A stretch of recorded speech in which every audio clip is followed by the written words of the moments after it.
Bạn Ừm, sẽ có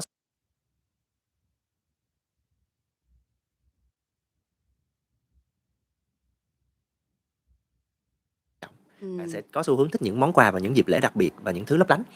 Thì nên là cứ tới dịp Trung thu bạn sẽ luôn tìm vào những dịp lễ đặc biệt và những thứ lấp lánh. Thì nên là cứ tới dịp Trung thu bạn sẽ luôn tìm vào những dịp lễ đặc biệt, bạn sẽ luôn tìm cách để mua cho mình một cái lồng đèn. Cũng chả lớn rồi cũng chả bạn sẽ luôn tìm cách để mua cho mình một cái lồng đèn. Cũng chả lớn rồi cũng chả xách cái lồng đèn đi đâu hết, nhưng mà quan trọng là cái cảm giác vào ngày Tết Trung thu mình đã sở hữu được một cái lồng đèn do chính tay mình mua, ừm, và Trung thu mình đã sở hữu được một cái lồng đèn do chính tay mình mua. Xách cái lồng đèn đi đâu hết, Trung thu mình đã sở hữu được một cái lồng đèn do chính tay mình mua, ừm, và mình đã được có lồng đèn vào ngày Trung thu. Mặc dù cái ký ức về ngày xưa nó đã qua rồi, nó không còn ở trong hiện tại nữa, nhưng nó đã qua rồi, nó đã qua rồi, nó không còn ở trong hiện tại nữa, nhưng mà cái cảm giác đó vẫn luôn mong muốn được vỗ về. Cái sự trẻ con, cái luôn mong muốn được vỗ về. Cái sự trẻ con, cái inner child, đứa đứa đứa trẻ trẻ bên con, trong. đứa trẻ bên trong mình vẫn muốn được vỗ về vào những dịp quan trọng đó. Thì những cái món quà đó nó cũng có tác dụng là chữa lành Ừm, để quan trọng đó. Thì những cái món quà đó nó cũng có tác dụng là chữa lành ừm, để vỗ về cái đứa trẻ bên trong đó, trong những dịp đặc biệt, trong những dịp mà các bạn không mong muốn, các bạn mong muốn được tặng quà nhưng mà không được. ừm, Thì Yên nghĩ cái điều đó cũng đáng được trân trọng, ừm, các bạn đáng được trân trọng và vỗ về. Tuy nhiên thì cái gì được đáng được trân trọng, ừm, các bạn đáng được trân trọng và vỗ về. Tuy nhiên thì cái gì nó cũng cần phải, có cái chừng mực giới hạn của nó đúng thôi, rồi, chứ tuy nhiên thì cái gì nó cũng cần phải, có cái chừng mực giới hạn của nó đúng thôi, rồi. chứ đừng bị, sa đà vào những chuyện đó mà suốt ngày mình chỉ yêu thương bản thân mà mình chứ đừng bị, sa đà vào những chuyện đó mà suốt ngày mình chỉ yêu thương bản thân mà mình chỉ chăm chăm đến những điều đó, mình có những cái tổn thương mãi không lành, mà mình chỉ chăm chăm đến những điều đó, mình có những cái tổn thương mãi không lành, thì nó cũng hông tốt. Thì dĩ nhiên thì mình cũng sẽ nhìn mọi vấn đề ở hai mặt. Đúng rồi, Ừm, thì mình cũng sẽ nhìn mọi vấn đề ở hai mặt. đúng rồi. Ừm, Ờm, nếu mà Yên, có, nghe nhạc thì chúng ta đã từng biết đến, một bài hát là đúng rồi. ừm. Ờm, nếu mà Yên, có, nghe nhạc thì chúng ta đã từng biết đến, một bài hát là, cái gì? "Chia tay anh không đòi quà." Đúng, không, nó có một cái sự việc là một cái sự việc luôn đã xảy ra là có chàng trai chia tay đòi quà nha. Thì, thì nó là một cái meme ở trên mạng. Là có chàng trai chia tay đòi quà nha. Thì, thì nó là một cái meme ở trên mạng, Yeah. nhưng mà nó cũng là một cái câu chuyện mà Thanh muốn chúng mình cũng có thể nói nhiều hơn về nó, Ừm, Đấy là cái chuyện tặng quà trong chuyện tình cảm, ừm, thì nó sẽ tình ừm, đấy là cái chuyện tặng quà trong chuyện tình cảm, ừm, tình ừm, đấy là cái chuyện tặng quà trong chuyện tình cảm, ừm, thì nó sẽ có hai xu hướng. Một là mình yêu thương người đó và mình tặng quà, có những thì nó sẽ có hai xu hướng.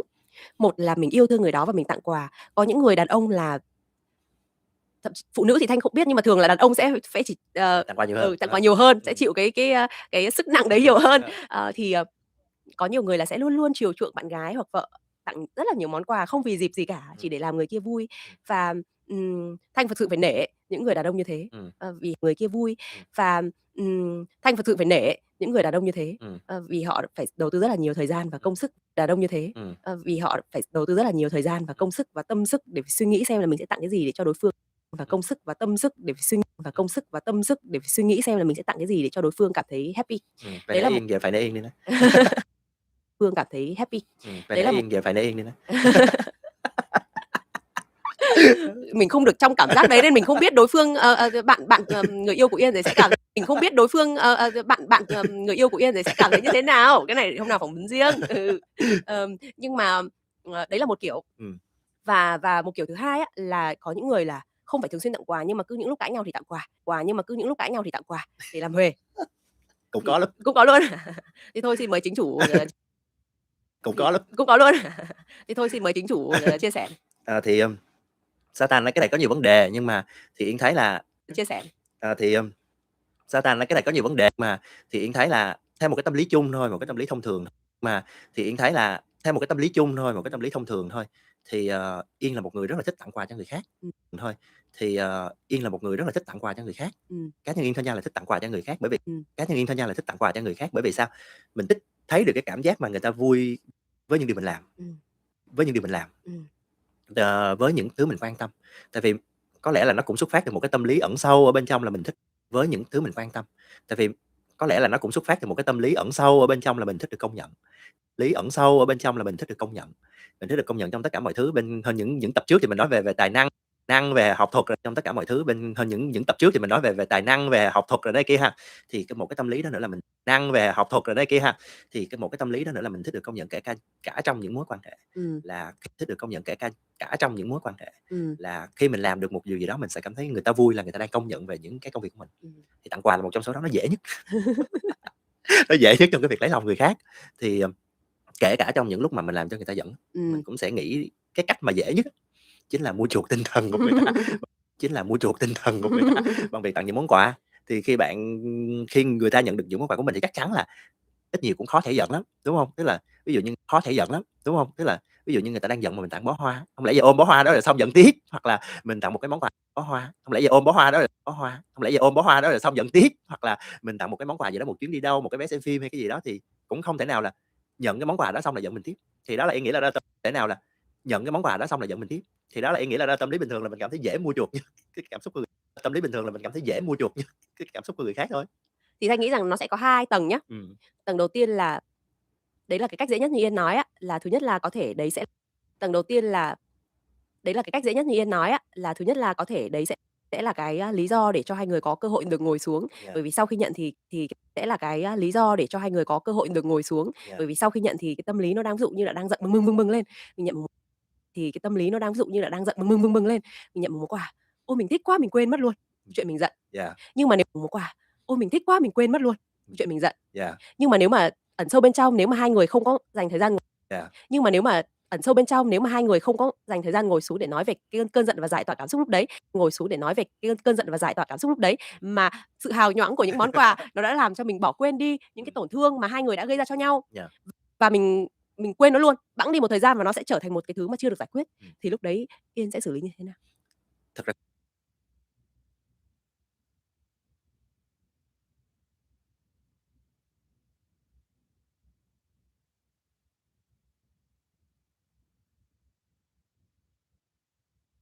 Nos es muy fácil ayudar a otros, ¿no? Pero cuando te lo cuentan, tú lo ves con sentido. Por eso, cuando te lo cuentan, tú lo ves con perspectiva.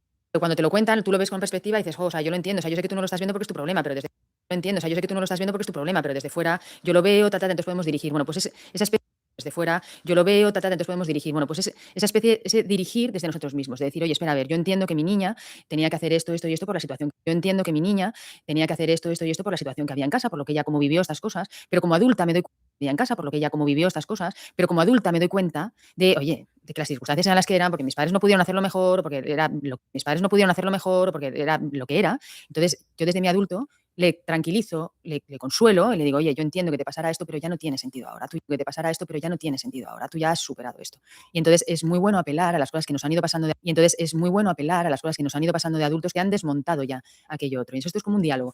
Que han desmontado ya aquello otro. Y eso esto es como un diálogo. Eso es un ejercicio que se suele hacer en una sesión presencial con alguien que te puede guiar, porque si no, no es fácil hablar con tu niño. Con alguien que te puede guiar, porque si no, no es fácil hablar con tu niño o con tu niña, ¿no? Pero son sesiones muy bonitas de hacer, claro.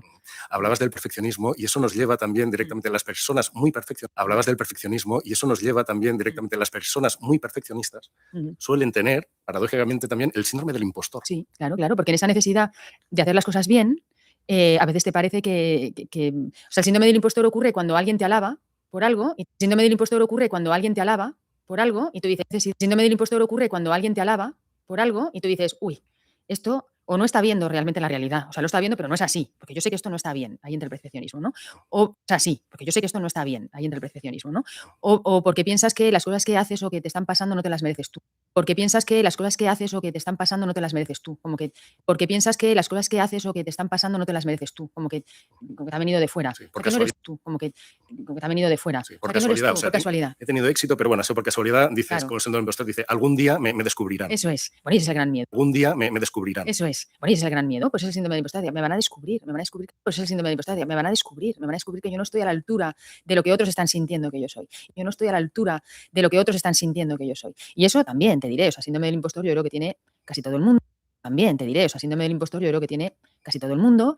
Es sano tenerlo, quiero decir que también está bien, porque te hace como cuestionarte, y está muy bien cuestionarse, decir, oye, espera, un momento. No creerte No me mejor creo, del mundo, el más listo claro, del mundo tampoco. está bien. Lo malo es cuando ves, y ahí lo ves, que hay síndromes del impostor insanos, donde ves gente que está Y lo ves, que hay síndromes del impostor insanos, donde ves gente que está sostenidamente sufriendo de sus logros en vez de No disfruta los logros, disfrutándolos. claro. Claro, porque puede haber mucho disfrute y de vez en cuando que tienes algún día más. Puede haber mucho disfrute y de vez en cuando que tienes algún día más negro de tu síndrome del impostor, pero bueno, eso está dentro de lo saludable, más negro de tu síndrome del impostor, pero bueno, eso está dentro de lo saludable, pero cuando ves a alguien, y esto se ve mucho, yo lo veo mucho, gente que sufre porque no es capaz de ver que lo que hace está bien, es difícil.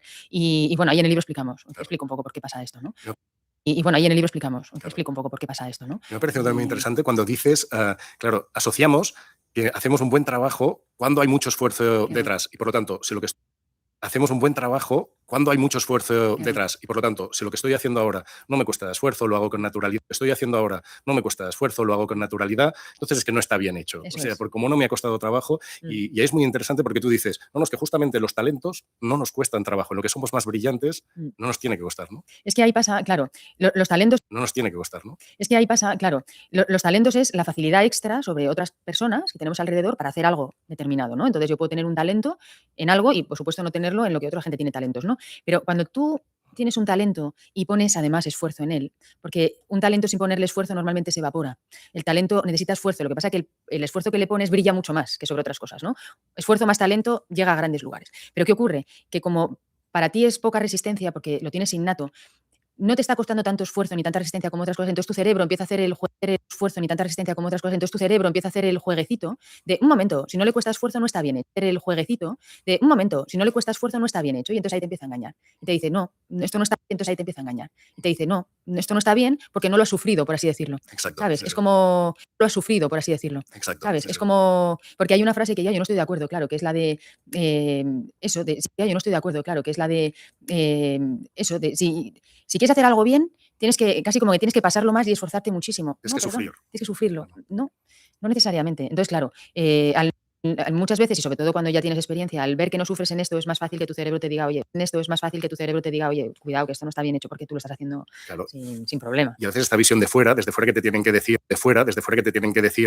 no, tus talentos son estos, porque a veces, pues si entramos dentro de esta dinámica, no los vemos. Claro. Y tú recomiendas que vayamos a personas cercanas y que les preguntemos, dime 3 cosas positivas mías, ¿no? Sí. ¿A qué personas crees que habría que pedírselos? Mira, yo creo que hay que pedírselo no a tu padre y a tu madre. Mira, yo creo que hay que pedírselo no a tu padre y a tu madre y a tus hermanos, porque ya sabes que te quieren mucho, entonces no te los vas a creer.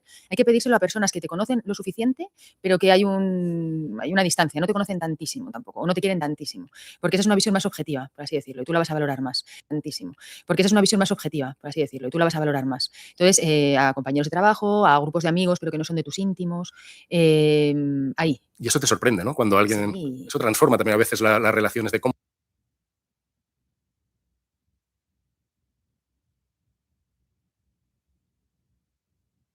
Nel 2025 Google ha investito $100 milioni in un brand di occhiali.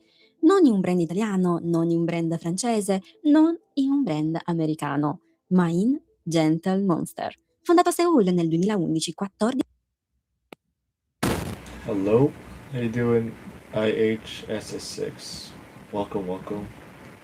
Ciao. Ma in Gentle Monster. Fondato a Seoul nel 2011, 14 anni fa. La valutazione? $2,7 miliardi. L'accordo? Co-sviluppare i prossimi smart glasses di Google insieme a Samsung, un brand di occhiali coreano al centro della prossima rivoluzione tecnologica globale. Nello stesso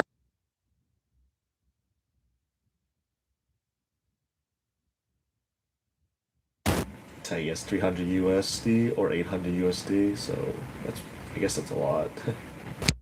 della prossima rivoluzione tecnologica globale. Nello stesso anno, Shein, brand cinese fondato nel 2008, ha generato $32 miliardi in revenue, più di H&M It's expensive, man. e Zara messi insieme. Il mercato globale della K-Fashion, la moda coreana, vale $10,2 miliardi nel 2025, cresce al 24% l'anno. E mentre succede tutto questo, il governo italiano si riunisce con le associazioni della moda It ain't worth it, honestly, unless you're planning to record like 1-minute videos. con le associazioni della moda per discutere il futuro del Made in Italy, con la fast fashion asiatica al primo punto dell'agenda. Ma oggi vedremo cosa farà l'Europa per contrastare questa minaccia. Diciamolo, l'Asia ha attaccato la moda mondiale su 2 fronti contemporaneamente. Dall'alto con Seoul, dal basso con Shein, la Cina. Il mezzo, dove vive gran parte della moda europea, si sta svuotando. Io sono Lun, sono di origini cinesi e coreane, cresciuta in Italia, e questa storia mi riguarda da ogni Greek? No way. I do not know Greek at all. guarda da ogni angolo possibile. Prima di tutto, la struttura di questa storia, perché non è una guerra sola, sono 2 guerre simultanee. Perché non è una guerra sola, sono 2 guerre simultanee, forse 3. Immaginate il mercato della moda come una scala. In fondo, fast fashion ultra economica. In cima, lusso vero, Chanel, Hermes, Gucci. Nel mezzo, quello che la maggior parte delle persone comprano. Hermes, Gucci. Nel mezzo, quello che la maggior parte delle persone compra normalmente. Zara, H&M, marchi di fascia media. Il grosso della moda italiana accessibile. La Cina, Shein, Temu e l'intera macchina del fast fashion ultra veloce. Prezzi che sfidano qualsiasi il fast fashion ultra veloce. Prezzi che sfidano qualsiasi concorrente. Scala impossibile da replicare. Un vestito? 3 euro. Let me fix that, I guess. I guess you type a lot of the same. Let me check. Let's see.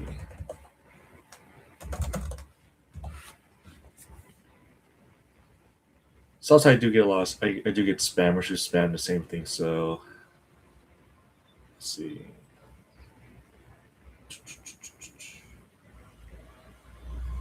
Alright, try again. Possibile da replicare. Un vestito? 3 euro. Una giacca da 8. Yeah, that doesn't look like spam at all.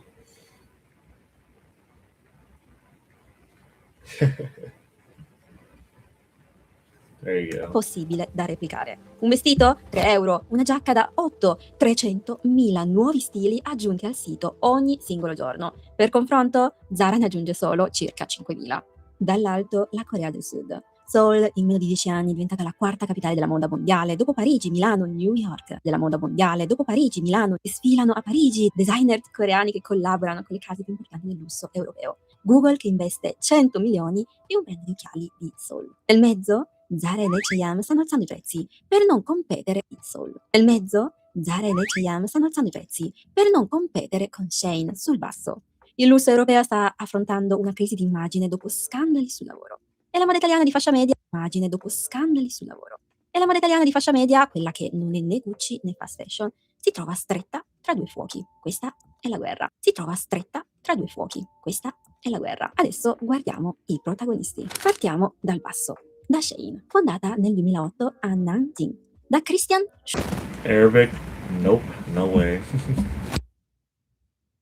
Shu, esperto di CEO, non di moda. All'inizio vendeva abiti da sposa online, ma nel Christian Shu, esperto di CEO, non di moda. All'inizio vendeva abiti da sposa online, ma nel 2012 al fast fashion generico, ma poi nel 2015 costruisce la sua supply chain. Nel 2021 supera Amazon sua supply chain. Nel 2021 supera Amazon come app di shopping più scaricata negli Stati Uniti. Oh, stop spamming symbols. Let me check that off then.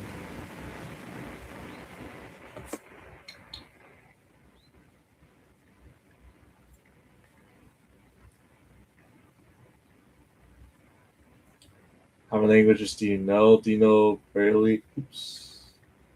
I could probably say maybe 3 or 4 to communicate at best. That's what I would say. Shopping più scaricata negli Stati Uniti. Nel 2023 32 miliardi di dollari di revenue, più di H&M e Zara messi insieme. Come revenue, più di H&M e Zara messi insieme. Com'è possibile? Il segreto non è il lavoro a basso costo. Anche gli altri lo usano. Il segreto è l'AI. Shein usa algoritmi di intelligenza artificiale per analizzare in tempo reale cosa cerca la gente online, cosa va virale su TikTok, cosa cercano su Google, cosa commentano sui social media. Poi produce esattamente quella cosa in piccole quantità per prima, per testare il mercato. Se va bene, produce di più, se non va, nessun spreco. È il modello opposto di Zara, che produce quantità e poi vende. Hey, language mania, how you doing? Life buys a block, I suppose so.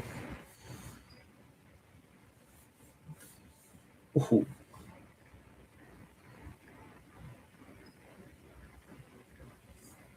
Mas também é usada para isso, que é meathead. Eu acho que se adequa aqui, que Uhum. é muito forte, marombeiro. Bombado. Eu acho que se adequa aqui, que Uhum. é muito forte, marombeiro. Bombado. Ah, é similar, não é? Bombado é muito forte. Uma pessoa muito forte, com músculos Isso, bem definidos, visíveis, né? é. Que você... Bombado vem de. Eu acho que vem de tomar bomba. Uhum. Tomar bomba. Bombado vem de. Eu acho que vem de tomar bomba. Uhum. Tomar bomba. Bomba é uma outra coisa, mas tomar bomba é tomar. Tomar bomba. Bomba é uma outra coisa, mas tomar bomba é tomar anabolizantes, Uhum. esteroides. Uhum. E aí, nesse caso, virou bombado. Surgiu esse termo. Mas você não precisa tomar. Surgiu esse termo. Mas você não precisa tomar esteroides, tomar bomba para estar bombado. Dissociou. Não tá mais associado hoje em dia, esse termo. A Nina, filha dos nossos designers, do Gil e da Adri, me mandou umas palavras que são usadas hoje em dia. Aham. Da Adri me mandou umas palavras que são usadas hoje em dia. Aham. Que ela usa. Ela falou assim: o de hoje tá pago. Ah, quer dizer que hoje você já fez Isso. a sua academia, já fez seus exercícios, o de hoje já tá pago. Exatamente. Já fiz meus exercícios, de hoje já tá pago. Like, check. Essa aqui é muito engraçada. Treinar fofo. Ah, treinar fofo. É treinar sem pôr muito esforço, certo? Leve. Tipo, tá treinar ali, fofo. Treinar bota pouco levemente. peso. E esse é um verbo que a gente não mencionou antes, mas o verbo treinar. É muito Treinar, usado, né? Quando você vai à academia, você vai treinar. Podemos usar esse termo também. Exatamente. No mesmo sentido de malhar, de fazer esse termo também. Exatamente. No mesmo sentido de malhar, de fazer exercício, você vai treinar. Acho que especialmente se você tá levando a sério, né? É um treinamento. Treinar. Acho que especialmente se você tá levando a sério, né? É um treinamento, você tá treinando. Não necessariamente com um objetivo, mas você tá lá sério, é um treinamento. Então você, vou treinar hoje. Treinar fofo é uma expressão fofa. Eu sempre treino fofo, gente, porque eu não gosto de treinar fofo, é uma expressão fofa. Eu sempre treino fofo, gente, porque eu não gosto de fazer treinamentos fortes demais. Não, você não, Você cara. acha que não treino fofo? Acho que não. Treinar fofo, acho que é uma questão de intenção. Você vai. Acho que não. Treinar fofo, acho que é uma questão de intenção. Você vai lá sem muita vontade e faz sem esforço. Muita vontade e faz sem esforço. Ah, não, eu sempre sou dedicada. Muita vontade e faz sem esforço. Ah, não, eu sempre sou dedicada. Você é muito dedicada. Antes da gente encerrar esse assunto, eu queria saber. Você é muito dedicada. Antes da gente encerrar esse assunto, eu queria saber que você falasse um pouquinho sobre quais exercícios você gosta de fazer. Ou você faz no seu dia a dia. Bom, na academia, em casa, eu me exercito todos os dias de manhã em casa. Eu faço exercício todos os dias de manhã em casa.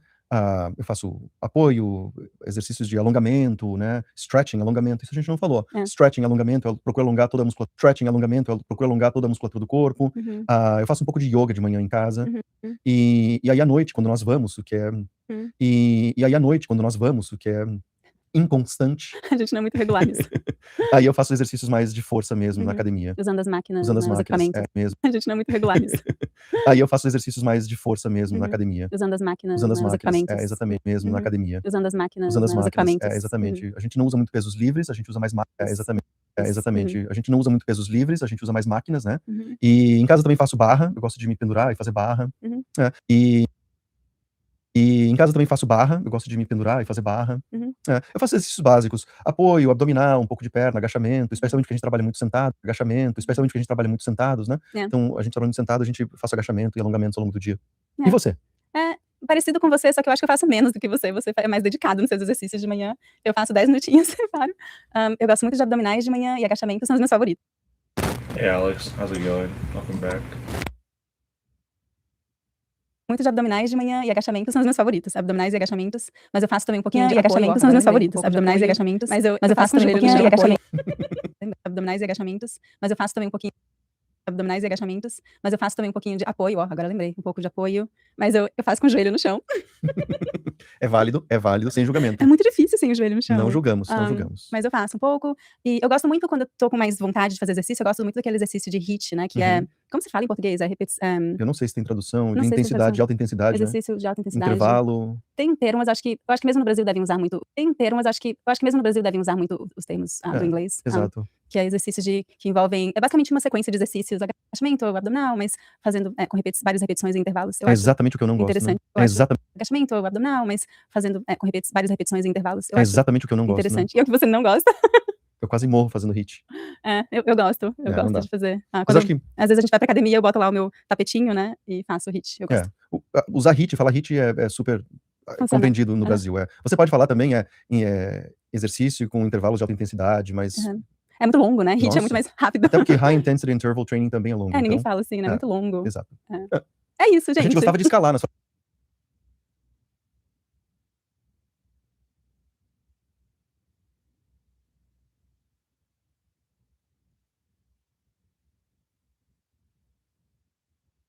Donc nous sommes une espèce mortelle, nous allons mourir tous. Espèce mortelle, nous allons mourir tous. Et donc à cause de ça, on a besoin de trouver un peu de sens, justement. On va mourir, d'accord, mais en attendant de trouver un peu de sens, justement. On va mourir, d'accord, mais en attendant, qu'est-ce qui fait qu'on va mourir? C'est quoi la puissance plus grande que nous? Et donc quand on voit des petites choses comme ça, en fait, puissance plus grande que nous. Et donc quand on voit des petites choses comme ça, en fait, sur ce genre de débat, je vais m'en sortir. Sur ce genre de débat, je vais m'en sortirai jamais. I'm learning French right now, though. Still got a lot to learn. Jamais. Je peux parler pendant 4 heures dans ce on est en train de se raconter ça et de trouver du sens. C'est beaucoup plus joli. Quand tu vis en train de se raconter ça et de trouver du sens, c'est beaucoup plus joli. Quand tu vis avec des choses comme ça, c'est beaucoup plus joli pour toi. Oui, on cherche quelque chose. Ouais. Toi. Oui, on cherche quelque chose. C'est bien de se dire qu'il y a quelque chose derrière aussi. De se dire, tiens, je suis peut-être là pour un but, etc. Tu t'es posé la chose derrière aussi. De se dire, tiens, je suis peut-être là pour un but, etc. Tu t'es posé la question? Alors, pourquoi tu étais là? Pourquoi je suis là? Vraiment, je te dis, moi, je cantonne plutôt aux instants pourquoi je suis là. Vraiment, je te dis, moi, je cantonne plutôt aux instants pourquoi je suis là, à l'instant T. Parce que sinon, ça passe par le travail, ça passe par l'amour, ça passe par plein de choses. Mais en tout cas, c'est sympa de se poser des questions aussi. Par l'amour, ça passe par plein de choses. Mais en tout cas, c'est sympa de se poser des questions aussi, franchement. Comment entraîner notre cerveau à être heureux? J'ai écouté un épisode de Légende qui... Comment entraîner notre cerveau à être heureux? J'ai écouté un épisode de Légende qui dit que ça n'est pas un muscle, mais que notre cerveau, c'est une légende qui dit que ça n'est pas un muscle, mais que notre cerveau, c'est une somme de petites connexions comme ça. Donc, ce qu'on peut faire, c'est de créer ces connexions volontairement. Et c'est exactement ce que tu viens de décrire. Les instants de synchronicité, les remarquer, ça fait du bien. Faire du sport, ça fait du bien. C'est-à-dire que ça fait circuler tous nos jus là-haut, et en fait, cette tête incroyable qui nous permet de ressentir toutes ces choses-là, elle est posée sur une machine qu'il faut entretenir et il faut faire battre le cœur, posée sur une machine qu'il faut entretenir et il faut faire battre le cœur, comme ça le sang monte et tout ça circule mieux. Donc, éprouver de la gratitude, faire battre le cœur, comme ça le sang monte et tout ça circule mieux. Donc éprouver de la gratitude, faire du sport, également ce qu'on va manger, éprouver de la gratitude. Faire du sport, également ce qu'on va manger, on le sait maintenant, on peut écrire des choses. Ce qu'on mange rend heureux? Ce qu'on mange rend heureux? Ce qu'on mange rend malheureux plutôt. C'est plutôt entre eux. La façon dont on va faire attention. C'est plutôt entre eux. La façon dont on va faire attention aux autres, les moments de concentration que l'on va s'offrir, tout ça, ce sont des manières de faire connecter tous ces neurones là-haut qui font qu'on va se sentir bien. Donc oui, on peut jouer là-dessus. Est-ce que sentir bien. Donc oui, on peut jouer là-dessus. Est-ce que la concentration, tu sais, on a tous vécu, peut-être pas encore pour vous, et je vous le souhaite pas d'ailleurs, mais une rupture qui fait mal, et je vous le souhaite pas d'ailleurs, mais une rupture qui fait mal, on est triste, ou pour une autre raison, je sais pas, quelque chose de grave, vous êtes triste, il y en a qui se noient dans le travail. Il y en a qui grave, vous êtes triste, il y en a qui se noient dans le travail. Il y en a qui vont se noyer dans l'alcool, d'autres qui vont se noyer dans le travail. Et est-ce que le fait de se noyer dans l'alcool, d'autres qui vont se noyer dans le travail? Et est-ce que le fait de se concentrer, le fait d'être en tunnel de travail, de ne plus penser à autre chose, est-ce que le fait de se concentrer, le fait d'être en tunnel de travail, de ne plus penser à autre chose, est-ce que ça permet d'être plus heureux ou en tout cas moins malheureux sur des périodes? Plus penser à autre chose, est-ce que ça permet d'être plus heureux ou en tout cas moins malheureux sur des périodes? Dans ce que tu décris, clairement, ça permet d'être moins malheureux sur des périodes. Dans ce que tu décris, clairement, ça permet d'être moins malheureux. Mais moi, je préfère tourner toujours les choses dans l'autre sens. Ça permet d'être moins malheureux. Mais moi, je préfère tourner toujours les choses dans l'autre sens. C'est en quoi la concentration nous rend plus heureux. Je vais t'expliquer en quoi. Donc, ça vraiment, étude incroyable où on demande, pendant ça dure 20 ans, on équipe des gens avec un petit boîtier à la taille, ça dure 20 ans, on équipe des gens avec un petit boîtier à la taille et le boîtier, t'entends, il se met à vibrer. À ce moment-là, il faut s'arrêter, il faut te dire comment je me sens sur une échelle de 1 à 10 et décrire ce que tu es en train de faire. Donc ça, c'est renvoyé à des chercheurs. Donc ça dure 20 ans, donc il y a des centaines de milliers. Donc ça dure 20 ans, donc il y a des centaines de milliers de moments comme ça. Donc ça dure 20 ans, donc il y a des centaines de milliers de moments comme ça. Ils ne gardent que ceux qui ont été notés 8, 9 ou 10 sur 10. Donc les moments où les gens étaient vraiment heureux. Et ce qu'ils ont fait, c'est qu'ils ont essayé de modéliser, de comparer tout ce que ces moments avaient en commun. Et en fait, ces moments avaient en commun, c'est que les gens, à ce moment-là, étaient totalement concentrés sur ce qu'ils faisaient. Ils savaient à quoi ça servait. Ils savaient pour qui ils le faisaient. Et la concentration faisait à ce moment-là qu'ils ne se parlaient plus. Parce que tu as peut-être remarqué que dans ta tête, là je suis en train de te parler, mais parce que tu as peut-être remarqué que dans ta tête, là je suis en train de te parler, mais toi aussi tu es en train de te parler. Et tu te racontes des choses et tu reparles, mais toi aussi tu es en train de te parler. Et tu te racontes des choses et tu revois ta journée et tu dis que tu as faim. Non, je suis concentré dans ce que tu me dis. Alors, si c'est je suis concentré dans ce que tu me dis. Alors, si c'est là, pour le ça, coup, je suis concentré. donc si c'est ça, toi En et émission, moi, il faut, parce que quand on a un invité en face qui parle d'un sujet, il faut que je pense à ce dont on va parler après, mais aussi à ce que tu es en train de dire pour pouvoir réagir. On va parler après, mais aussi à ce que tu es en train de dire pour pouvoir réagir et te suivre. Moi, je te suis là, mais il faut que je sache aussi vers où on va. C'est pour ça que et te suivre. Moi, je te suis là, mais il faut que je sache aussi vers où on va. C'est pour ça que j'ai parfois l'air concentré, comme ça. C'est ce que je me demande, voilà, où ça va finir pour avoir une suite logique. Ouais, donc c'est ce que je me demande, voilà, où ça va finir pour avoir une suite logique. Ouais, donc tu es déjà en train de te parler, mais peu importe, on est vraiment concentré. Non, mais là, on a une discussion totalement naturelle parce que c'est un sujet concentré. Non, mais là, on a une discussion totalement naturelle parce que c'est un sujet qui nous touche, je pense, tous, le bonheur et le fait d'être heureux, quoi. Donc, en tous les cas. Donc, en tous les cas, comme on se raconte plein d'histoires, dans ces moments d'hyperconcentration, en fait, on ne se parle plus. Et c'est ça qui fait que tout à coup, tu relèves le nez, tu te dis, waouh, il y a déjà une heure qui est passée, tu sais, les fameux, il y a déjà une heure qui est passée, tu sais, les fameux moments où tu dis, je n'ai pas vu le temps passer, c'est les moments où tu étais en fait le plus heureux. C'est-à-dire que si je te demandais à ce moment-là de mettre une note, plus heureux. C'est-à-dire que si je te demandais à ce moment-là de mettre une note sur la manière dont tu te sens,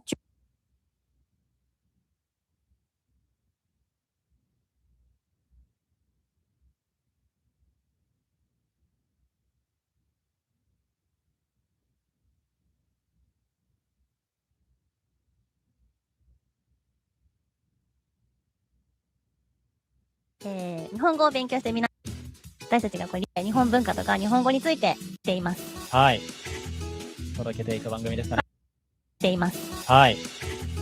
届けていく番組ですかね。はい。自然な日本語をお届けしていきたいなと思っております。はい。自然な日本語をお届けしていきたいなと思っております。はい。ということで今日は、第1弾、前に自己紹介をしましたね。前の動画自己紹介。で、その後にドライブトークをしたんです。で、今日はお家でまったり話そう会。で、今日はお家でまったり話そう会。なまってる人みたいな。話そう会。なまってる人みたいな。話そうの会です。話そうの会ね。そうそう、はい、そういうことでやっていこうかななんて。の会ね。そうそう、はい、そういうことでやっていこうかななんて思ってる次第でございます。はい。ございます。でこうかななんて思ってる次第でこうかななんて思ってる次第でございます。はい、わかりました。はい、じゃあお家ということもありますので、ドリンク飲みながら話そうかなと思ってますので、ドリンク飲みながら話そうかなと思ってます。はい。はい。ちょっと、ドリンク紹介してもらっていいですか？はい。わかりました。そう、いつもね、ビデオポッドキャストなんだけど、商品紹介をしてるの。勝手に PR みたいなことをしてて、なるほど。私の愛用品とか、なんか紹介してるんですよ。なんでちょっと今日は、飲み物紹介してもらって。ね。はい。はい。ヨシがいただくドリンクは、飲みかけのジャック・ダニエル・カナダドライですね。飲みかけなんだね。飲みかけです。いつ飲んだやつですか3日前、わかんないです。3日前、わかんないですね。3日前、わかんない。出るよね。さん飛んでるかもしれない。出るよね。さん飛んでるかもしれない。はい、入れてもらってるよね。出るよね。さん飛んでるかもしれない。はい、入れてもらって。はい。で、私は、こちらです。辻りの抹茶ドリンク、お声抹茶ラテ。ございます。なんかすごい濃くて、抹茶 1.8 倍使用だって。そう、これ結構好きで、辻入って多分めっちゃ有名だと思う。京都とかによく、ちょっとこれを飲みたいと思います。はい。なんかね、マイク近づ良さそう。マイクが拾えてることを願う。はい。マイクが拾えてることを、マイクが拾えてることを願う。はい、拾えてたらいい。はい、拾えてた。マイクが拾えてることを願う。はい、拾えてたらいいなーなんて思って。拾えてなかったらただの沈黙ですから。はい、いいなー。いいなーなんて思って。拾えてなかったらただの沈黙ですから。はい、お願いします。お、生きてるね、炭酸。全部入りませんでした。ということで、乾杯しましょう。はい。あ、美味しい。めっちゃ。お酒だ、めっちゃくちゃ。これ、5%。濃い、まあなんか、あれだね、カナダドライで割ってるのかな？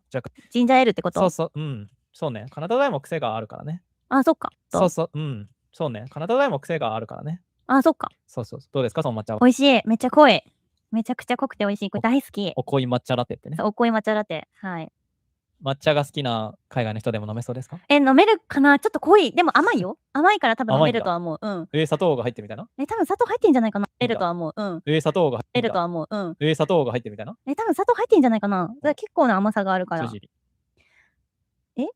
あ、多分入ってんじゃないか、書いてないけど。入ってそうな甘さってことですね。でも美味しいです。でも、入ってそうな甘さってことですね。でも美味しいです。本物の抹茶をさ、私たち普通日本人が飲んでも苦ってなるよね。私たち普通日本人が飲んでも苦ってなるよね。そうね。確かに確かに。普通に多分ちょっとでいいって感じかも。美味しい。綴り飲みやすく抹茶ラテだからね。多分牛乳も入ってるのかな。そう。美味しい。綴り飲みやすく抹茶ラテだからね。多分牛乳も入ってるのかな。そうなの。うまる？そうそうそう。届いてます。うまる？そうそうそう。届いてますか。音とかもありそう。確かに。はい。ということで、そうなんですよ。私たちの夫婦の会話を届けようみたいな。おお、そういうね、コンセプト。ああ、確かに。そうそうそう。夫婦の会話ってリアルこんなん。ああ、確かに確かに。そうなんで、本当にリラックスして喋ろうかなと。なるほどね。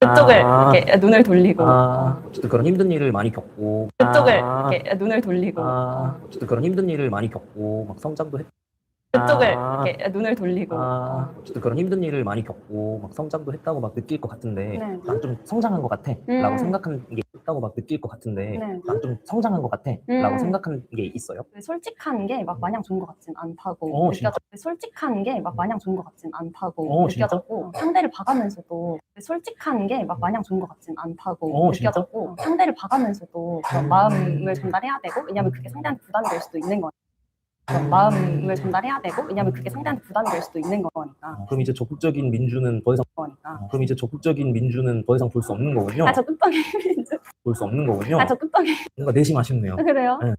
뭔가 내심 아쉽네요. 그래요? 네. 방송을 보면서 이렇게 막 응원을 했던 사람으로서 느낀 게 있고 또 방송을 보면서 이렇게 막 응원을 했던 사람으로서 느낀 게 있고 또 그거에 따라서 바뀐 게 있으신 거니까. 근데 바뀌진 않은 것 같고 그거에 따라서 바뀐 게 있으신 거니까. 근데 바뀌진 않은 것 같고 그냥 느낌 좀 여쭤보신 거 아니에요? 맞아. 네, 어떤 점이 느꼈다. 조금 그냥 느낌 좀 여쭤보신 거 아니에요? 맞아. 네, 어떤 점이 느꼈다. 조금 그렇군요. 네. 그런 걸 느꼈다. 그러면은 반대로 가장 행복했던 순간 그렇군요. 네. 그런 걸 느꼈다. 그러면은 반대로 가장 행복했던 순간이 있었다면 언제를 꼽을 수 있을 것 같아요? 언제를 꼽을 수 있을 것 같아요? 저희가 이건 편집이 된 건데 저희가 이건 편집이 된 건데 오 진짜? 네, 여자들끼리 성수에 있는 허거집을 갔는데 허거집. 진짜 너무 맛있었어요. 그래서 사실 그 입주해 있을 때는 이제 밥이 잘 안 넘어가잖아요. 맞아. 그 입주해 있을 때는 이제 밥이 잘 안 넘어가잖아요. 맞아. 그래서 잘 못 먹다가 그때는 저희 모두가 다 까먹고 그냥 엄청 많이 먹었어요. 아 진짜? 네, 며칠 그래서 차 때 갔어요? 정말 한 중후반쯤? 중후반쯤? 네. 아 진짜? 네, 며칠 그래서 차 때 갔어요? 정말 한 중후반쯤? 중후반쯤? 네. 아 진짜? 네, 며칠 그래서 차 때 갔어요? 정말 한 중후반쯤? 중후반쯤? 네, 갔어서 그때쯤이면 집에서도 밥 잘 먹을 때는 중후반쯤? 네, 갔어서 그때쯤이면 집에서도 밥 잘 먹을 텐데? 그래요? 아니에요? 그때 잘 못 먹었어요? 저는 일단 아 진짜? 네. 그때 잘 못 먹었어요? 저는 일단 아 진짜? 네. 살 엄청 빠졌겠다. 보시는 분들은 다 진짜? 네. 살 엄청 빠졌겠다. 보시는 분들은 다 1화 때의 저와 마지막 화 때의 제 모습이 많이 다르다고 하시더라고요.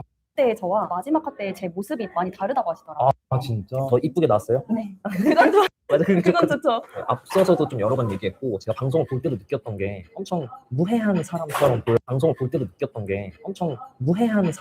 보였는데 실제 성격이랑 비교하면 어떤 거? 무해한진 잘 친구들이 다 야 그냥 넌데? 이렇게 얘기를 하더라고요. 1화 진짜? 보자마자 너무 너다. 근데 이제 첫 데이트 때는 좀 무리했던 거 얘기를 하더라고요. 근데 이제 첫 데이트 때는 좀 무리했던 거 데이트인데 이제 카메라 붙어 있고 막 이러니까 이겨내려고 오버를 했나 보다. 맞아요. 데이트인데 이제 카메라 붙어 있고 막 이러니까 이겨내려고 오버를 했나 보다. 맞아요. 이 상황을 극복하려고. 맞아요. 맞아요. 맞아요. 이 상황을 극복하려고. 맞아요. 하우스 내에서 어떻게 보면 남들 상담해주는 역할을 주로 맡아. 하우스 내에서 어떻게 보면 남들 상담해주는 역할을 주로 맡았잖아요. 네. 본인은 털어놓을 사람이 있었어요? 근데 사실 맡았잖아요. 네. 본인은 털어놓을 사람이 있었어요? 근데 사실 유경험자셔서 아시겠지만 그 안에 있는 사람들은 다 힘든 상황 근데 사실 유경험자셔서 아시겠지만 그 안에 있는 사람들은 다 힘든 상황이잖아요. 그쵸. 각자의 감정이 있고 얽히고 설킨 관계잖아요. 네, 상황이잖아요. 그쵸. 각자의 감정이 있고 얽히고 설킨 관계잖아요. 네, 그렇다 보니까 저희 친언니한테 좀 끌어왔던 것 같아요. 통화도 자주 하고 보니까 저희 친언니한테 좀 끌어왔던 것 같아요. 통화도 자주 하고 제가 출연자들과 뭔가 대화를 나눌 때 저도 모르게 언니 얘기가 나왔어요. 제가 출연자들과 뭔가 대화를 나눌 때 저도 모르게 언니 얘기가 나왔었나 봐요. 그래서 린주 씨 언니 한번 만나실래요? 라고 하시는 거예요. 전 너무 나왔었나 봐요. 그래서 린주 씨 언니 한번 만나실래요? 라고 하시는 거예요. 전 너무 좋잖아요. 그래서 바로 LingQ 너무 만나고 싶다 해서 너무 좋잖아요. 그래서 바로 LingQ 너무 만나고 싶다 해서 그때 정말 모든 제 마음이 나왔던 것 같고 큰 위로를 받았던 것 같아요. 진짜? 언니랑 진짜 가깝구나. 네, 그래서 눈만 마주쳐도 막 다 통하고, 네, 그래서 눈만 마주쳐도 막 다 통하고. 아, 그래요?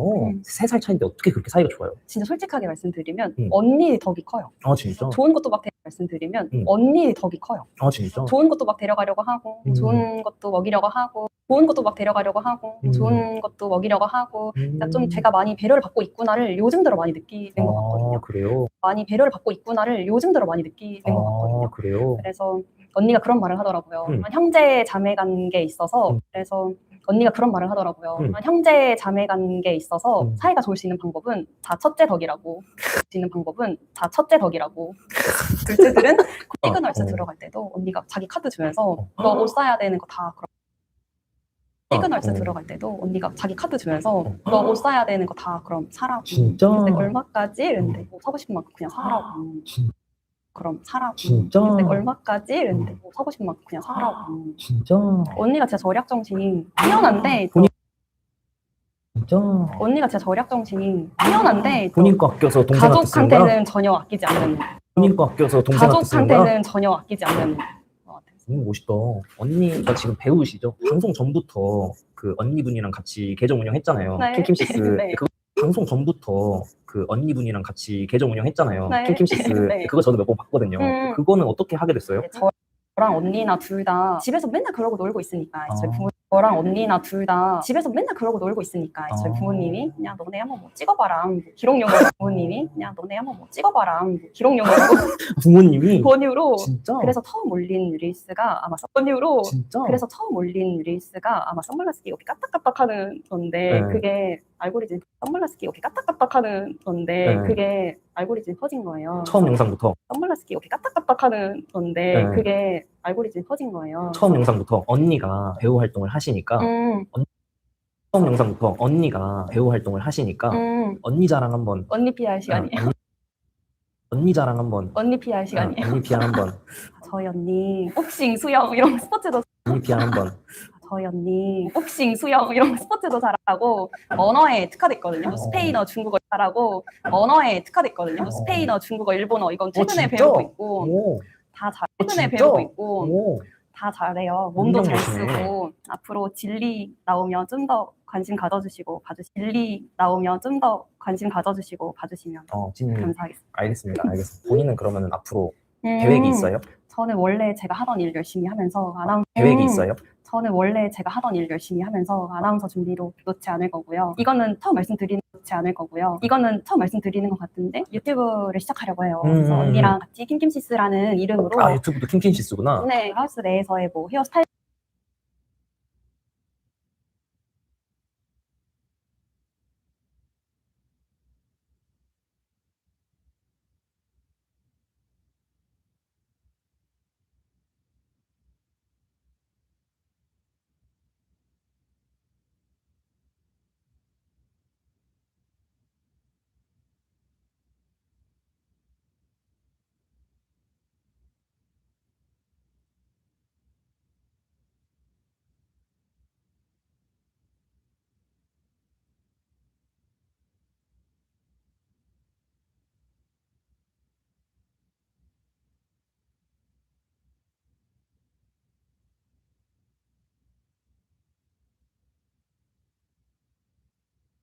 外拿了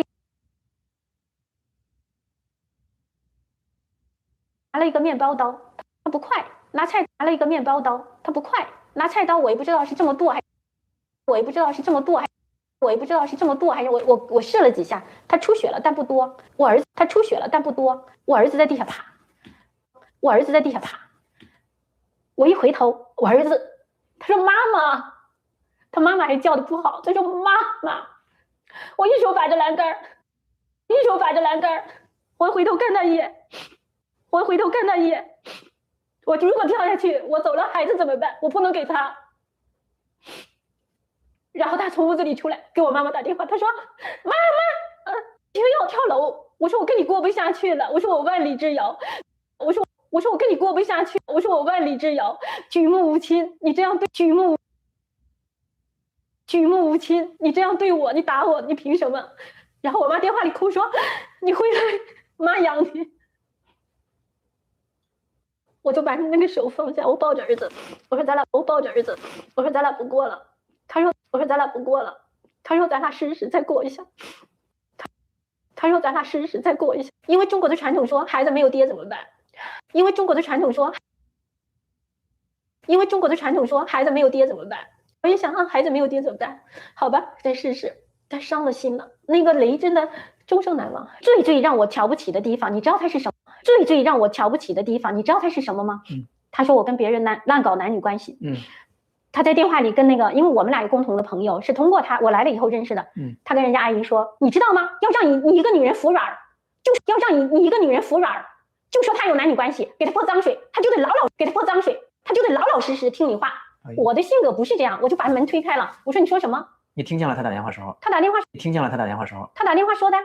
他的心里就是一直 PUA 我，就是你不要离开我，你不行，你离了我不行。我这个性格就是逆反的，我不怕。我这个性格就是逆反的，我这个性格就是逆反的，我不怕了。然后他在楼梯的地方指着我的鼻子，你离开了。然后他在楼梯的地方指着我的鼻子，你离开了我就杀了你。然后我要让你在多伦多混不下去。我要臭败死你。我就笑，我要臭败死你。我就笑着跟他说，我就这样说，我说谢谢你，你放心好了，你死了我都不会死。我要在多伦多混得风生水起。我要在多伦多混得风生水起。我要在多伦多混得风生水起。你这所有这些东西都是从中国运过来的。不是，是印度。从印度运过来的。对。哎呦呦，这光运过来这运费也得不少钱吧？你这光运过来这运费也得不少钱吧？你这是都多大？你这大。这个台子都是特别的，幽烂的那个大桌子特别沉重的。幽烂的那个大桌子特别沉重的。这里边还有一些个是不是？这个是乌龟被蛇缠住了还是怎么？这个是乌龟被蛇缠住了，这个是乌龟被蛇缠住了还是怎么？这个是风水四象。这叫南朱雀北玄武。这是玄武。这叫南朱雀北。这叫南朱雀北玄武。这是玄武。龟和蛇合在一起的叫玄武。然后这个是青龙，左青龙，右白虎。然后这个是青龙，左青龙，右白虎。这是白虎。对，这叫风水四象。上边的呢？上面的叫自在观音。对，上面的叫自在观音。对，你看着他心就是安的，很自在的。你在加拿大一步一步开启算风水是，一步一步开启算风水是，你以前就会算风水，还是说你来加拿大以后自学的算风水？这是我小时候发生的一件神奇的事情。每到就是秋收了以后，就是秋冬季啊，黄河决堤，山东边上那些人他就组队儿出来要饭，大概在我6、7岁，具体的时间我记不得，但一定是冬天。一帮人，有老爷爷有奶奶、老奶奶，这个阿姨那种年龄，10来个人想借宿，我们邻居都不给。10来个人想借宿，我们邻居都不给。我爸就把我们的炕就倒给他们。他2个人到我奶奶家借宿，每天就在我们家住。他2个人到我奶奶家借宿，每天就在我们家住，在我们家吃。然后这里头就有老爷爷就生病了，我就对他很好。然后他就说那个你这孩子将来不一般，跟我爸爸说我会教孩子一点东西。老爷爷就教我去看天气。老爷爷就教我去看天气，看人身上的人气，看地气。他教我看3气。看地气，他教我看3气。老爷爷大概住了很长时间，然后就走了。他还会在梦里教我。其实那时候老爷爷就可能这个身体就不在了，可能他就一直教我。算风水是你在中国就已经开始涉足了？风水是你在中国就已经开始涉足了，还是来加拿大以后才才开始给别人算？在中国呢，是像用句话说，专业的讲话叫玩票吧，就是在中国呢，是像用句话说，专业的讲话叫玩票吧，就是谁家要丢个蛾子呀，狗被谁拿去了，都能看得到，感觉得到。我就跟他说上谁家。从多大开始做这些事的？在15、16岁吧。15、16岁你就开始了？对啊，我小时候那个老爷爷教我的东西都在我的脑子里啊，这不是人脑子能记住的，就是会出现一些画面。哦，对。那最一开始那次是怎么的？别人就知道你会算？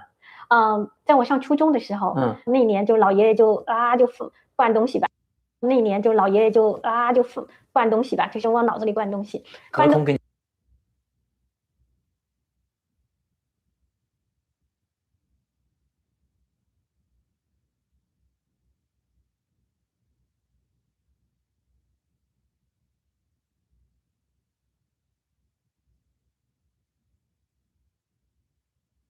周邊好多人出嚟同我哋對戲，喂個工客咧就幻想咗周邊好多人出嚟同我哋對戲，咁勁嘅咁咯，係啊，所以咁勁嘅，所以好強烈嘅印象。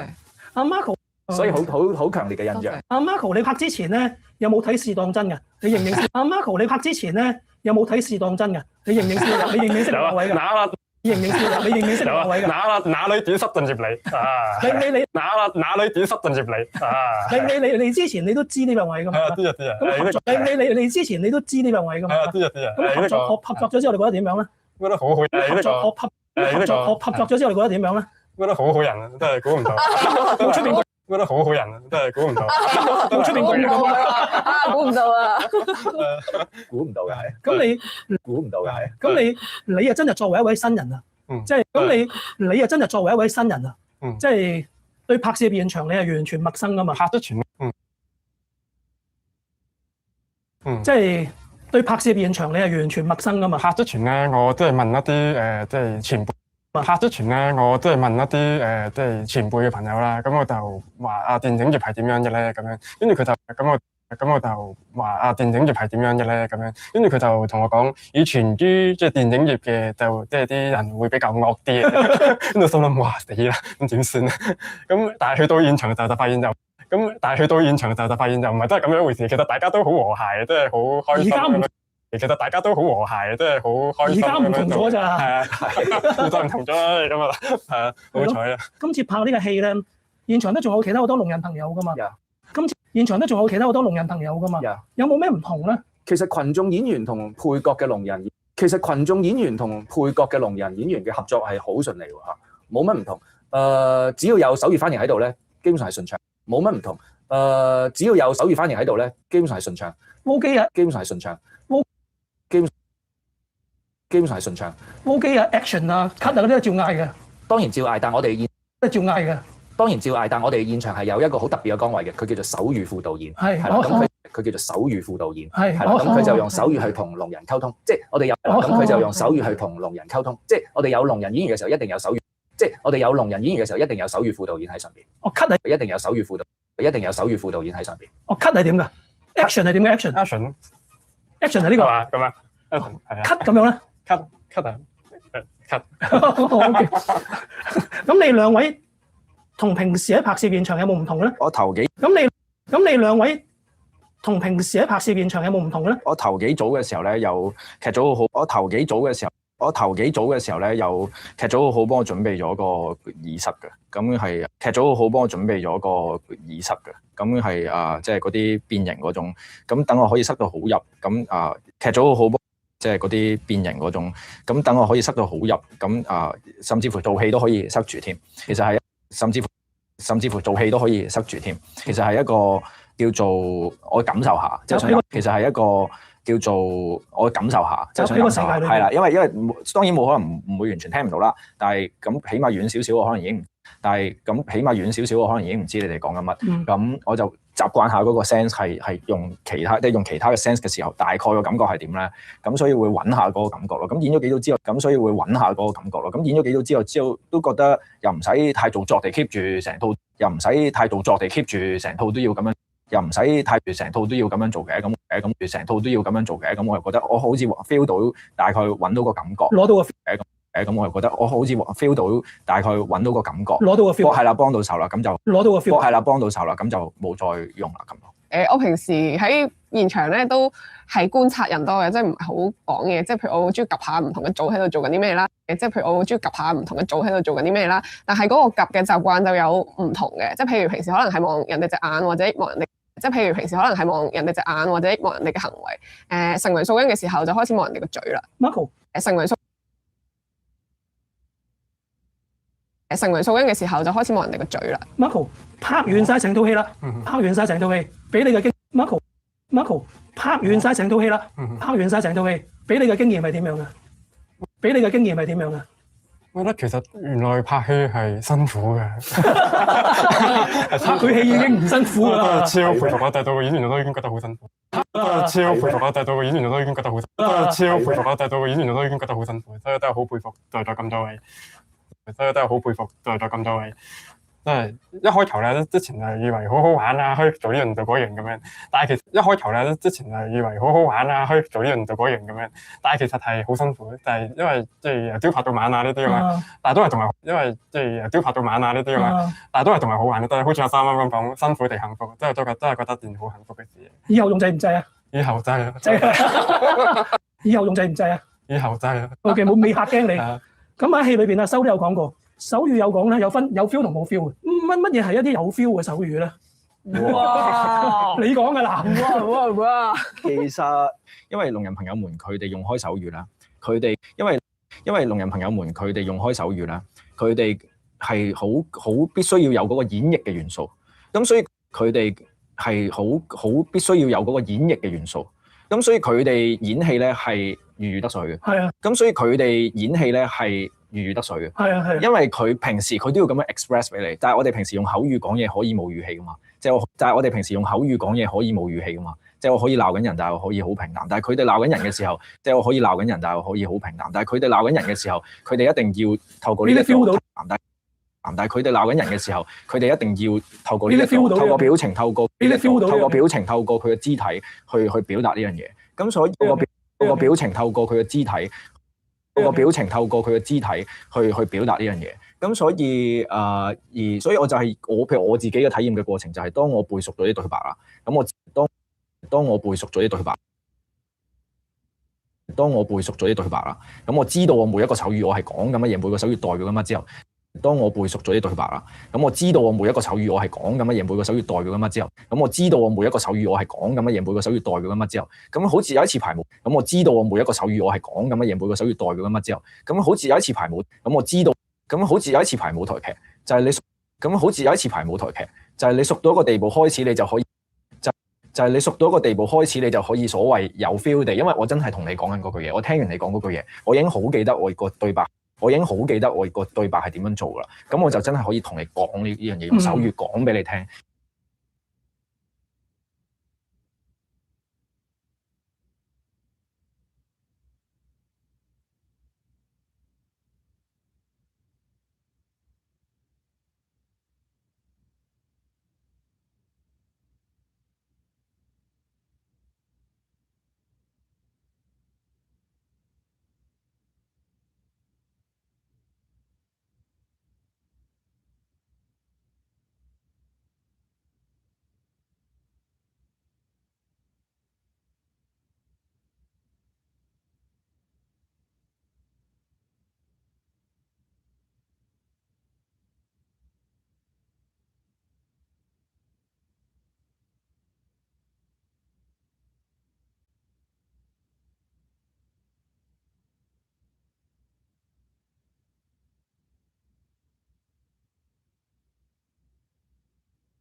用手語講俾你聽，而唔係1 2 3 4 5 6 7，而唔係1 2 3 4 5 6 7 2 2 3 4，唔係嗰啲嘢出嚟，係啦咁咯，唔係嗰啲嘢出嚟，係啦咁咯，係真係一個交流。呢個就係我嘅體驗咯，係真係一個交流。呢個就係我嘅體驗咯。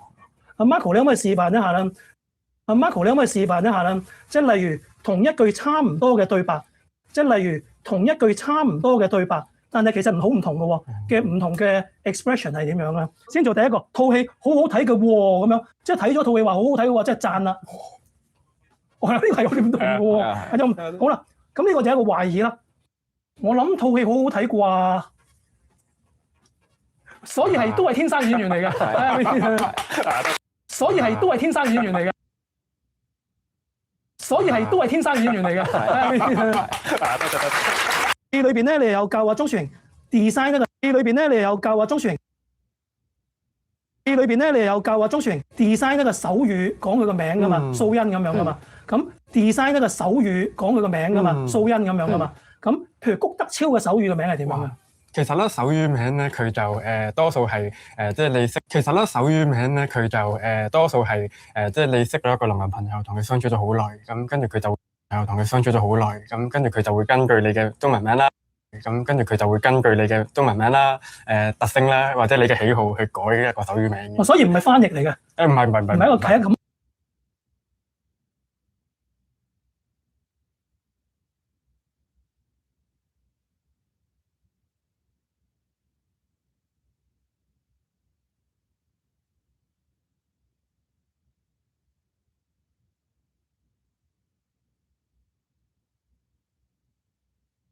所以唔係翻譯嚟嘅。唔係一個係一個咁一樣嘢嘅綜合嚟嘅。係啊，即係好似 Alan， 即係佢嘅角色咁樣，佢個頭髮係突起咗出嚟，所以我就咁樣咯。咁啊，子信咧就係佢叫子信啊，咁啊手語就信啦。咁啊素欣啦就係又皮膚又白，跟住就又識講嘢啦咁樣，咁就係雪亮咁樣，係。咁就係雪亮咁樣，係啊。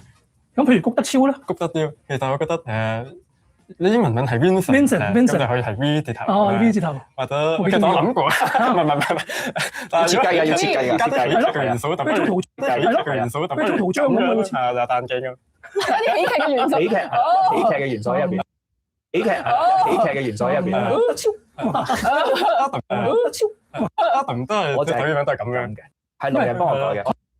係路人幫我改嘅，我係眼鏡，係啦眼鏡，同呢個就係 A 手語嘅 A， 係啦，係啊，即係好似其實我哋嘅綽號啊、花名啊咁，即係好似其實我哋嘅綽號啊、花名啊咁樣，佢就用，即係好似其實我哋嘅綽號啊、花名啊咁樣，佢就用咗我哋啲特徵、一啲感覺去做呢件事，係一個獨特，去做呢件事，係一個獨特嘅手語名嚟嘅，冇得直譯嘅，就係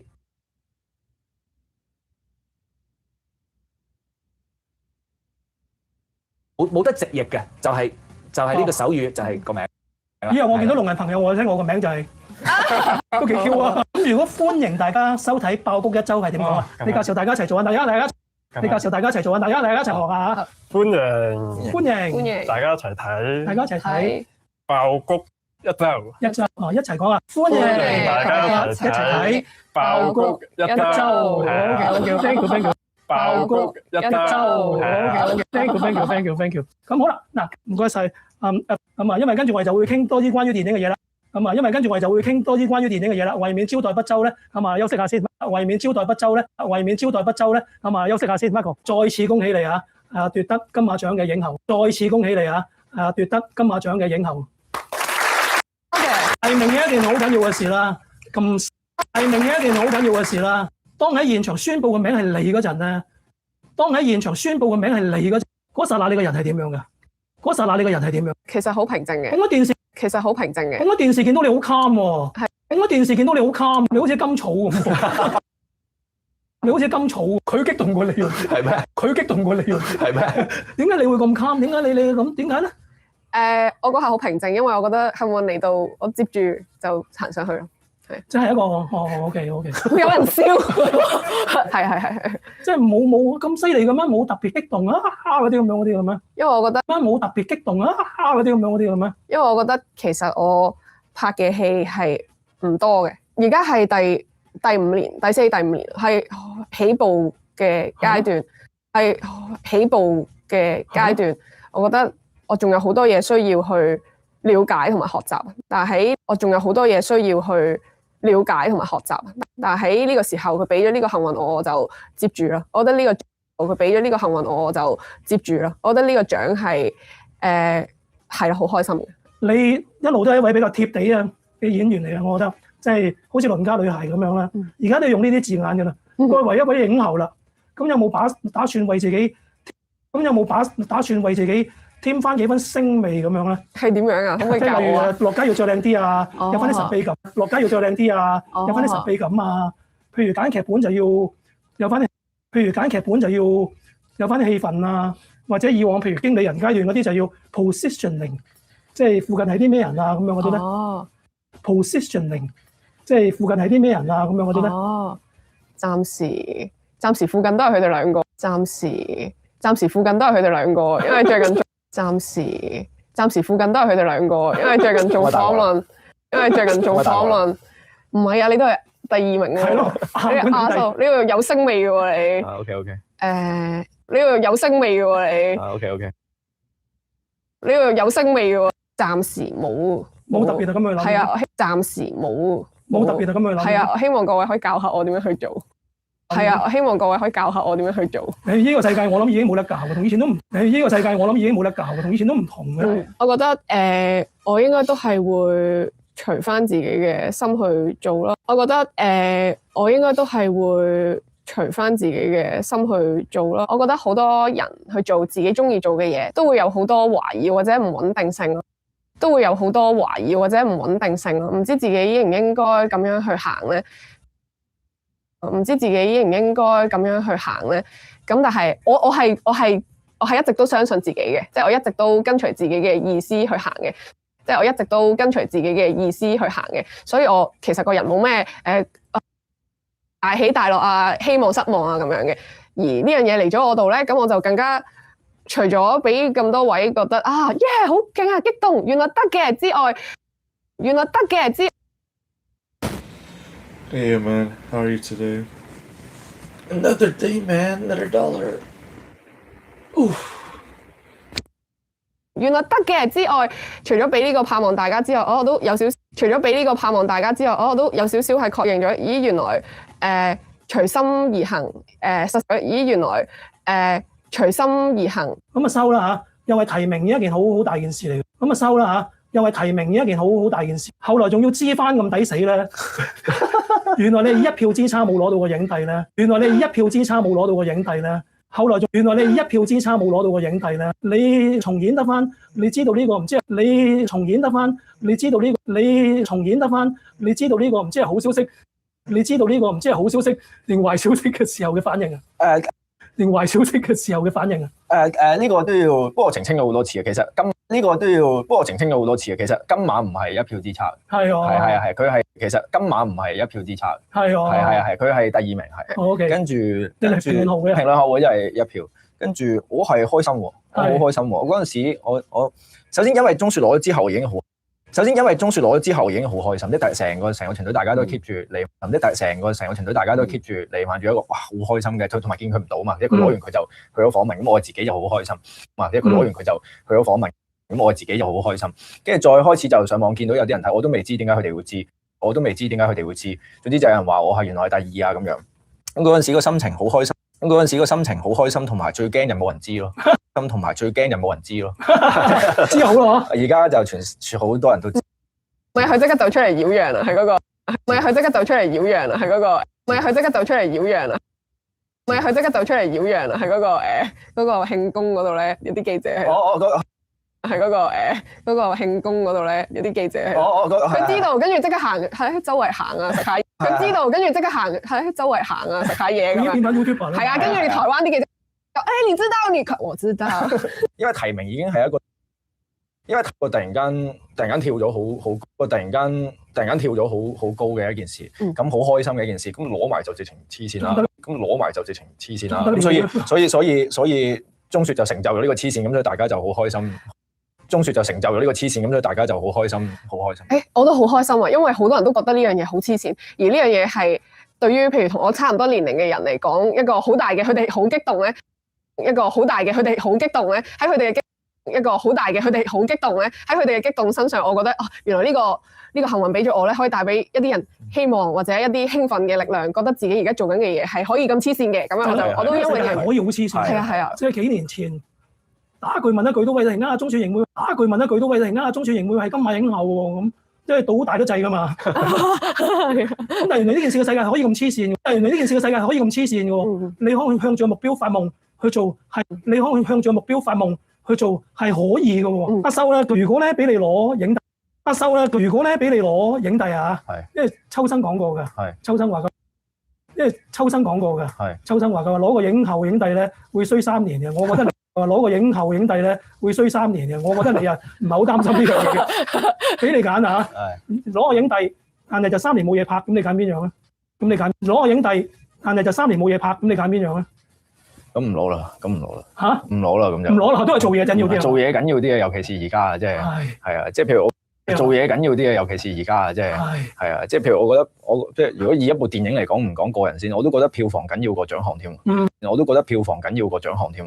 即係始終係一個，即係我覺得對個成個戲或者成個行業可能，即係我覺得對個成個戲或者成個行業可能，始終係一個 industry。係啊，所以如果三年好大鑊，冇啦，由佢啦。所以如果三年好大鑊，冇啦，由佢啦。都等咗好多年啦，冇啦，由佢啦。都等咗好多年啦，又再等，都等咗好多年啦，又再等，有嘢做最緊要，有啲機會俾人看見啊！有嘢做最緊要，有啲機會俾人看見啊！好啊，我俾啲機會現場觀眾問你哋啊！好啊，我俾啲機會現場觀眾問你哋啊！好，Patrick 係呢條問題想問日學修先生嘅，認真冇係如果我哋想如果我哋想更加深入咁進入或者認識你嘅影視世界嘅話，你會進入或者認識你嘅影視世界嘅話，你會推介你嘅邊套影視作品啊？你會推介你嘅邊套影視作品咧？即係包括 YouTube 係啦，即係包括 YouTube 係啦。一定要佢㗎係嘛？一定要佢㗎係嘛？佢拍嘅都得㗎。即係佢唔會講教父 channel 啊。想認識我去睇教父啦。淨係影同埋視啊。如果再講認識嘅話，我會好想大家睇我嘅舞台劇咯。即係因為雖然演嘅唔算多，但係即係喺我，尤其是我人以前好嘈㗎嘛，即係好多嘢噼哩啪啦咁樣，令大家對我有好多睇法。但係我覺得一去到舞台嘅世界好純粹，即係嗰個演戲。但係我覺得一去到舞台嘅世界好純粹，即係嗰個演戲好。但係我覺得一去到舞台嘅世界好純粹，即係嗰個演戲好純粹，觀眾睇，即係嗰個演戲好純粹，觀眾睇戲好純粹。咁我嘅好早期一啲自己嘅肯定或者觀眾嘅肯定就係嚟自舞台劇咯。咁所以有機會我都希望觀眾可以透過舞台劇去認識，我都希望觀眾可以透過舞台劇。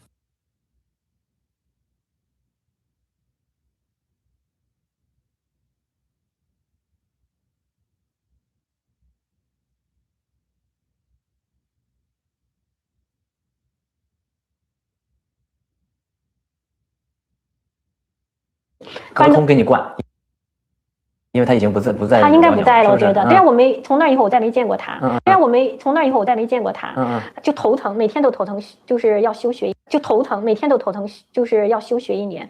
休学1年就在家里待着，待着时候我就跟我妈妈说，谁谁说你话，我说谁谁家里的蛾子丢了，谁谁偷的，然后他们家会怎么样，就闲聊嘛。是你给他们就闲聊嘛。是你给他们算这些个，比如说他家丢鹅了，他家丢狗了，算完了都找到了吗？就是那样啊。真找到了。对啊。你是怎么算的？就是你一算的时候，那个爷爷就告诉你这个鹅应该在哪儿，那个爷爷就告诉你这个鹅应该在哪儿，这个狗应该在哪儿，还是怎么的？不是啊。还是怎么的？不是啊，脑子还是这个狗应该在哪儿，还是怎么的？不是啊，脑子里就会看见这个鹅在哪。有景象了。有景，我是眼前有景的。啊，比如说这个鹅在那个河边呢。Yes。那个狗在老王家呢。没有，那个狗它是给偷着，半夜。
半夜吊死，吊在树上，然后给扒皮的，然后给扒皮的，你这都有景象，我看见的，就是你这，然后给扒皮的，你这，然后给扒皮的，你这都有景象，你这都有景象，我看见的，就是不是我的眼，不是我的眼，是真的看，就是看见，但不是我的眼看见。我知道，我明白你的意思，就是你脑海里有这个景象。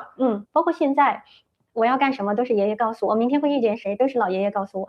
我本人是个普通的人，和你一样，但是在我工作的时候是老爷爷来和你一样，但是在我工作的时候是老爷爷来教我的。就老爷爷现在还是这个老爷爷，一直还有别的老爷爷，就是老奶奶什么都有。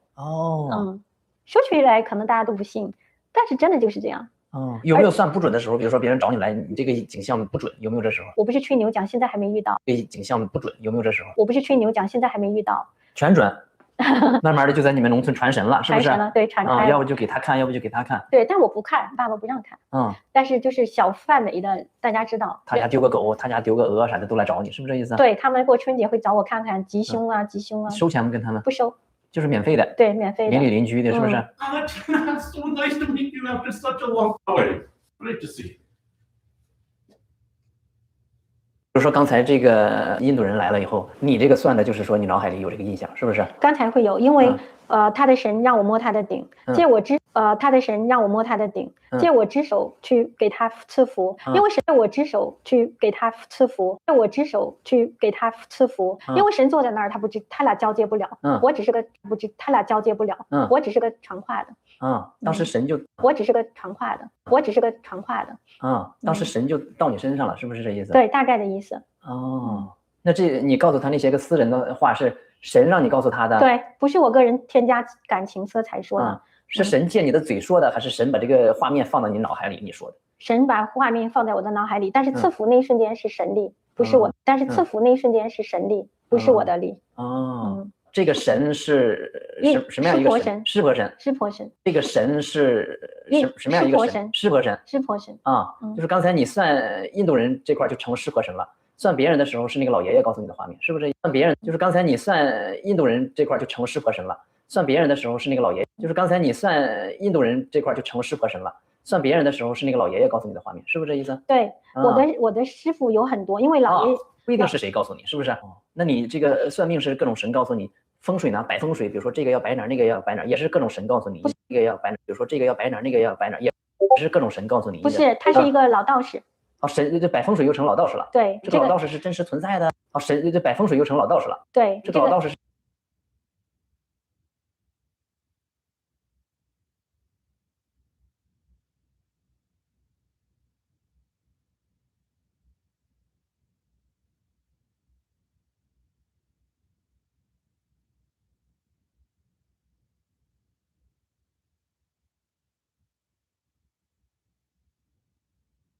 Mais aussi l'avalanche ou...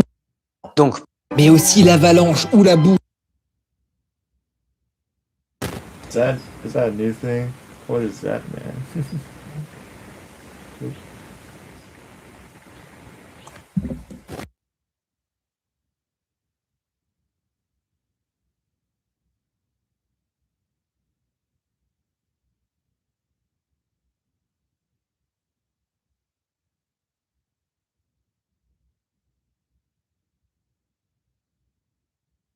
对，这个老道士是真实存在的还是？真实存在，他是历史上的名人。是谁？我不能说。还不能说。不能说。这是个秘密。不，这是个秘密。不能说。我不是说怕你说，也不是说秘密，因为我们说这些话，可能对普通人来讲已经就属于天方夜谭。可能对普通人来讲已经就属于天方夜谭。我再去依附于某个名人，让人家觉得我是在依附于他。事实他真的是存在，教我手艺，让我去给做风水，而且我做的风水也挺好的。那你跟这个老道士是怎么连接上的？看风水的时候就请师傅就可以了，请他。那最一开始你做风水的时候是怎么请到这个道士的？师傅会告诉我，我给你介绍个师傅，这个师傅是管风水的。哪个师傅告诉你？就最早是老爷爷，也是老爷爷介绍你的。老爷爷介绍这个人到我这里，然后受香火供养。我也供养很多师傅嘛，就这个意思。我不知道你懂不懂，就是最早有老爷爷，老爷爷会说把这个道士师傅介绍给你，你以后他就是专门做风水的。如果有人来算命，你要请这个算命师傅来。你如果说生孩子的师傅，所有的这些个神呐、道士也好，都是这个老爷爷的介绍人，是不是？对，他介绍来。我们现在去一个客户家里，因为我给他摆的风水，我现在看一下他做的怎么样，符不符合标准。就这家哈。是。这是大宅呀，这个。还行。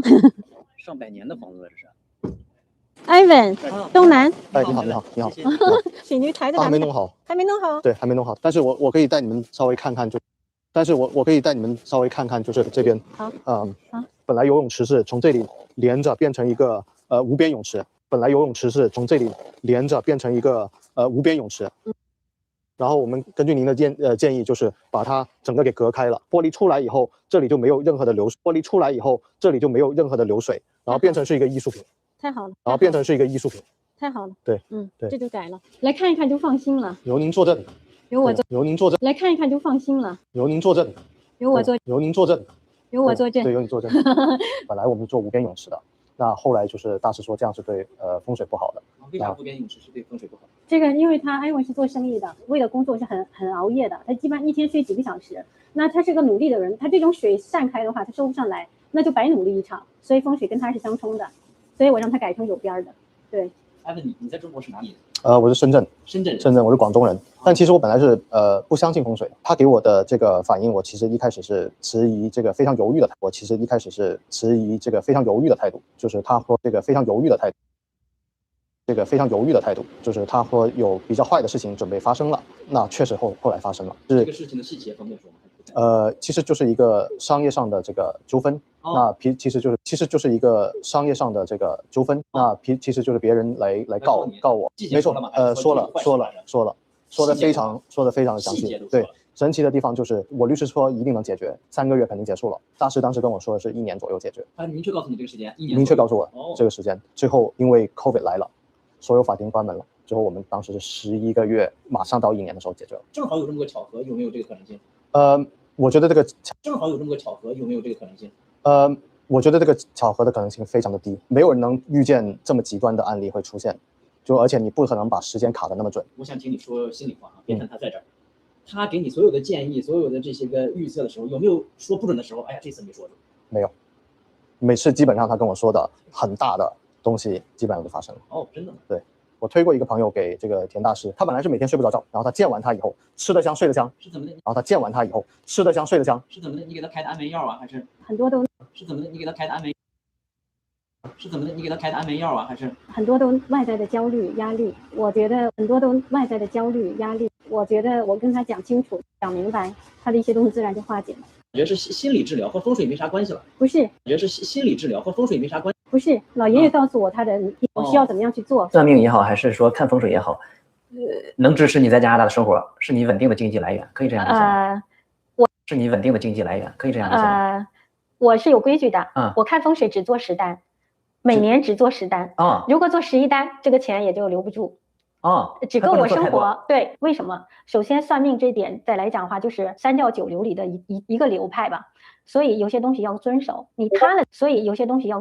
你塌了的话，你会付出的更多。所以我听师傅安排每年10单。所以我听师傅安排每年10单。我做风水都已经排到2029年了。都排满了。没有排满还可以安排，但是最远的都可以做到那个时。一单你收他们多少钱？一样的，这个都是私聊。那你1年就做10单风水，我猜这个单价应该不止几百块钱。那你几百块钱1年10单，你才几千块钱？1年10单你才几千块钱，你这养活不了自己。可不可以这样理解？虽然你不说多少钱。不是我不想告诉你，因为这也是秘密。不叫秘密，这是因为因人而异，因事，这是因为因人而异，因事而异，没法有个因事而异，没法有个定标。咱也有个没法有个定标。咱也有个大概的范围吧，几十块、几百块、几千块还是几万块？那真的没法说，因为他请的东西不一样。那他一个可能1000块，有的可能1万块。甚至10万块，他没有法定价。除了风水还有算命，算命没有这个1年只能没有多少要求。很多人就是算流年嘛，像今年也一样，特别20。流年是啥意思？流年就是说。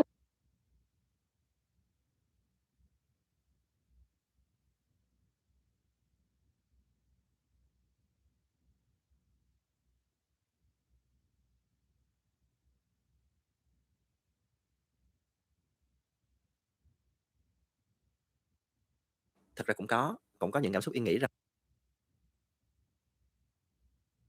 thật ra cũng có những cảm xúc Yên nghĩ rằng là nó bị dồn nén lại.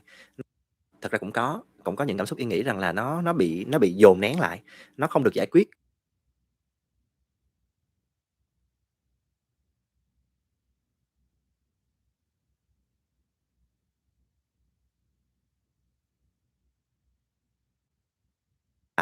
Nó không được giải quyết thì mình nghĩ khi mà mình đối diện với những vấn đề mà thực sự là mình không có hướng giải quyết, cái tâm lý của mình sẽ muốn lướt qua những vấn đề mà thực sự là mình không có hướng giải quyết. Cái tâm lý của mình những vấn đề mà thực sự là mình không có hướng giải quyết, cái tâm lý của mình sẽ muốn lướt qua luôn, chứ không ví dụ như là khi mà mình bị đau mình sẽ muốn lướt qua luôn, chứ không ví dụ như là khi mà mình bị đau á, thì mình sẽ muốn làm cái gì đầu tiên? Giảm đau. Chứ mình sẽ không nghĩ tới việc là chữa trị cho nó hết đi, mình chỉ muốn cho nó đừng đau cái đã. Thì trong tình cảm nó cũng sẽ như vậy, khi mình có một vấn đề khúc mắc mình sẽ không nghĩ tới là ngồi xuống để giải quyết, cũng sẽ như vậy. Khi mình có một vấn đề khúc mắc mình sẽ không nghĩ tới là ngồi xuống để giải quyết làm sao để mai mốt nó không xảy ra vấn đề này nữa, nó không có. Mình sẽ không nghĩ tới cái đó, mà cái quan trọng nhất mình sẽ nghĩ tới là làm sao lướt qua được cái cảm xúc đó bây giờ. Không trải qua cảm xúc đó nữa là tốt nhất, chứ bây giờ mà đang cãi nhau nó bực quá, nó khó chịu quá mà cứ ngồi đó nghĩ là đang bực đang khó chịu như thế này là giải quyết làm sao để lần sau đừng bực quá, nó khó chịu quá mà cứ ngồi đó nghĩ là đang bực đang khó chịu như thế này là giải quyết làm sao để lần sau đừng bực, khó lắm. Thì Yên nghĩ là cách tặng quà cũng là một trong những cách như vậy để mình lướt qua. Nhưng mà thực sự có những điều nó là cái nút thắt á, mình không gỡ thì ví dụ như mình đi qua, thực sự có những điều nó là cái nút thắt á. Mình không gỡ thì ví dụ như mình đi qua cái đoạn dây này mình tới cái đoạn dây kia thì cái nút thắt nó vẫn còn nằm ở đây. Nó chưa gỡ thì sợi dây cũng không thể nào mà nó thẳng được. Nó vẫn là những cái nút thắt, chỉ đến một ngày nào đó thì mình lại sẽ gặp nó ở trong những cái vấn đề khác, những câu chuyện khác. Trong những cái sự tương tác giữa hai người trong cuộc sống thì nó vẫn gặp thôi. Nên là đối với Yên thì khi có những vấn đề thì có thể là lúc đó mình không giải quyết, nhưng mà lúc khác mình chắc chắn sẽ giải quyết. Bởi vì cái mục nhọt nó còn nằm ở đó thì chắc chắn nó sẽ đau. Một lúc nào đó nó vẫn sẽ giải quyết. Bởi vì cái mục nhọt nó còn nằm ở đó thì chắc chắn nó sẽ đau. Một lúc nào đó nó vẫn sẽ đau thôi. Ok. Thanh nghĩ rằng là món quà có thể sẽ trở thành một sự hòa giải nhất định. Thanh nghĩ rằng là món quà có thể sẽ trở thành một sự hòa giải nhất định để giúp cho cái cuộc trò chuyện nó dễ thở hơn. Đúng rồi. Thì trên mạng xã hội cũng sẽ có những thứ nó thể hiện rất nhiều và chúng ta thấy đó chính là flex những món quà. Thì Thanh có thấy rằng trong mạng xã hội của Thanh thì có thường xuyên thấy câu chuyện flex những món quà không? Lâu lâu thì mình cũng có flex những món quà mà ví dụ như mình không có nói thẳng ra nhưng mình cũng chụp lại giống như là lưu lại kỷ niệm thôi, chứ nó không phải là flex. Nhưng mà Thanh có biết là rất nhiều người thích flex, thì Thanh nghĩ rằng là nếu mà đơn thuần mình vui thì mình chia sẻ thôi. Nhiều người thích flex thì Thanh nghĩ rằng là nếu mà đơn thuần mình vui thì mình chia sẻ thôi, nó cũng không có gì. Nhưng mà nó sẽ có kiểu là khi mà mình đã nghiện cái việc flex đấy và mình vô hình chung mình nói là nếu mà mình không flex lên thì người ta sẽ không biết mình có cái đó, hoặc người ta sẽ không biết là chồng mình yêu mình, chồng mình chiều mình, thì đôi khi nó sẽ trở thành áp lực. Nếu mà chỉ đơn thuần là tôi vui, tôi chia sẻ, tôi chụp ảnh kỷ niệm 1 lần 2 lần. Nếu mà chỉ đơn thuần là tôi vui, tôi chia sẻ, tôi chụp ảnh kỷ niệm 1 lần 2 lần. Còn nếu mà nó trở thành áp lực là mỗi 1 lần được tặng quà, càng ngày cái giá trị nó càng phải cao, tôi cần phải chụp hình, tôi cần phải quay phim, tôi cần phải làm lớn lên. Thì thứ nhất là nó sẽ tạo áp lực cho chính họ và tạo áp lực cho những người xung quanh họ. Nó sẽ có một cái xu hướng á, mà theo social listening người ta nói á, rằng là khi người ta càng cố khoe cái gì trên mạng xã hội, thì đó là cái thứ social listening người ta nói á, rằng là khi người ta càng cố khoe cái gì trên mạng, người ta sẽ cảm thấy nó mong manh và nó không an toàn nhất. Chính vì khi mà bạn đang cố tình show off ra những cái vấn đề đó thì những thứ đó thực sự bạn đang không có vững chắc. Giống như hàng ngày chúng ta ăn cơm thì bạn đang không có vững chắc. Thì chúng ta sẽ không thể nào mà cứ khoe tôi ăn cơm sáng trưa chiều tối, chỉ có khi nào mà chúng ta phải gửi cho PT về cái meal plan mình có ăn đúng hay không thôi thì mình mới gửi. Còn ví dụ như ngày hôm nay bạn khoe là bạn được dẫn đúng hay không thôi thì mình mới gửi. Còn ví dụ như ngày hôm nay bạn khoe là bạn được dẫn đi ăn ở một nhà hàng sang trọng thì chắc chắn điều đó sẽ không tới nhiều lần. Hoặc hôm nay bạn được tặng một bó hoa thật to trên du thuyền. Chắc chắn điều đó không tới nhiều lần, và bạn cũng biết rằng mọi người sẽ không có được đó nhiều lần trong đời. Thì đó chính là cái cảm xúc mà Yên nghĩ rằng là nó cũng chỉ đang thể hiện một cái sự che lấp đi một cái sự không an toàn trong chính mình. Tại vì tình yêu đâu nhất thiết phải là hôm nay phải là một cái túi hiệu, hôm nay phải là một cái phần chuyển khoản mấy chục triệu, hay là một viên kim cương. Nếu như đó là một viên kim cương được tặng cho bạn nhân ngày bạn đính hôn, bạn chuẩn bị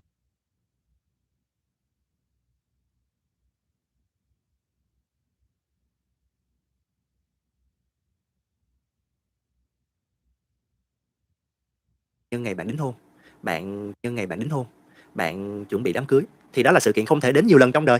Nhân ngày bạn đính hôn, bạn chuẩn bị đám cưới thì đó là sự kiện không thể đến nhiều lần trong đời. Nó rất trân quý và bạn sẽ khoe. Còn nếu như ngày cứ nhiều lần trong đời, nó rất trân quý và bạn sẽ khoe. Còn nếu như ngày cứ mỗi tháng bạn lại khoe bạn được tặng cái này, bạn được tặng cái kia, như ngày cứ mỗi tháng bạn lại khoe bạn được tặng cái này, bạn được tặng cái kia, thì chưa chắc những điều đó là những điều bền vững trong cuộc sống của bạn, mà bạn cũng không cảm thấy an toàn với những điều đó. Ngày trước thì mỗi lần mình được tặng quà gì mình cũng hay đăng lên mạng xã hội lắm, để mình thể hiện là trời ơi, mình thích quá, mình vui quá, mình đang muốn chia sẻ với cả thế giới là mình rất là vui. Nhưng mà sau đây dần già thì Yên cũng nhìn thấy là mình rất là vui. Nhưng mà sau đây dần già thì Yên cũng nhìn thấy những cái bài viết như vậy và những cái đánh giá như vậy, thì Yên bắt đầu cũng không share nhiều về những món quà. Nếu như thực sự đó là những niềm vui thì mình muốn mọi người thấy là mình đang rất vui, và mọi người sẽ chia sẻ với mình. Ví dụ như ngày hôm đó mình nhận được học bổng, hay là ngày hôm đó mình nhận được những cái ví dụ như ngày hôm đó mình nhận được học bổng, hay là ngày hôm đó mình nhận được những cái phần công nhận xứng đáng gì đó, thì mình sẽ chia sẻ thôi. Còn những món quà thì em nghĩ đó là những câu chuyện cá nhân giữa những người với những người.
Probably imagine this. Skyscrapers, luxury shopping malls, fancy restaurants, people drinking coffee in the afternoon, and living a very comfortable life. But today, I want to show you another side of Shanghai, the side that I see every day. Hi, I'm Kiki. I just graduated from university and moved to Shanghai alone. And honestly, my life here is not as fancy as people imagine. Right now, I'm living in a hostel because renting my own apartment is still cost too expensive for me.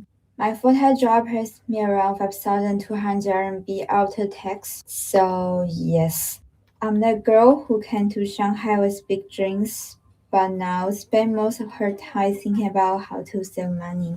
To make my life a little easier, I started a second job on weekends.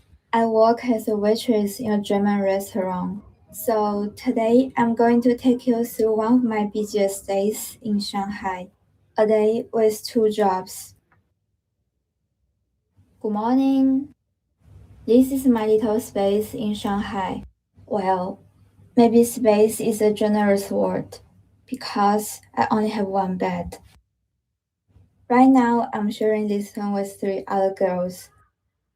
And every month, I pay around 1,700 RMB for this bed, around $230 US. When I first came to Shanghai, I honestly didn't imagine that I would live like this. But life after graduation is sometimes very different from where it's bad. At least for now, this is my way to stay in Shanghai. And actually, after a long day outside, this tiny bed still feels pretty comfortable.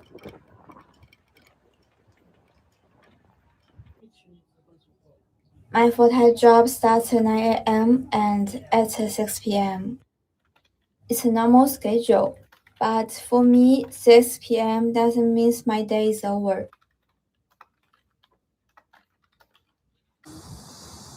Lunchtime. This is probably the most exciting moment during my workday because it means I can finally eat. Today I came to 7-Eleven downstairs. Actually, I think the convenience stores in China are underrated. You can find almost everything here.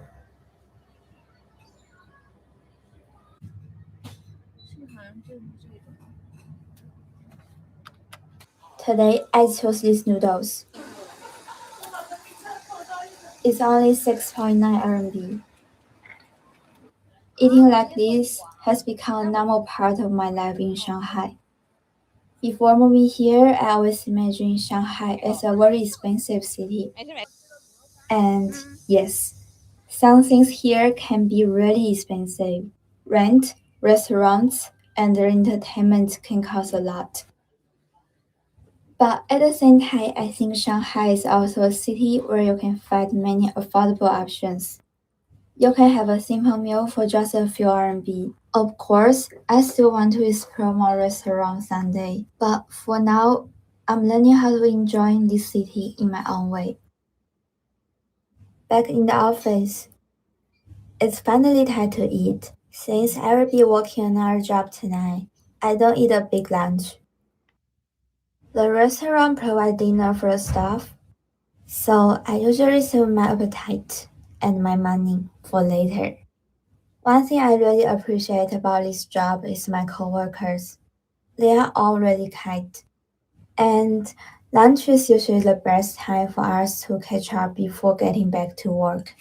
Sometimes I think if I stay home all day, I probably feel pretty lonely. At least at work, I get to talk with people, laugh a little, and my days feel full.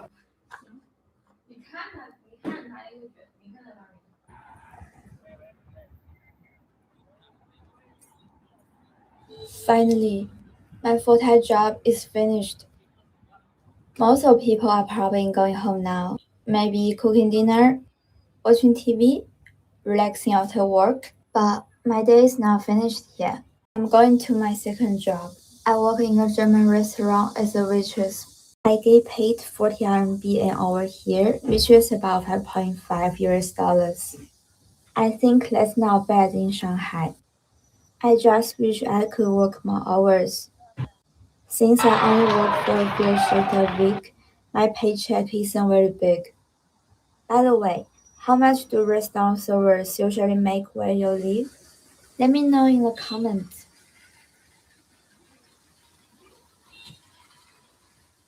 Actually, when I started this job, I was also a little curious because my life in Shanghai is usually quite simple. Most of the time, it's just between work, my household, and my daily routine. But after working here, I started seeing a little different side of the city. I learned how the restaurant works behind the scenes. I experienced a different work environment from my other job. And I realized there are many different ways to live and work in Shanghai. For me, this part-time job is like a small window into another world. By the way, this restaurant is actually located in a pretty interesting place. It's hidden inside a small square in the park. The first time I came here, I honestly almost couldn't find it. It's quite different from the busy street of Shanghai. You walk through the park, and suddenly there is this restaurant hidden inside. I actually think places like this are quite interesting. Alright, I'm finally here. This is where I spend my weekends now. It's a German restaurant. We serve different kinds of German food and drinks. On the menu, you can find pizza, German sausages, pork knuckle, and different type of beers. The restaurant has a really good vibe. And many customers come here to have dinner, drink beer, and spend time with friends. Today is one of the quieter days because it's a weekday. On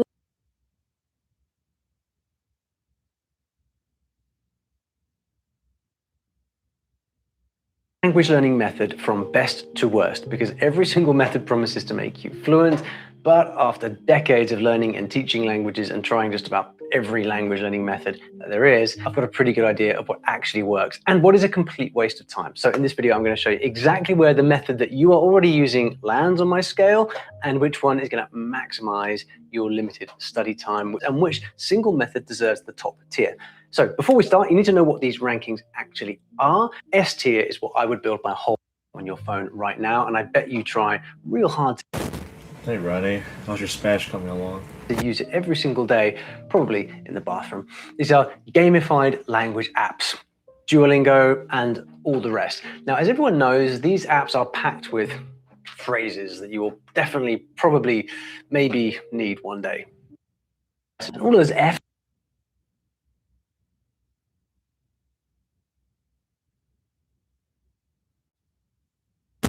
Grammar F tier.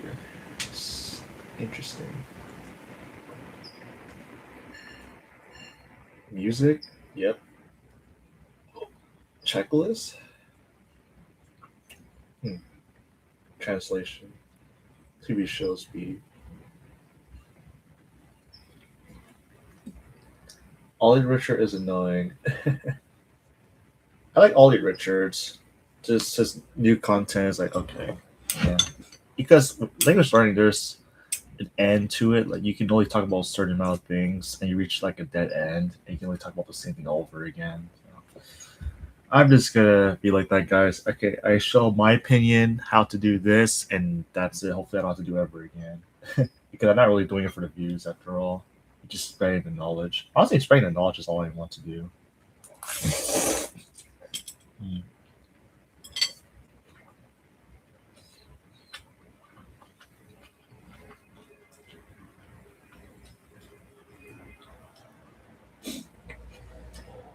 Running is not free. Seriously.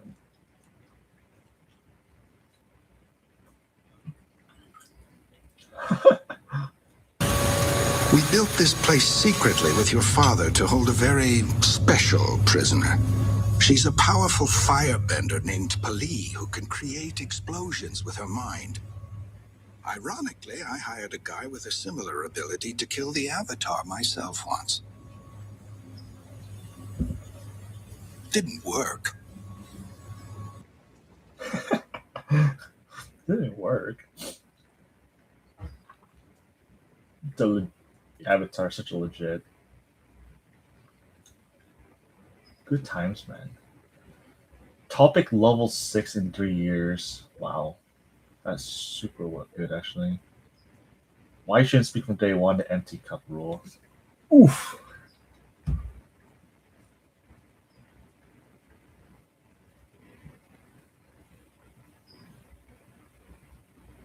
We have a very special guest today. Boo. So what happened with French Ben? I followed your advice. Excellent.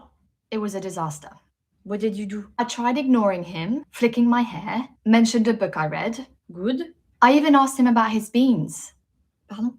The coffee beans? Because you told me that Frenchmen like it when you bring up random facts. Okay, I misjudged that. He recommended brands of coffee. I was mysterious. Ah, good. I walked into the cafe, ordered a coffee, and didn't tell him anything about myself. Perfect. Leave him wanting more. He asked me how my day was, and I said I prefer not to discuss it. Putain.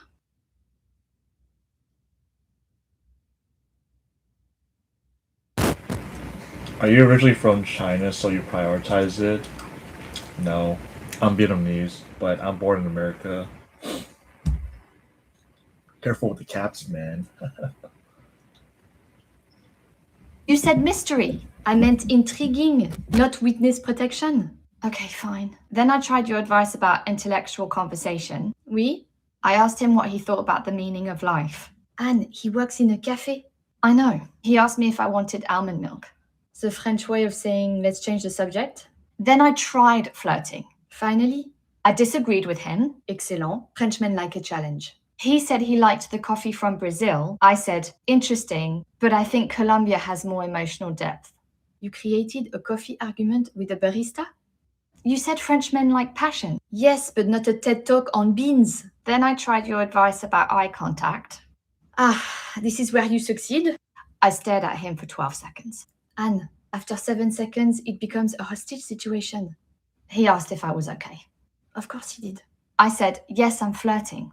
You told him. You said the French are direct. Oui, mais direct doesn't mean announcing the technique. Okay, but then he smiled. He did, yes. And then he gave me his number.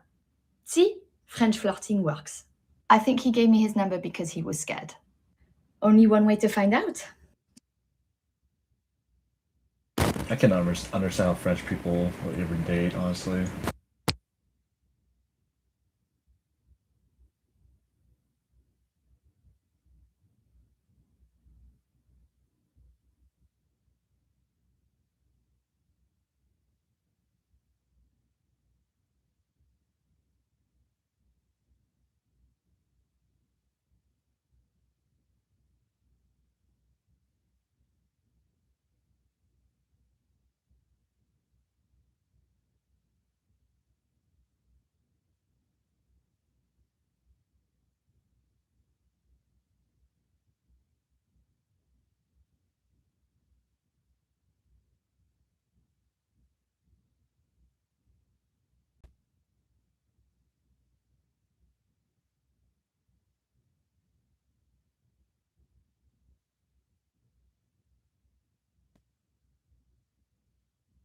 Hey, what's up, my fellow Nihongo learners? How is it going? This video isn't going to be exactly like a milestone video, but rather it's about talking about me switching up the method of learning Japanese a little bit, and I want to explain why I decided to do that. Let me just go ahead and rip the band-aid off now, and this is going to surprise a lot of people because I've talked so much.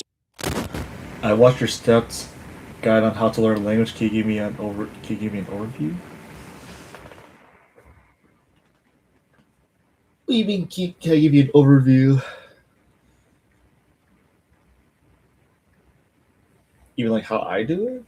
Well, I did. I pretty much do streaming every day-ish. About this, I stopped using LingQ. What? It hurt me to do that, by the way. It was not an easy choice, but I got so frustrated that I stopped using it. And I want to get into and explain, and I hopefully give feedback to the people that work on LingQ. Again, this was not an easy choice for me to make as a person that's been literally using it since 2019. At like 2022 or 23, I went full-time on LingQ to learn Japanese, and I don't regret that at all, by the way. Like I said, I want to get into all of it because there's a lot of like how to. I guess I should eat first. I'm gonna eat real quick. Context to this whole thing, and I want to explain it. I just had coffee too, so I might be a little more hyped up than usual, but that's okay. That's good. I am now a full Migaku user, okay? And like I said, I didn't make this decision lightly. Full disclaimer, I do have an affiliate link with Migaku. I already know in my head that that might come off wrong because it might seem like, oh, I'm trying to shill for affiliate links and maybe I just want money, but no, that's literally not it. I don't care if you sign up with my link or not, okay? You can, but you don't have to. Before I even get into this video, I always want to point out to you guys that it doesn't matter what you use to learn Japanese, as long as you do it enough every single day consistently. I don't care what you use. You can do it for free. I've always talked about the free methods of learning Japanese, and really at the end of the day, you just have to do what is best for you and what you like. There's a lot of things are out there that actually work. If we're just talking about Migaku Link and other websites, I know Language Reactor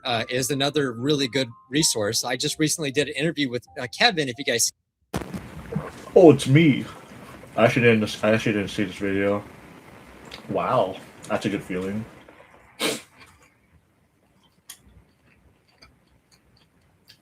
I'll take a shout out. See that video and really good resource. I just recently did an interview with Kevin, if you guys see that video, and he talked about using Language Reactor, and it sounds like it does a lot of the same things that Migaku does. So there's a lot of alternatives out there, and to be honest, I think they all probably work. So I think you should just do what's best for you, because I was such a diehard, I still like LingQ, but I was such a diehard user of LingQ that I have to talk about as to why I just decided to stop using it. And I want to give feedback, and I'm going to do comparisons between Migaku and LingQ, because I feel like there's a lot of room for improvement on both areas here. Just know I do have an affiliate link with Migaku, so if it's something that you do want to use, you can use my link. If you do decide that you like what you see, you want to try it out, you can use my link. It does $10 a month, $15 for early access to new features, $4.50 for lifetime. Wow, lifetime is wild. Just help me out. You can get 10% off a lifetime, and then obviously a free month of the standard and early access.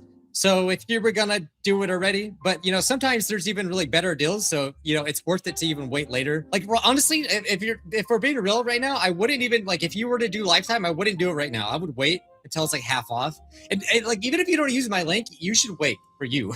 That's what I would do. But again, like, none of my videos are sponsored ever. It's just an affiliate link. So they're not paying me to say anything, but I get paid when you guys use my link. But at the end of the day, I'm doing what I want to do. And I decided to quit LingQ. I want to say this too, because I obviously did that, interview with Kevin, who is a LingQ user, and he's still a LingQ user. And during this video, I had not quit LingQ yet, by the way.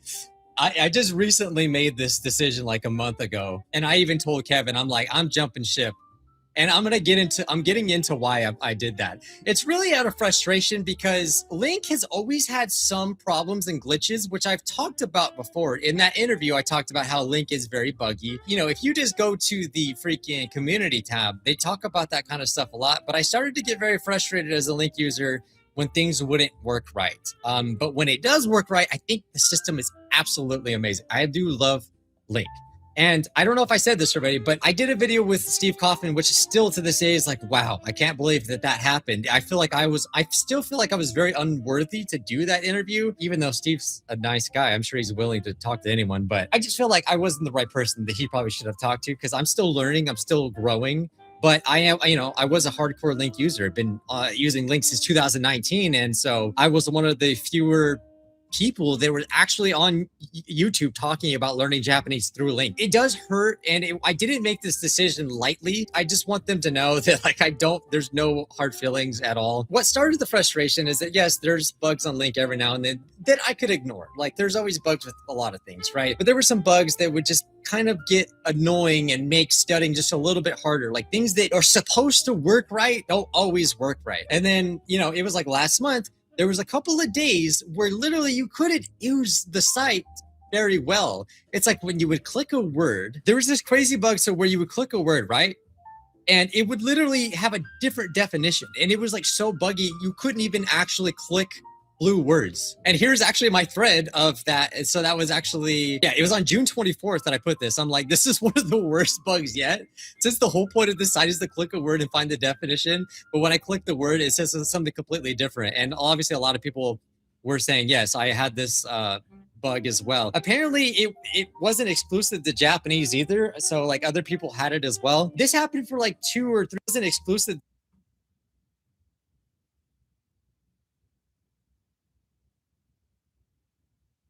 the Japanese either. So like other people had it as well. This happened for like 2 or 3 days straight, and I was so why PewDiePie degraded to this.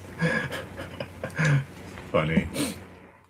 So frustrated, because I'm like, damn it, I just want to study. I just want to study. Bugs to this magnitude didn't happen on LingQ. There was bugs that I could ignore, and I still like the site, but this was just inexcusable for me personally. And I took it personal.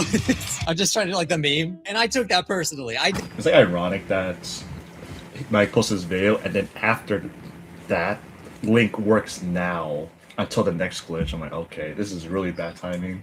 I did take it personally. I was pissed off because I'm like, this should not be happening. And I feel like the response to the bugs were longer than they should have been. I feel like that kind of bug should have been fixed immediately, within the same day at least. And it took a few days And so that was very frustrating. So even then I was like, okay, it's fine. And then I imported some podcasts, some Nihongo Kon Teppei. And then when I imported it, there was that new bug where like half of the entire lesson was blue. I'm sure this stuff is fixed now, I think. I don't actually know because I haven't used it in a while. Oh, actually, yeah, I think it is fixed because they I think they updated it. I want to say they did because yeah, I actually don't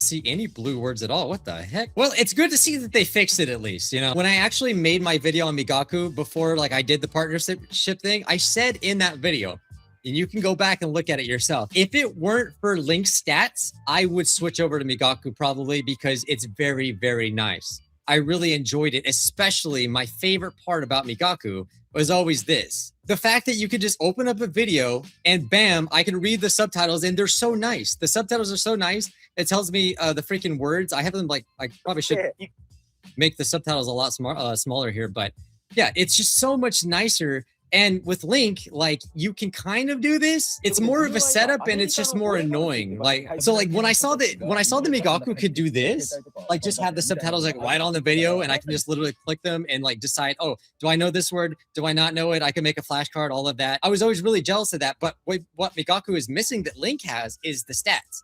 Like it tells you, like Link tells you how many words you know. I'm sorry, not know, but how many words you're reading, how much time you're spending on the lesson. And I think that is a fantastic thing that I wish like Migaku had. But Link does have those kinds of things. And so I was so invested. And as you can see, I had 26,000 known words on Link. I didn't want to switch over. But after these bugs, I was like, he's not. He's promoting something else. He's promoting like a very famous app.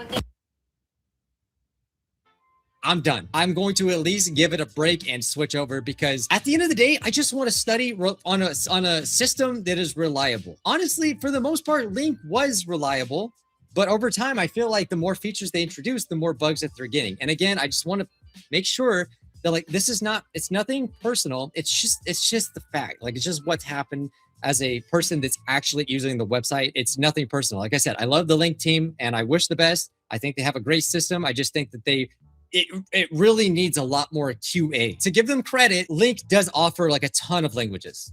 And that's another upside. You know, something like Migaku might not even have the language that you would want to learn, you know, perhaps. I know they have a lot of the top ones, but Link has like, I think a lot more. So yeah, it's been like just over a month or so where I've been using Migaku. When I started going over, it was, you know, it was a little bit harder for me to get used to because I missed those stats and kind of like having those streaks. Link fast reading interactive keep buying is a killer functionality. Right. And I created a logo.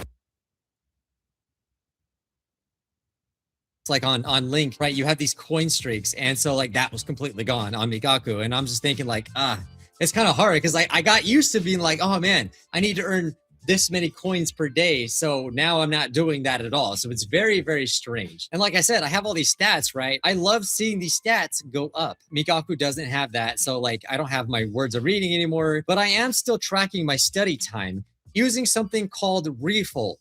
Now, I found this app through Seabolt Speaks, who just uploaded a video. That guy is a savage, dude. He's freaking going crazy learning Japanese. Like, he texts me every now and then to give me an update on his progress. And like at the pace that he's going crazy. Like he's doing like 4 hours a day easy. I still struggle to get that. I'm not gonna lie, still working on that. Shout out to Seabolt Speaks for mentioning Refold. This is a free app that allows you to track your time. So literally that's what I've been doing. I've been tracking my time. Every single second of studying Japanese has been tracked. So what's cool about this, and this is not sponsored, again, this is free. I downloaded this for free. So what you can do is like whenever you start doing something in Japanese, you literally just pick what you're doing and you get to set a timer. And then when you're done doing the activity, you just stop it and then you add it. Or you can like do a manual entry of like, okay, I watched like 2 episodes of anime. So what you can do is literally log in and say, okay, I've watched 40 minutes of anime or 40 or 60 minutes, whatever it is. So even though I do not have like how many words I've been reading,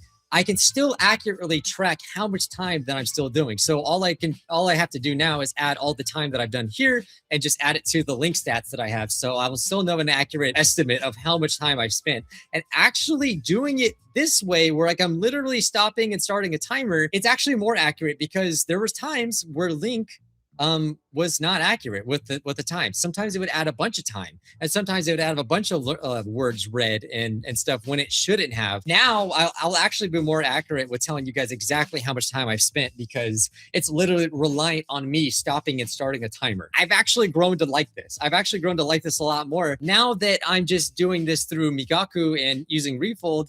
I'm not really feel like I'm stuck in the Link ecosystem, I guess, if that makes sense, which is like there's good things and bad things about that. Like I said, Link has a lot of great features, but at the same time, if I want to log in my time and like, you know, at the end of the day, I could have just done anything and I just use that timer. Like I could still use timers and use Link and all of that. That would be fine. But because I like the fact that Link could track all my stats, I wanted to do everything inside of Link. And I You still in there, Ronnie?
Why should I learn like this? What's wrong with physical flashcards? You could learn flashcards. You could. It's up to you. A saw you what. Now just the question is how efficient is it, right? Like how fast can you learn compared to like other methods? Just a battle of methods. Like which is faster? Effective, sure, but how fast?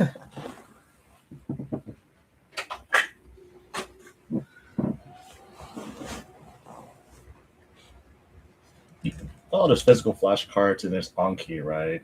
So whichever.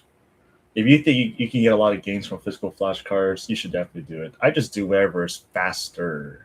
That's just my goals. Can I do everything faster? Efficiency. If you like flashcards, do it, man.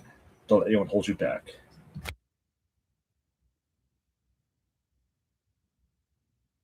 Những người thì Yên sẽ rất thích đăng lên mạng xã hội. Khi mà Yên nói đến đây thì Thanh có chợt nhớ đến một cái điều mà Thanh nghĩ rằng là bản thân mình và có thể ai đó khi mà nghe podcast này họ cũng sẽ có cùng cảm nhận. Đấy là Yên có thấy là khi mà mình được nhận quà, mình không biết giá trị của nó như thế nào nhé.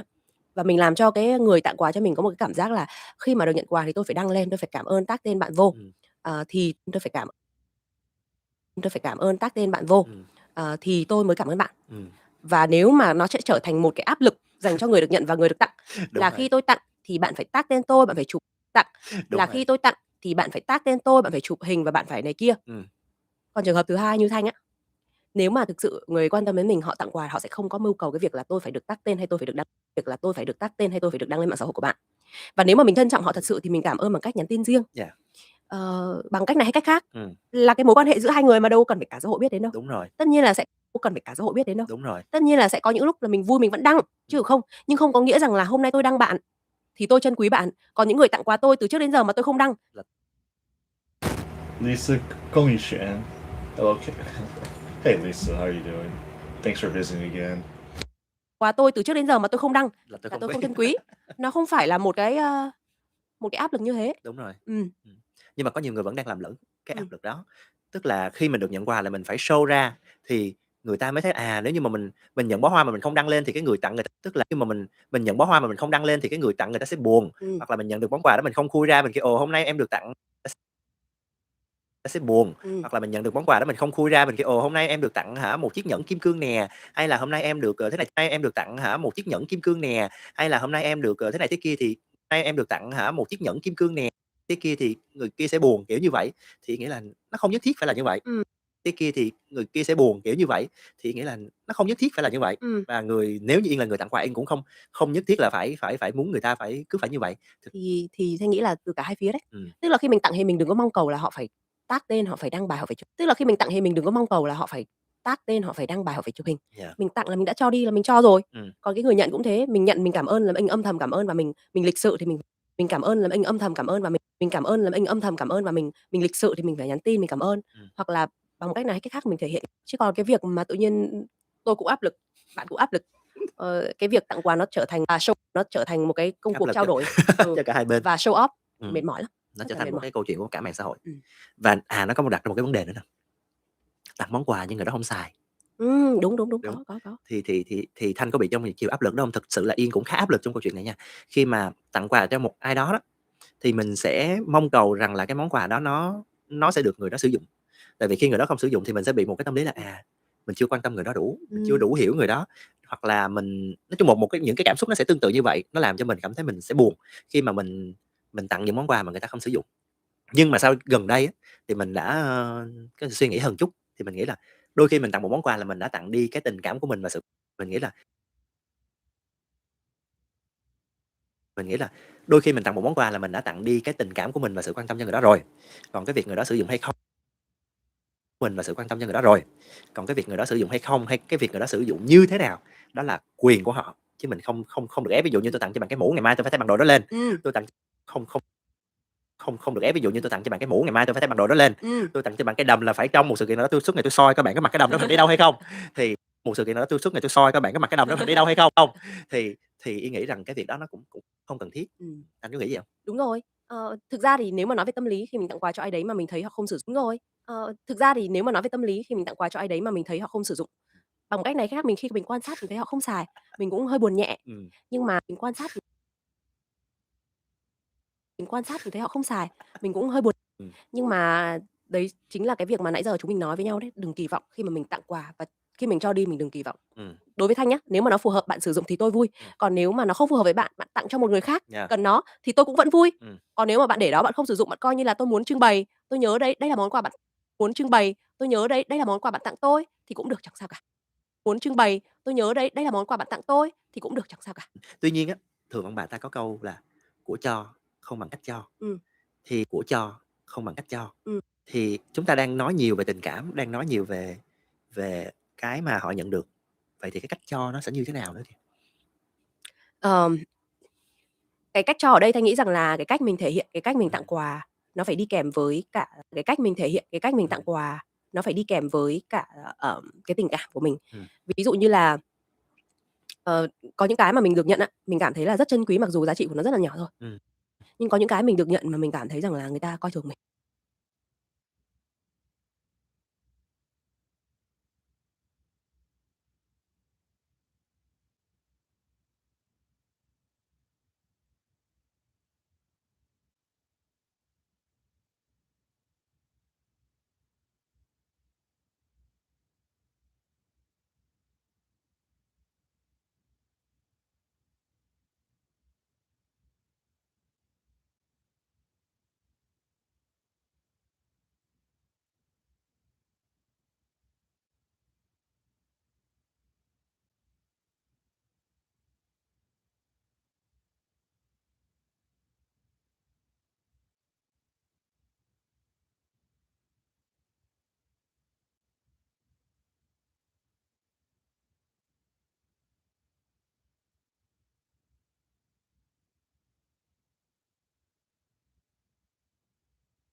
Ping pong pang pong. Passageiro.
SMP. What's happening? I am learning vocab. Believe it or not, I am learning vocab, or trying to learn vocab. You have to bear with me, I suppose.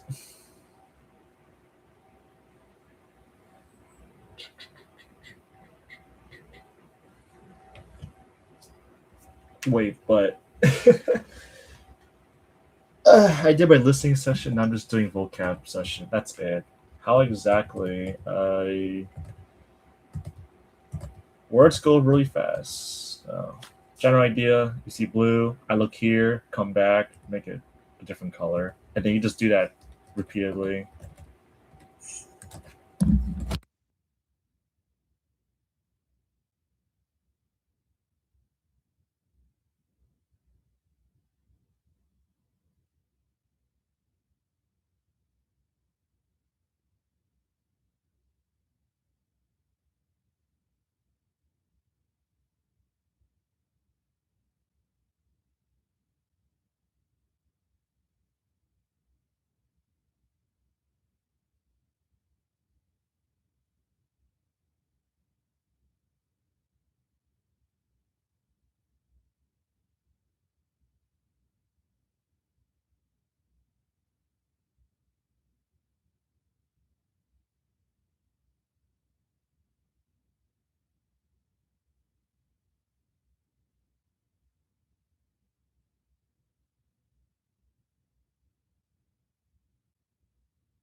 %70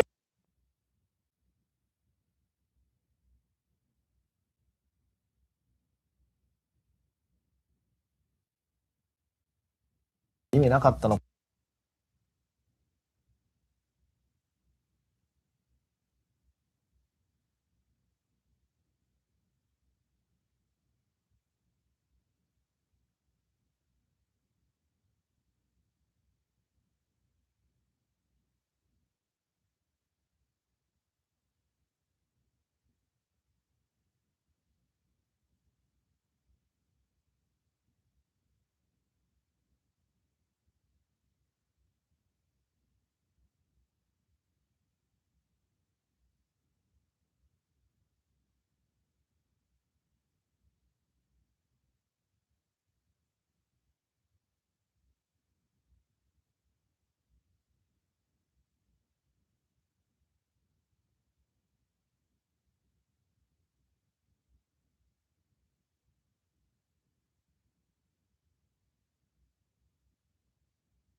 언니들 그거 알아? 영크크 늘크크? 덤따 키키 뭐 이런 느낌 뭐야? 닉따 키키 그럼 졸업 아니에요? 영크크 나도 이건 줄 알았는데. 언니 그 밤티 알아요? 오뎅탕이 제일 신랑이 저제야 뭐. 아니 그게 아니고 나한테 왜 계속 물어보는 거야? 저 혼자 여행 가서 사진 한 장만 찍어주셨었어요. 저 혼자. 안녕 마리. 난 하영. 정혜인이야. 반가워. 지금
Boa tarde. Como vai os todos? Muito bem. Muito bem. Eric Fabiano.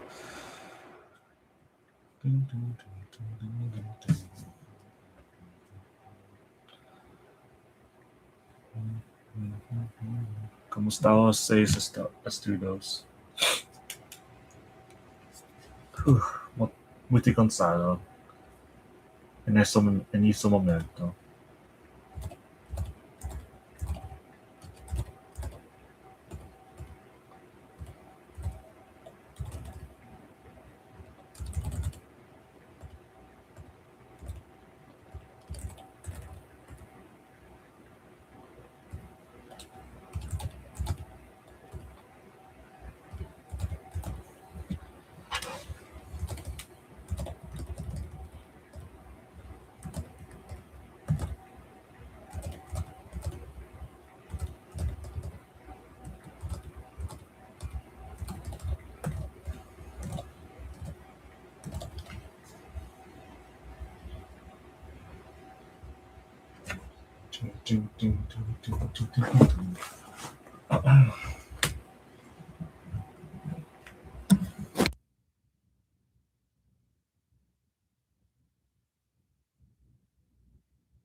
Somos dois. Dificilmente trabalho, felicidade, e família, a vida adulta não é fácil. Muito difícil, muito difícil. Eu compreendo. Eu entendo. Mas isso é parte nesta vida. Parte nossa vida. Nossas vidas.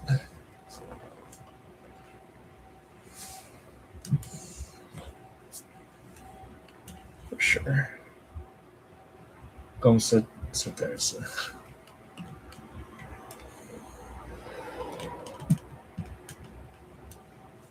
Vou te conseguir. Solo dois, né? Três pessoas.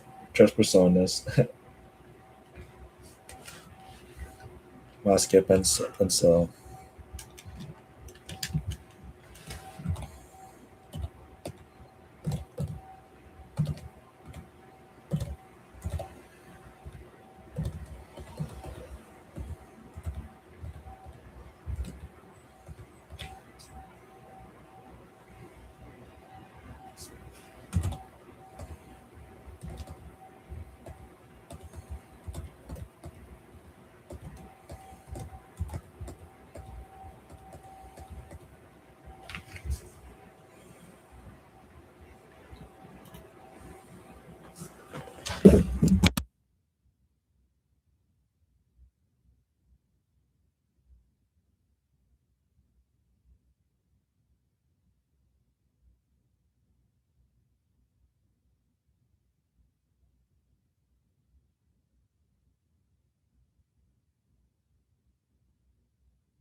When you're learning 8 languages at once, yeah, it's actually doable, yes. But to be fair, I am not speedrunning, so realistically, it could take like 3 or 4 years. So, okay, that's still pretty good though. So I came in with the realization it will take a few years for some of them, but because I already reached like a decent level in one of the languages I want to learn, I'm like, okay, everything else is just extra. So yes, 8 is 8 in a row. That's what the title says. So you have a really good method. You could do all this in 1 hour. Trust me. your method should be like very efficient and get the highest result in the least amount of time. Because technically that's the goal, right? Most people spend their whole lives trying to figure out the fastest method. True. Yes, sir. Ooh.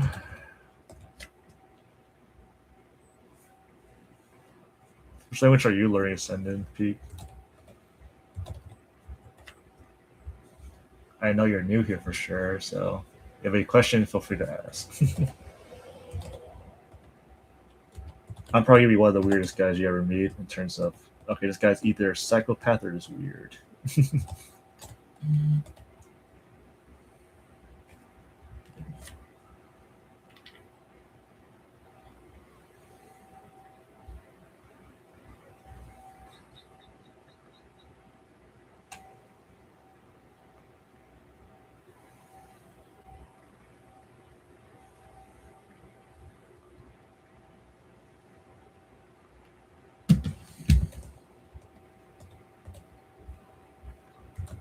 I just did the N4 test. My method of learning is Japanese then. It's pretty good. Compared to yours, it really sucks as I see. Honestly, you're doing better than I am in Japanese, so technically I don't really think much.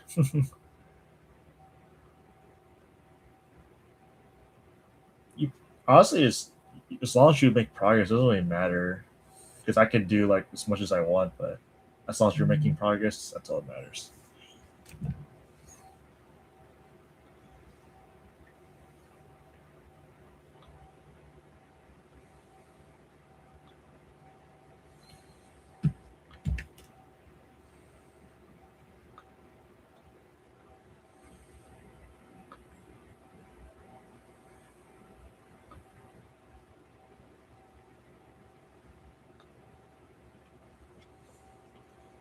Wait, Kevin's son, how do you memorize all the kanji and stuff alphabet? I studied Mandarin as my first language, foreign language. I have the advantage of the characters right off the bat. But everything else, it's all repetition. The alphabet, I did it the hard way. I used LingQ and I matched the sound to the written to each letter and the sound. So I did it the very hard way. If you see my interview with, you ever go to Mike Learns Japanese and watch my interview with him? Sorry. I mentioned here somewhere how I learned Japanese. It's actually pretty funny. I used LingQ and I didn't know how to read the katakana hiragana, so I had to like match the letters to each of the furigama. I was like, okay, that's fine. I did it the hard way. Characters, I had the advantages. I know the characters already, but everything else takes a lot of time. But it's already been like 2 years since I learned it. Because I'm honestly only focused on listening comprehension. That's me though.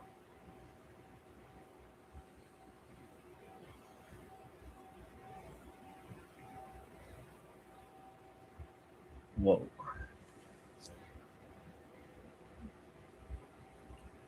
You're doing better than I am though. I never really test my Japanese.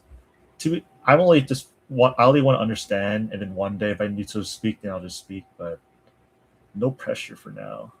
Let's see, I need to import content. 歡迎大家，今日上嚟嘅幾位嘉賓咧，可以講得係。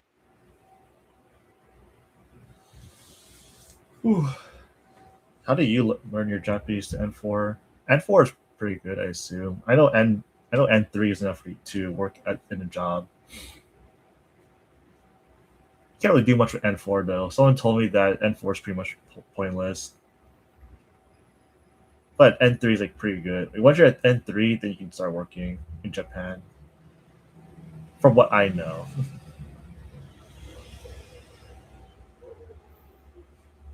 Ooh, I have to use the bathroom soon.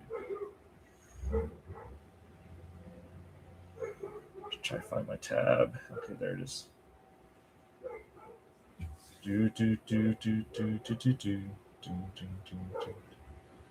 It's all thanks to anime. I watched anime since I was 8. Nice. Anime. How old are you now?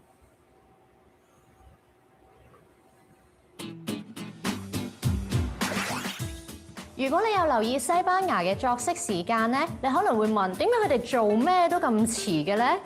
呢件事就要由19 Oh, you'll definitely pass it for sure. I believe in you. Do what you do, man. Do what works for you.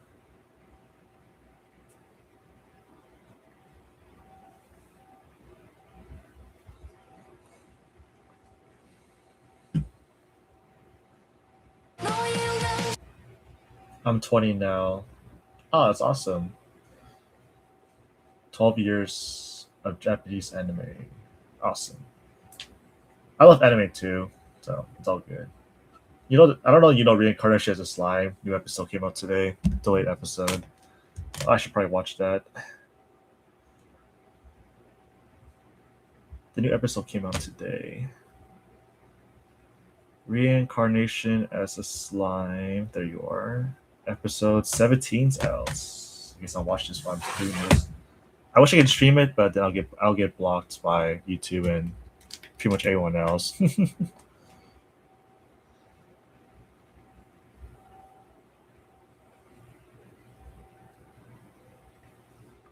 Up. Careful not to spam.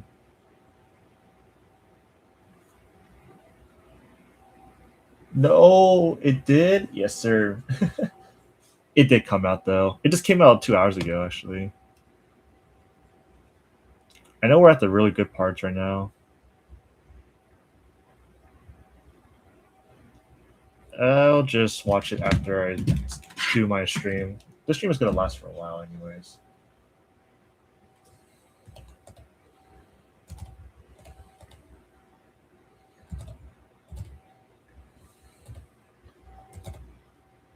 Well, glad you can join me for sure, though.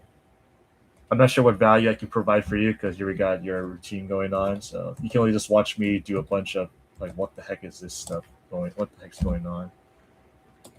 What else do you watch? So, let me see what else. Reincarnation of Slime, Hell Mode, the Hardcore Gamer. I guess that's the newest one. The Frontier Lord begin with something. Ascendance of Bookworm, Black Torch. Currently, that's what I'm on right now.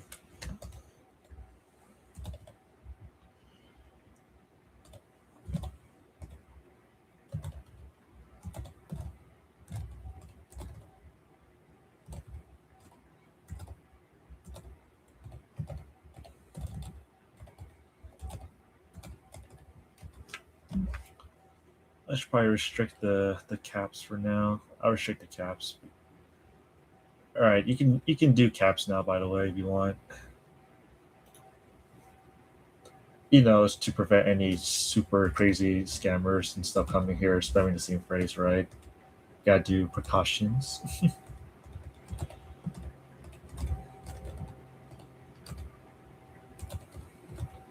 I didn't watch the new ones yet. Waiting for them to end. Sucks to wait till new episodes get released.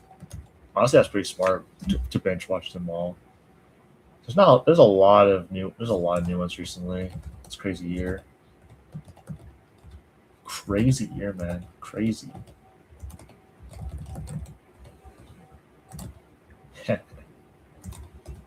Are you from America by chance? Or are you from Europe? I just assume because most of my viewers are from Europe.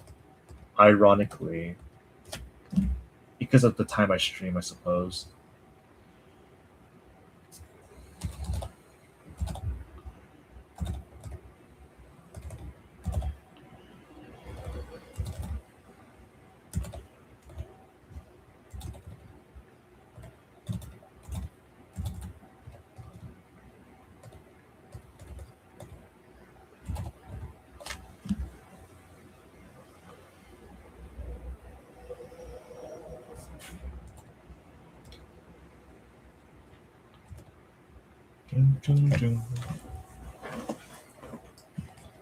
Asia.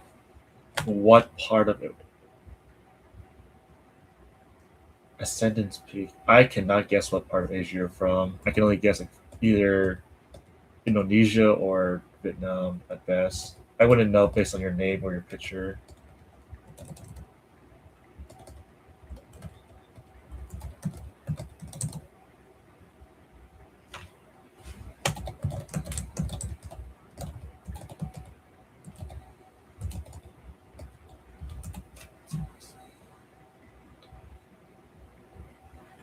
South Asia. South Asia? Southeast Asia? Or just legit South Asia? Because all I can think is Indonesia, Singapore, Malaysia. Malaysia, Indonesia, Philippines. Why some words even you go through, then they stay blue? I think that's a small glitch. It depends because sometimes it glitches sometimes. So I just go back and it really does glitch. Then don't know, man. It's just glitching once in a while. Yeah, because sometimes it's trying to render it, but the thing I do it's way too fast, so it doesn't catch the parsing, I suppose. I don't know exactly why, so I just go back. It's no problem. Let's go, Kevin. Benji Cook. How's it going? I have seen glitches in my app. I think it's a speed problem because if you're going too fast, then the system just doesn't catch it because you're going way too fast. Because no normal person actually goes this fast generally. I'm from. I don't know what SL stands for. Shangri-La? Is that what it is? Shangri-La? If I get that right, that'd be surprising.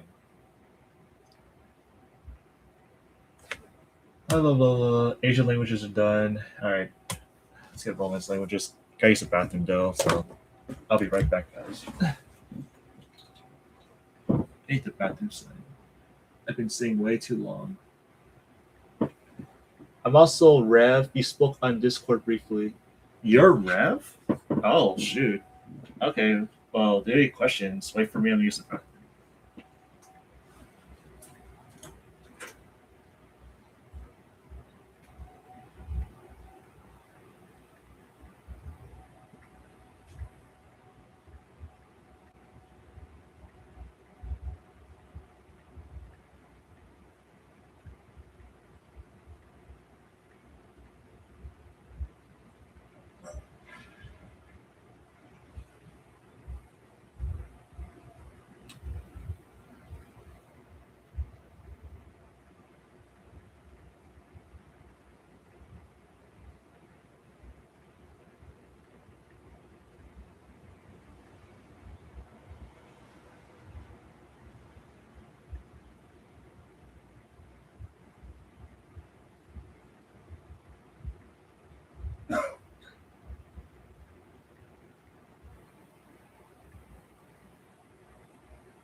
Okay.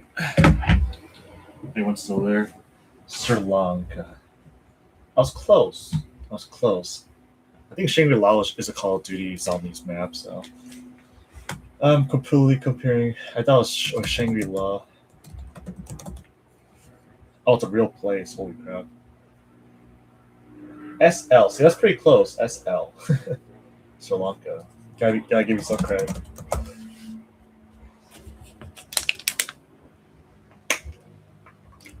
Hmm.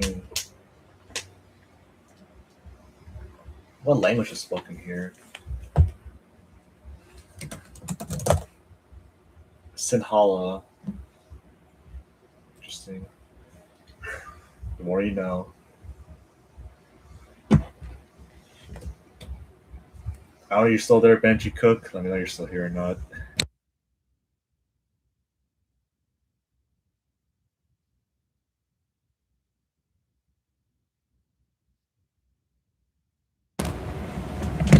Sup, Benji? Or you want me to call you Rav? However you want me to say it. You have any questions for me? You can tell me your progress. Are you just here to chill? Either way, glad to see you here. Most of my streams usually not that entertaining because I just listen. So if you ever see me listening, I recommend you just come back later, or you can always just keep me muted. You want support? You have a question? Just type it out. I usually answer like literally right away. So, blah blah blah. Just disclaimer.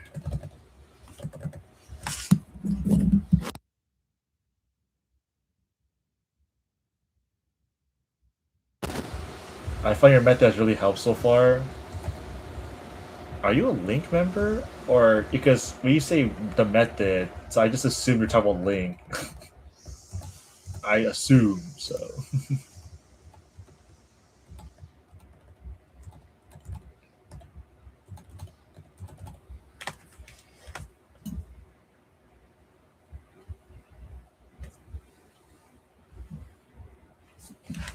Pape Satan, man. Weird name. Well, not just Link. I've been listening to content and importing to Link to use your method straight after. Oh, but you do use Link. I'm just asking, do you use Link? Kevin son, see you later. I'm going to study.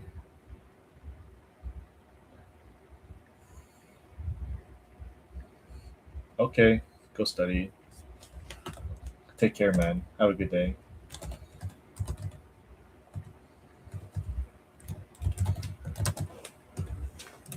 Yes, used to use it in the OG way of reading, but I got so bored.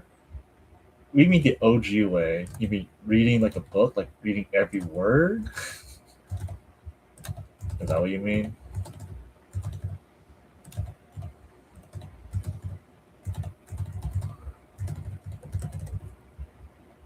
Yeah, exactly. That's what it's made for. Yeah. Uh, it's fine though, because if you're okay, you honestly, do you like to read? If you don't like to read, then you probably shouldn't do it. Yeah, it helps though, but in the end, do you really want to? Is I don't know, man. I think I'm literally one like the less than 1% that does it this way. Because Link they have like the key bindings, but they don't. But I guess usually I would assume you do left or right. You go to the next word, right? But going to the next word you haven't learned yet, that's the genius part. I don't know if that was accidental. It's real because they really have keypads that make this extremely useful, but they don't know that.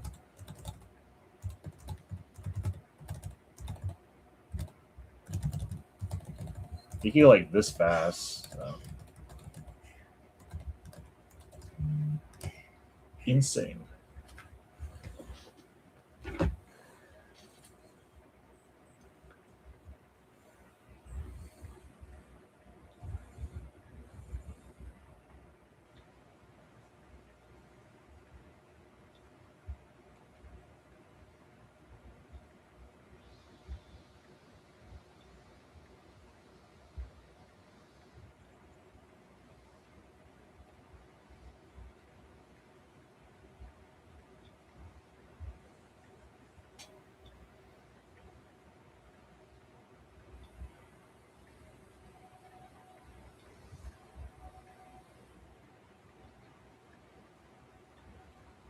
I struggle to initial stage of Korean to make any vocab stick. Takes a long time to read each word, and then the sounds are super alien.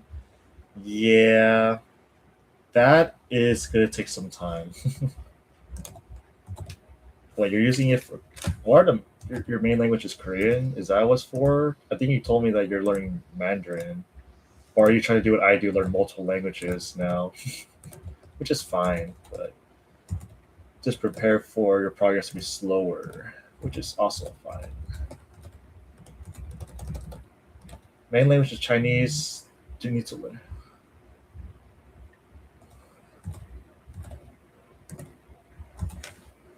To learn Korean. Oh yeah, for work. What kind of job you have? Do you have to learn Korean?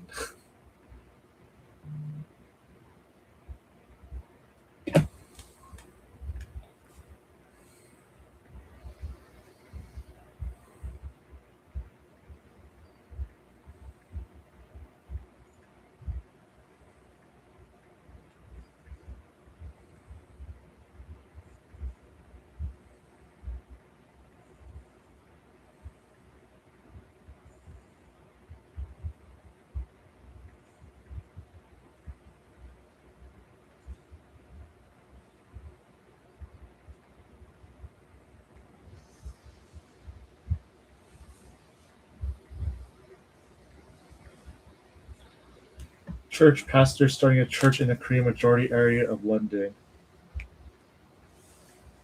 Are you one of those Jesus believers who spreads around going to places and stuff? If so, then okay, that's interesting then.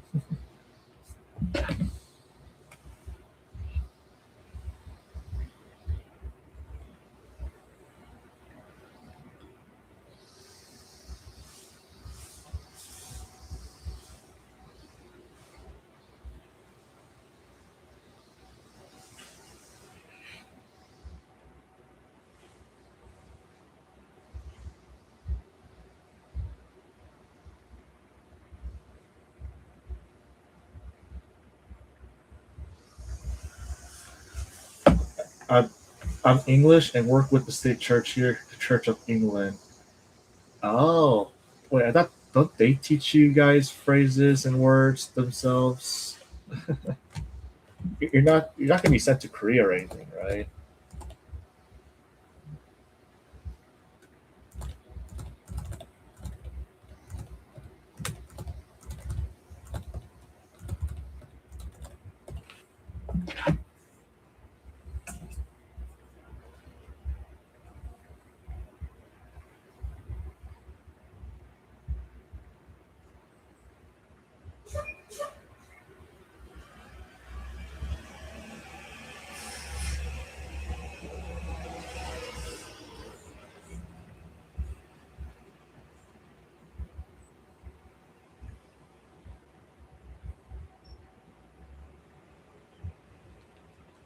London, there's a place called New Malden that has the largest European diaspora of Koreans.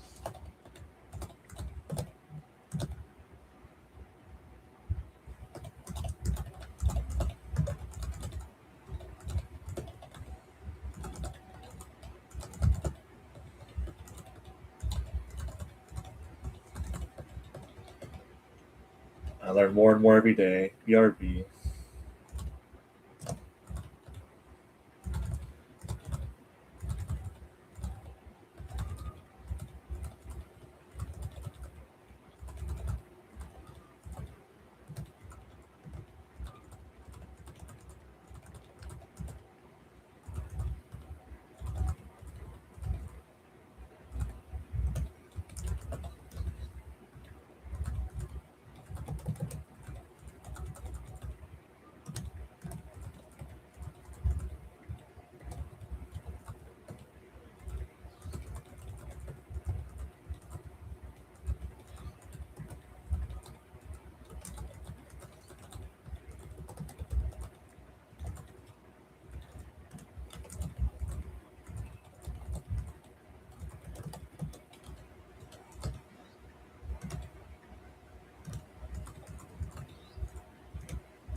Hallihallo und willkommen zurück zu einer neuen Episode vom Easy German Podcast. Hallo. Und hallo, Hallo. Wir haben heute einen wunderbaren Gast. Hallo. Wir haben heute einen wunderbaren Gast. Rike, willkommen bei uns im Podcast. Ja, vielen Dank, dass ich da sein darf. Danke für die Einladung. Rike, willkommen bei uns im Podcast. Ja, vielen Dank, dass ich da sein darf. Danke für die Einladung.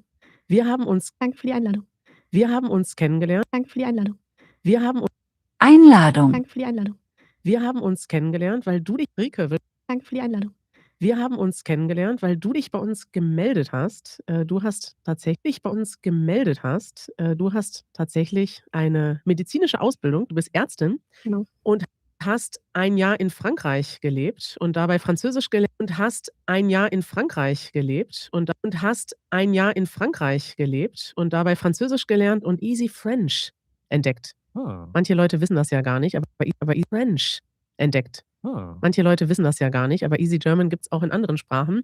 Und dann hast du Easy German gibt's auch in anderen Sprachen. Und dann hast du angefangen, Easy French zu gucken und darüber Easy French zu gucken und darüber Easy German gefunden? Genau, also es war ganz lustig. Ich habe ein Erasmus-Jahr in Frankreich, in der Bretagne gemacht und habe da auch parallel quasi im Krankenhaus gearbeitet und eben studiert und habe dann Videos auf YouTube gesehen und auch nachdem ich zurückgekommen bin, immer wieder mal angeguckt von den Easy French Kollegen aus Frankreich. Und auch nachdem ich zurückgekommen bin, immer wieder mal angeguckt von den Easy French Kollegen aus Frankreich. Liebe Grüße Liebe an Grüße. Helene und Judith in Paris. Und das Tolle ist, du hast dann bist noch 'n Schritt weitergegangen und hast gesagt: „Easy German, cool, aber euch fehlen ein bisschen die medizinischen Themen" und hast dann vorgeschlagen, dass wir mal bei dir im Krankenhaus ein Video drehen. Das machen wir auch tatsächlich. Und wir haben dich auch eingeladen in unseren Podcast, um heute über das Thema mentale Gesundheit zu sprechen, denn du arbeitest in Berlin als Psychiaterin. Genau, also ich bin Ärztin in Weiterbildung und arbeite in der Abteilung für Psychiatrie in einem Krankenhaus hier in Berlin. Und das war eigentlich ja wie so eine kleine Spontanidee. Ich saß irgendwann nach dem Feierabend auf der Couch zu Hause und oder lag auf der Couch zu Hause und oder lag auf der Couch, wenn wir ehrlich sind. Und habe dann irgend 'n Video von euch auf YouTube und habe dann irgend 'n Video von euch auf YouTube auch gesehen und bin dann auf eure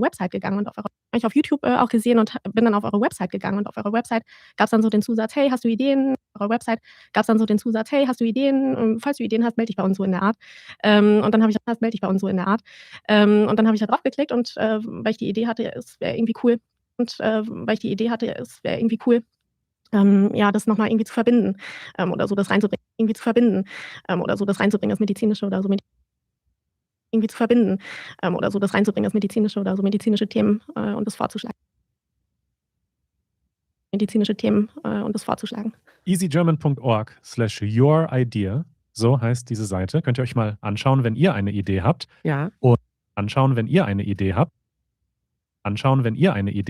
Ja. Und dank dieser Seite und dank deiner Initiative, Rike, haben wir heute ein besonderes Thema der Woche. Ja, unser Thema der Woche. Ja, unser Thema heute ist, wie schon gesagt, mentale Gesundheit und wir haben tatsächlich euch gebeten. Unsere Mitglieder durften Fragen schicken. Was ist ein Mitglied von Easy German? Was ist ein Mitglied? Ihr könnt Mitglied sein bei Easy German, easygerman.org/membership, und Teil dieser Mitgliedschaft ist eine Discord-Gruppe, wo wir miteinander chatten, und da in unserem Podcast-Channel hast du gefragt, welche Fragen habt ihr für Rike? Genau, und da kamen richtig viele Fragen zum Thema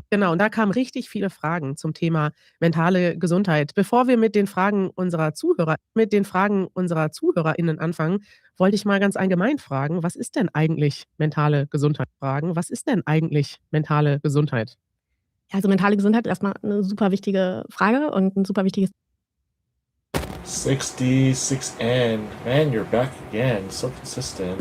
I haven't seen Neil in a while. You're like the only mod that's actually been on this chat for a while. Ironic. super wichtige Frage und 'n super wichtiges Thema, in der heutigen Zeit. Und, mentale Gesundheit, würde man ja denken, heißt vielleicht, dass ich nicht psychisch krank bin.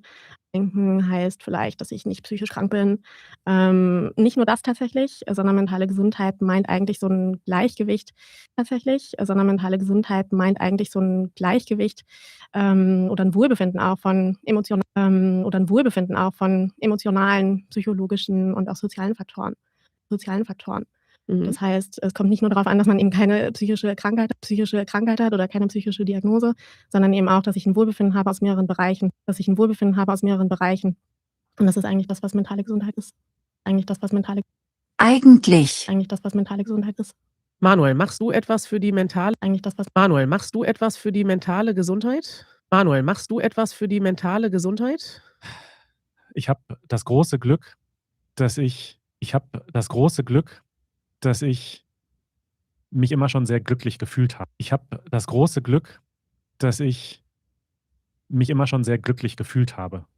Kann man das so sagen? Ist das Glück, wenn man von Natur aus glücklich habe? Kann man das so sagen? Ist das Glück, wenn man von Natur aus glücklich ist? Kann man Glück oder Pech haben in der mentalen Gesundheit? Also, mit Sicherheit, ich meine, Menschen sind verschieden. Es gibt bestimmt eher die vielleicht, wie morgens auch immer gut gelaunt aufwachen und eher die vielleicht, wie morgens auch immer gut gelaunt aufwachen und die anderen sind Morgenmuffel. Vielleicht kann man das 'n bisschen vergleichen, aber vielleicht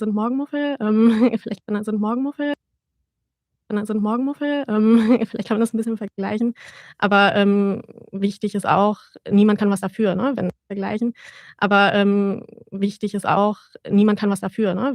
einem 'ne psychische Krankheit erwischt. Also, niemand kann was dafür, dass es einem psychisch, schlecht geht oder auch schlecht geht. Chill. Super chill.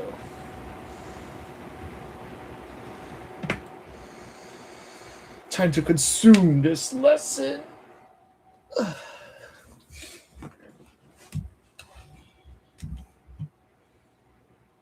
Holy crap, that's a lot of words, man. Yeah, this is why you all need to learn words. Like, god dang, that's a lot of words.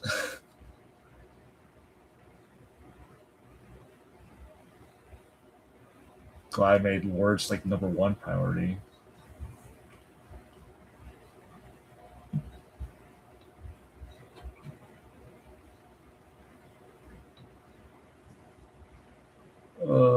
I lost that Russian conversation. Whatever. Ever wondered how polyglots manage to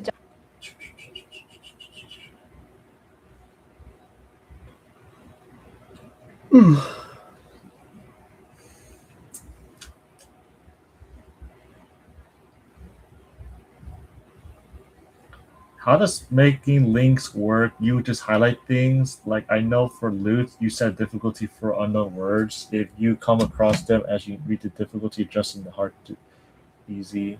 Is it like that? I suppose. I don't really treat them based on difficulty. I just treat them based on how many times I've seen them. That's it. It's just pretty much based on how many times you see them. They're all going to be difficult in their own way, but in the end, they're all going to be known. So. Shoot, I don't know where I got left off. I'll just say here for the crap of it.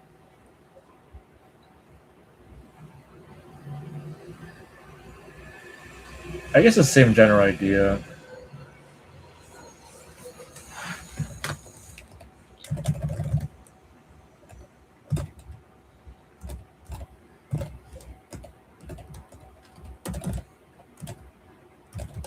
Ooh.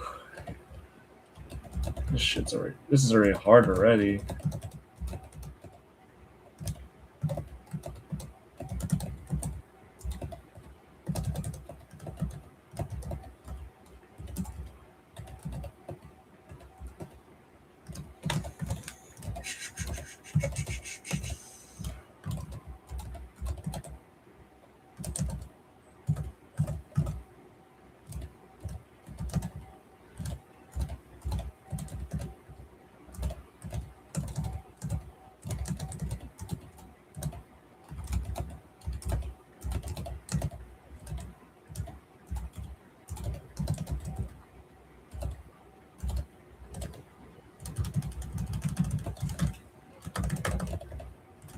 Holy crap, these blue words won't change.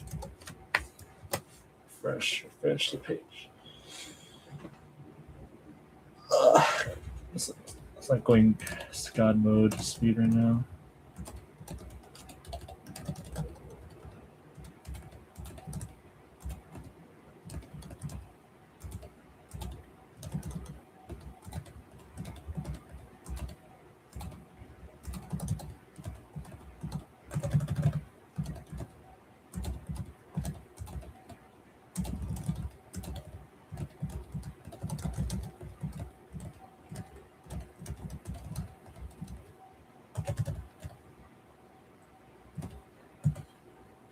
That's actually a Discord group. That's funny.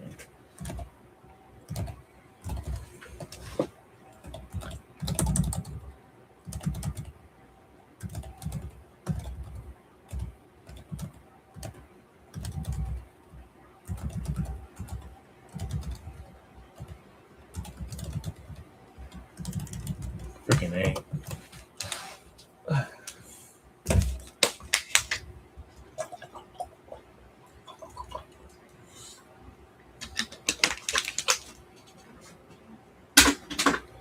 Wow, smart.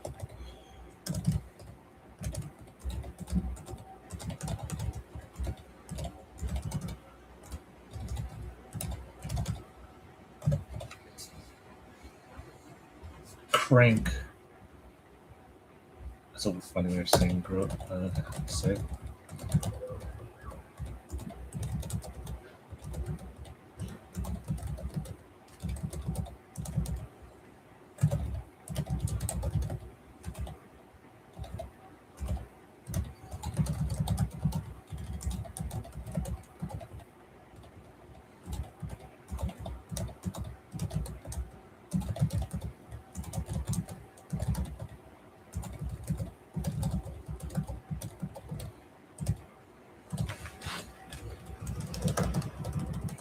Oh my god, the German is so weird. I think I'm going way too fast for the system to comprehend.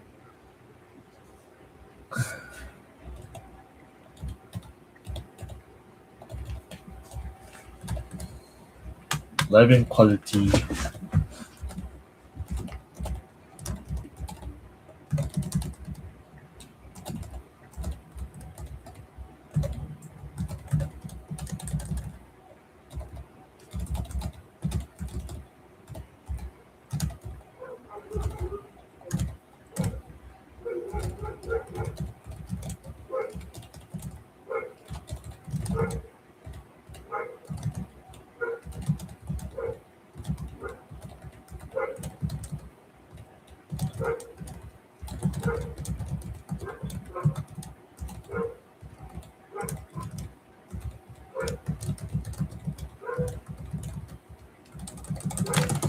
It's glitchy as heck. Link is still.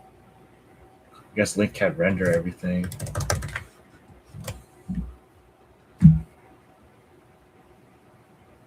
Give me Russian. Sure. Why not?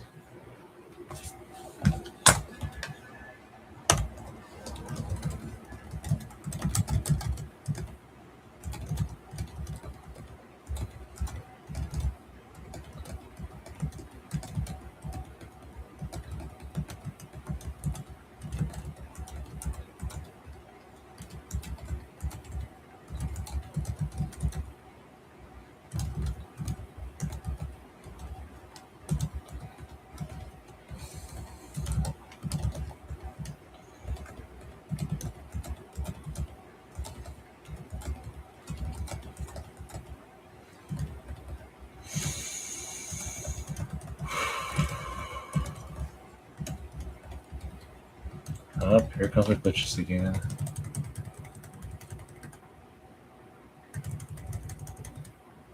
Freaking A, man.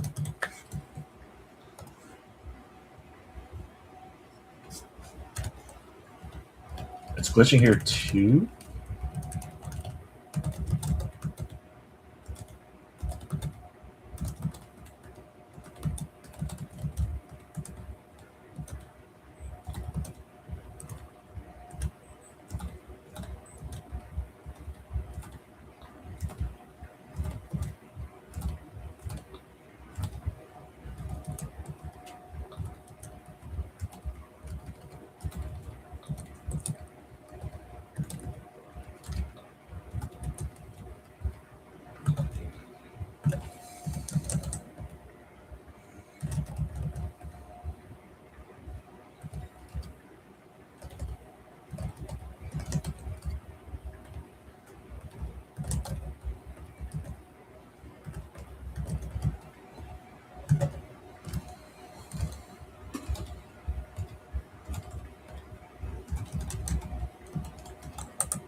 Sure.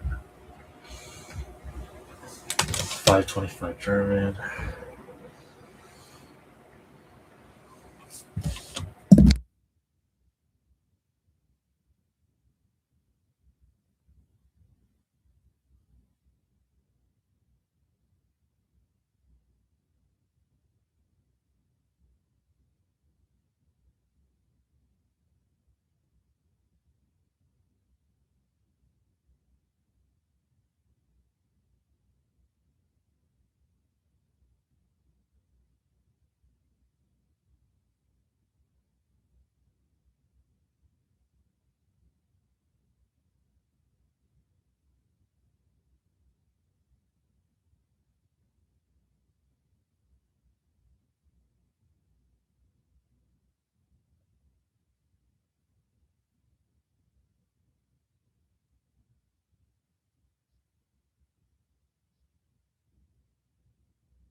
Всем привет.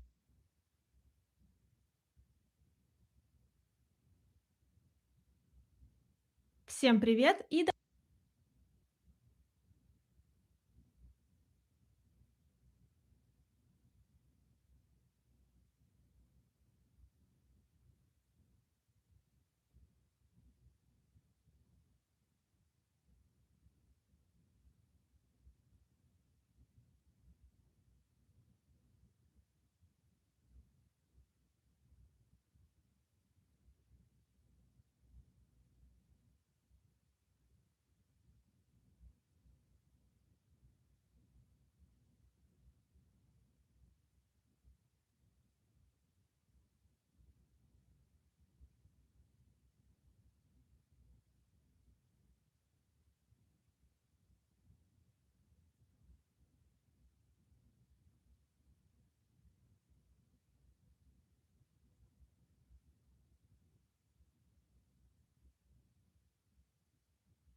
講起話。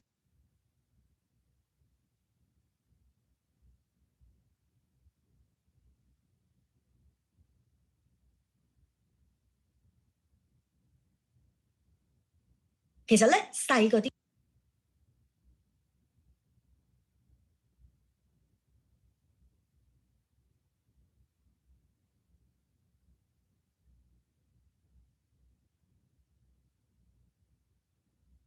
其實咧細嗰啲嘅自己咧係冇諗嗰樣嘢，擺人哋身上靚，擺人哋身上靚，擺喺自己身上靚唔靚嗰個擺喺自己身上靚唔靚嗰樣嘢嘅，純粹覺得大家都中意，一定係好噶啦。我有試過最癲嘅時候係漂頭髮啦，短頭髮嘅，跟住漂頭髮啦。我有試過最癲嘅時候係漂頭髮啦，短頭髮嘅，跟漂頭髮啦，短頭髮嘅，跟住係綠色嘅頭髮，跟住係綠色嘅頭髮，即係唔係鮮綠色啦。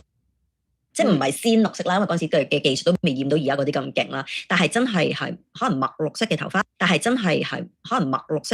跟住係短嘅頭髮啦。然之後皮膚本身又黑喎，即係我唔係好識美白嗰啲，同埋以前打波啊嘛，即係曬到好黑，同埋以前打波啊嘛，即係曬到好黑。跟住咧，同埋以前打波啊嘛，即係曬到好黑。跟住你乜黑嘅皮膚，再配搭呢一個綠色嘅卡勒康，跟住再配搭呢一個綠色嘅卡勒康。跟住嗰個妝我都唔敢，講，因為好似冇乜化粉底嘅，我都唔敢講，因為好似冇乜化粉底嘅，我一諗翻轉頭咧，都係一個災難嚟嘅，但係我都幾 proud of 有呢一個，但係我都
幾 proud of 有呢一個時代嘅自己啊！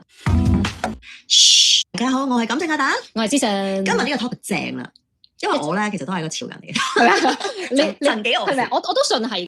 曾幾何時係咪？我都信係嘅，因為畢竟咧，我覺得咧，即係喺娛樂圈啊，或者做幕前，甚至你係 model。因為畢竟咧，我覺得咧，即係喺娛樂圈啊，或者做幕前，甚至你係 model 出身噶嘛。甚至你係 model 出身噶嘛？我覺得點都要有啲潮流觸覺啊！即係一定要注重自己外形啊，所有嘢，即係會跟，一定要注重自己外形啊，所有嘢，即係會跟到咯。譬如你影 magazine 你以前都一定要啦，因為我真心唔。譬如你影 magazine 你以前都一定要啦，因為我真心唔係呢一輯嘅。我想講，我覺得自己，因為我真心唔係呢一輯嘅。我想講，我覺得自己潮唔慣做呢一個幕前。我想講，我覺得自己潮唔慣做呢一個幕前線，邊有人自己話自己潮先得㗎？講呢啲嘢，邊有人自己話自己潮先得㗎？講呢啲嘢通常都係唔潮，已經過咗。但係你講呢啲嘢通常都係唔潮，已經過咗。但係你一定要跟，你一定係有跟嘅，我覺得。你一定係有跟嘅，我覺得。唔係，因為點解會咁講咧？我大概20歲到咁上下啦，我只係讀緊 design 嘅，我嗰陣時讀 fashion 咁上下啦，我只係讀緊 design 咁上下啦，我只係讀緊 design 嘅，我嗰陣時讀 fashion design 㗎。係喎，咁你有乜可能潮？嗰陣時讀 fashion design 㗎。咁你有乜可能潮啊？就係因為讀 fashion design 嘅關係，就係覺得自己應該要追上呢個潮流，直情係要做尖端嘅上呢個潮流，直情係要做尖端嗰個，尖端嗰個。即係你以前有咁嘅追求嘅，曾經覺得係，因為你會覺得讀 design 學校咧，咁返學大家都係即係著，返學大家都係即係著自己衫㗎啦。跟住咧，因為你讀 fashion，你就會好留意下其他人着緊啲乜嘢啦，或者你中意啲咩 style 啦。因為其實坦白講咧 ，fashion 我唔係讀咗好多年，因為後尾發覺自己都唔好適合咯，我就轉咗 graphics，諗住即係個路可以闊啲咁樣啦。咁但係然而當年都會睇好多嗰啲當年係啲日本嘅雜誌哦，係嗰陣時係好中意去睇 Banana 嗰啲 friend 啊，係啊，有好多本又送好多嗰啲 free gift 噶嘛，係啊，咁又送好多嗰啲 free gift 噶嘛，係啊係啊喺係啊聯合廣場度買好多啲潮流雜誌袋仔啊噶嘛，係啊係啊喺係啊聯合廣場度噶嘛，係啊係啊喺係啊聯合廣場度買好多啲潮流雜誌袋仔啊，係啊，或者小花樽仔啊，係啊，或者小配飾係，或者小配飾係係啊咁樣嗰啲啊嘛。咁啊，成日都會追，因為其實當年買呢啲嘅潮流雜誌都貴，因為其實當年買呢啲嘅潮流雜誌都幾貴㗎，差唔多70-80蚊，定係差唔多70-80蚊，定係差唔多70-80蚊，定係差唔多100蚊一本。如果佢哋啲靚嘅 product 送嘅話，就仲貴啲啦。咁同埋咧，我好記得嗰陣時，除咗着衫風格之外，好記得嗰陣時除咗着衫風格之外啦，就係硬係細個時候，總有一段時間咧係好中意染頭髮嘅。你有冇經歷過？要興咯，要嗰期真係興先得嘅，因為我覺得咧，當其時真係興先得嘅，因為我覺得咧，當其時你讀緊書咧，你唔覺係你咧，當其時你讀緊書咧。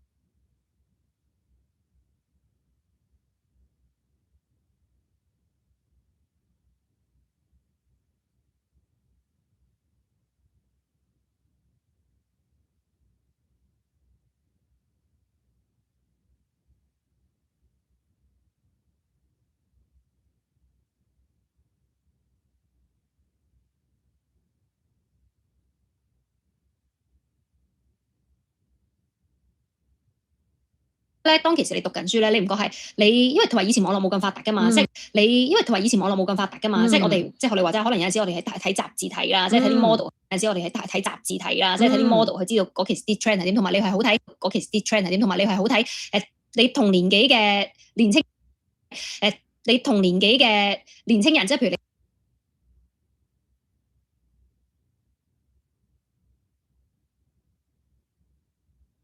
咁如果嗰期興起，即係你會覺得咁如果嗰期興起，即係你會覺得嗰一輩係要染頭髮咁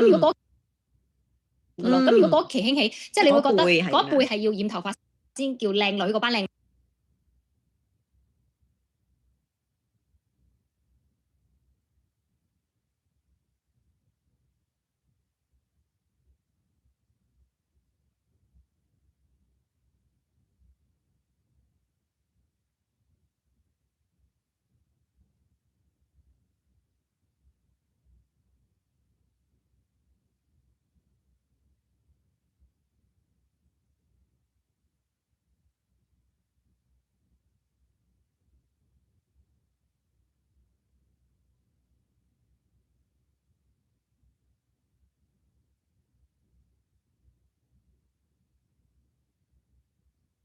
佢嗰班靚女又染嘅，跟住比較潮嗰啲又染嘅，跟住比較潮嗰啲又染嘅，跟住你就會好想跟咯，咁樣先係嗰個 trend，跟住你就會好想跟咯，咁樣先係嗰個。Be back, what's up, Benji?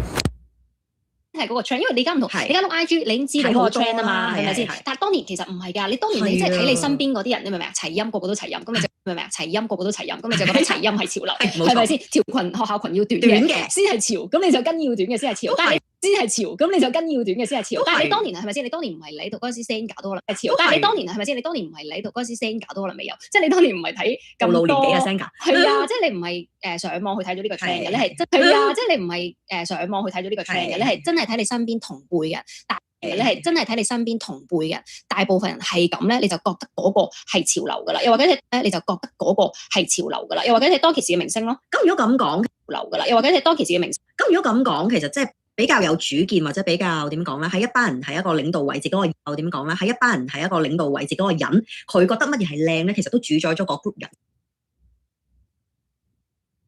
បាទសានដូនតាពេលណាសានក៏បានដែរដូនតារបស់យើង这说明意思是这意思 OK 都主宰咗個 group 人嘅潮流。係啊，嗰個人一定會係覺得佢係一個潮人咯，先會係咁，因為佢自己有 sense 嘛。同埋其實唔一定㗎，唔一定佢有 sense，純粹係佢對自己好有自信，然之後身邊都有人覺得佢咁有自信就深信，然之後身邊都有人覺得佢咁有自信就深信嗰樣嘢，因為可能佢已經係一個型嘅代表，就會覺得佢着啲咩都係型咯。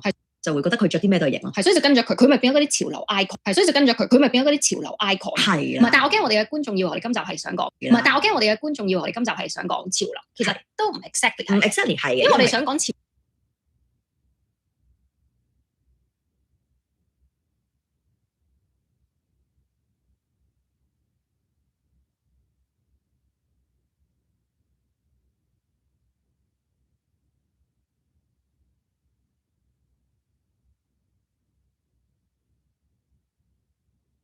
因為我哋想講潮流係有輪迴嘅，係一個 loop 嚟。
係一個 loop 嚟，因為好多時以前細個就覺得潮流嘅嘢咧就一定係一條直線向前行啦，潮流嘅嘢咧就一定係一條直線向前行，潮流嘅嘢咧就一定係一條直線向前行啦。咁但係我哋都做咗咁多年人啦，幾廿年人嘅時候，咁但係我哋都做咗咁多年人啦，幾廿年人嘅時候，你就會發現，咦，有一啲興嘅一啲 trend 嘅嘢啦，無論係顏色啦，啲嘢啦，無論係顏色啦。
嘢啦，無論係顏色啦、衫嘅質地啦，或者係髮型、化妝等等咧，係好得意嘅喎，係 keep 住輪迴嘅喎。係啊，即係好似咧，當年我咪話我讀緊書嘅時候，當年我咪話我讀緊書嘅時候，我記得嗰陣時我哋以前買，因為我啱啱讀中學嗰陣時好窮噶嘛，咁你就冇乜錢。啱啱讀中學嗰陣時好窮噶嘛，咁你就冇乜錢買自己衫，其實你好少可買，就冇乜錢買自己衫，其實你好少可買衫嘅。以前係啊。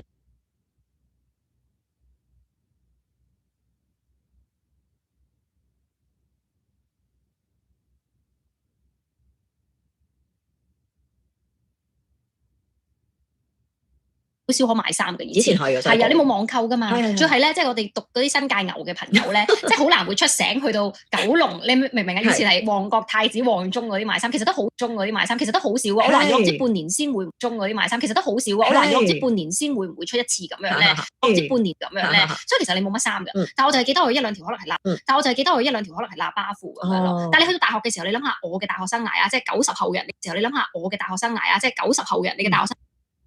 90後嘅人，你嘅大學生涯，你唔會喺學校見到有人着喇叭褲嘅，我都幾肯定。雖然你嗰個喇叭褲係小喇叭，係啦。雖然你嗰個喇叭褲係，雖然你嗰個喇叭褲係小喇叭，係大喇叭先。曾經有一段時間咧，直情係真係喇叭喎，直情係真係直筒嘅，即係我形容嗰啲褲係可以偷西瓜嘅喇。筒嘅，即係我形容嗰啲褲係可以偷西瓜嘅喇叭褲，因為佢咁我唔係喎，個褲筒係我唔係大到塞得嗰個落呢個南瓜咁誇張。咁我可能冇 follow 到嗰一條。嗰陣時係我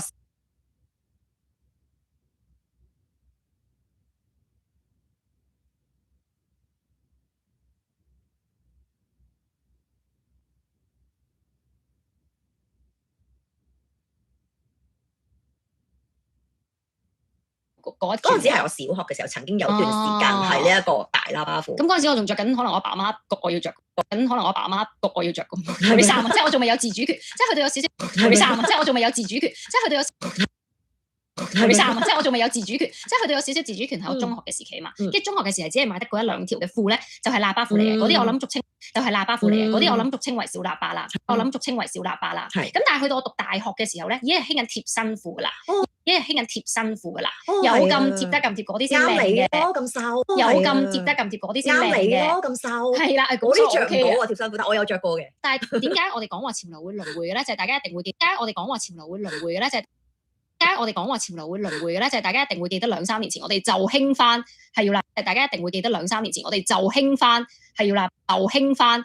係要喇叭褲嘅，我而家有1-2條牛仔褲咧，我而家有1-2條牛仔褲咧，都係即係上面係貼嘅，跟住下面就少少地嘅喇叭，有少少剪裁嘅。其實而家即當然依家今年最興都係闊褲啦。咁其實而家即當然依家今年最興都係闊褲啦。咁但係喇叭褲係早2年真係開始興翻，你就會發覺真係一個輪迴咯。因為即係好多人講潮流輪迴呢件事咧，其實佢有個 cycle 嘅，類似即係可能10至15年啦，係啦，即係10至10，即係可能10至15年啦，係啦，即係10至15年啦。所以你咁樣睇翻又真係喎，即係我又真啊！所以你咁樣睇翻又真係喎，即係我當年係10幾歲中學嘅時候，去到依家差唔多30歲到30幾歲，即係我當年係10幾歲中學，即係我當年係10幾歲中學嘅時候，去到依家差唔多30歲中學嘅時候，去到依家差唔多30歲到30幾歲嘅時候，大家又真係竟然會興翻喇叭褲呢件事時候，大家又真係竟然會興翻喇叭褲呢件事，其實都有少少估唔到。同埋最有趣係咩咧？即係我哋講翻以前細個，你譬如講中學係興喇叭褲，但係我講中學係興喇叭褲，但係我想講做。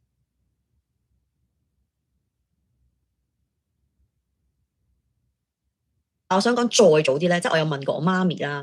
媽咪，你當年如果佢出去玩咧，我着咩？係啊，你睇翻佢，即係佢有講翻啦啲相啊，或者佢以前去涼茶鋪啊，定係唔知去邊啲去波，跟住去。好潮喎 Auntie 咁。佢哋都係着啲好貼身嘅衫啦。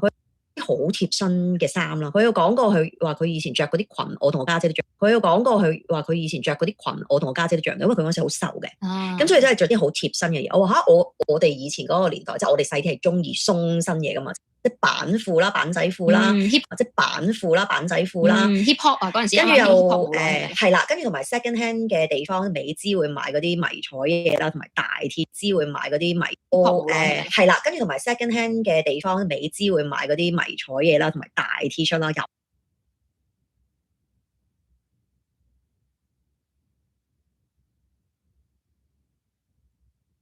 大 T 恤啦，有咁大件得咁大件，唔知你有冇着過？冇咁大件得咁大件，唔知你有冇着過一啲籃球衫？實會有勁大件嘅籃球衫，跟大件嘅籃球衫。但係我就唔知係原來以前好興，我就唔知係原來以前好興，我知呢近幾年真係回歸翻啦，好明顯你而家見到張顯，你呢近幾年真係回歸翻啦，好明，呢近幾年真係回歸翻啦，好明顯你而家見到張 C 都係明顯你而家見到張 C 都係中意着波衫同埋大 logo 咯，着波衫同埋大 logo 咯。我記得喺當我自己開始有，我記得喺當我自己開始有 fashion sense， 可以講話係大學嗰啲年紀，你會比較着重外表嘛，年紀你會比較着重外表嘛，同埋喺大學你就會想扮靚多啲。嗰陣時咧就唔興大 logo 噶嘛。係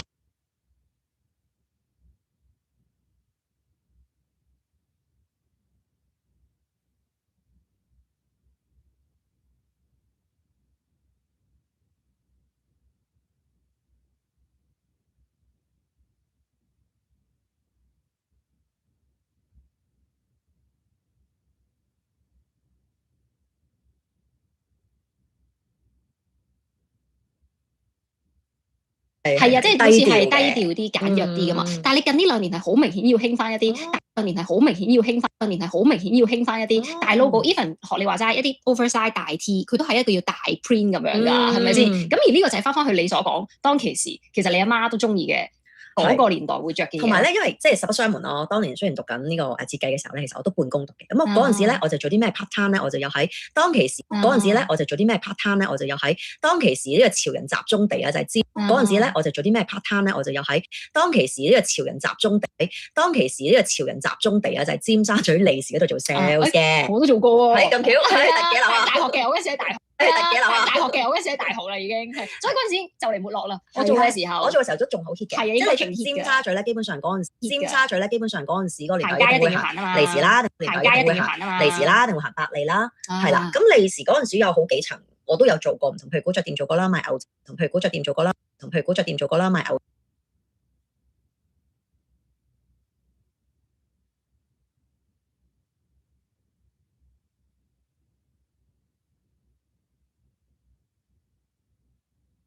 啦，賣牛仔褲嘅鋪頭做啦，賣牛仔褲嘅鋪頭做過啦。咁一定係有 fashion sense 跟住嘅嗰間鋪係賣日本嘢，有入啲日本嘅貨，又有啲自己出嘅品牌嘅，有啲自己出嘅品牌嘅衫，有啲自己出嘅品牌嘅衫咁樣都有咯。我記得嗰陣時有啲刺繡嘅棒球褸有咯。我記得嗰陣時有啲刺繡嘅棒球咯。我記得嗰陣時有啲刺繡嘅棒球褸咧，嗰陣時都幾中意。哦，係喎，刺繡棒球褸都曾經風魔一時。係。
going to do something.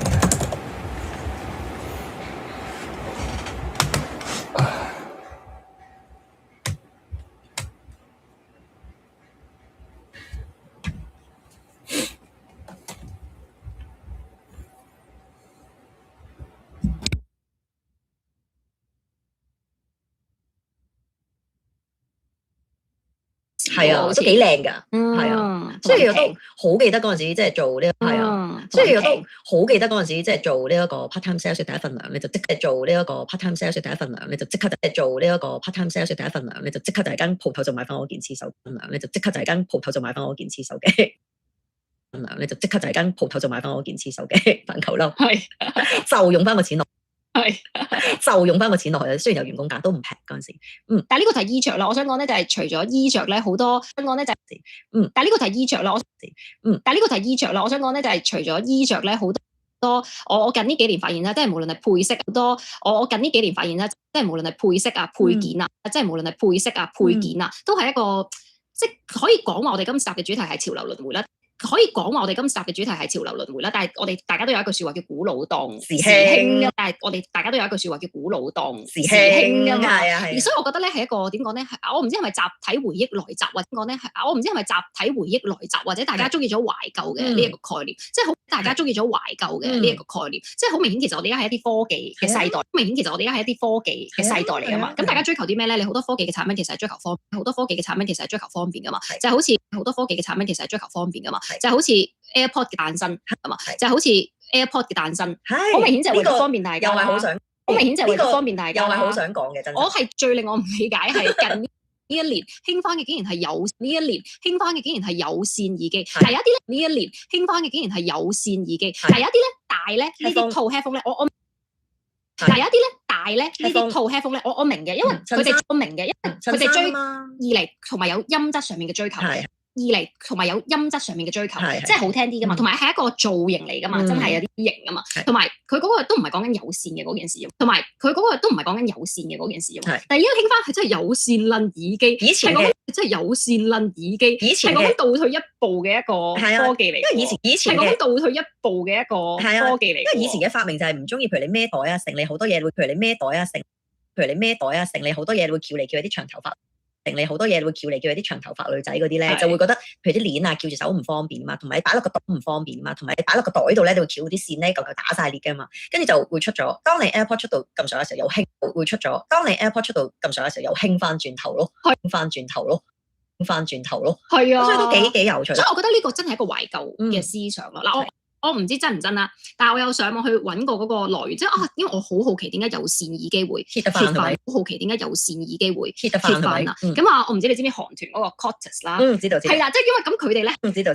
咁啊，我唔知你知唔知韓團嗰個 Cortex 啦？知道。係啦，即係因為咁佢哋咧係好明顯係即用翻就一個懷舊風啊嘛，即用翻就一個懷舊風啊嘛，無論佢成日衣着，咁佢哋係好興用翻個有線嘅，咁佢哋係好興用翻個有線嘅，就係因為佢大係啦。係啦，咁跟住我唔知佢係咪某程度上市場，但係佢一定係會將呢個風氣延續。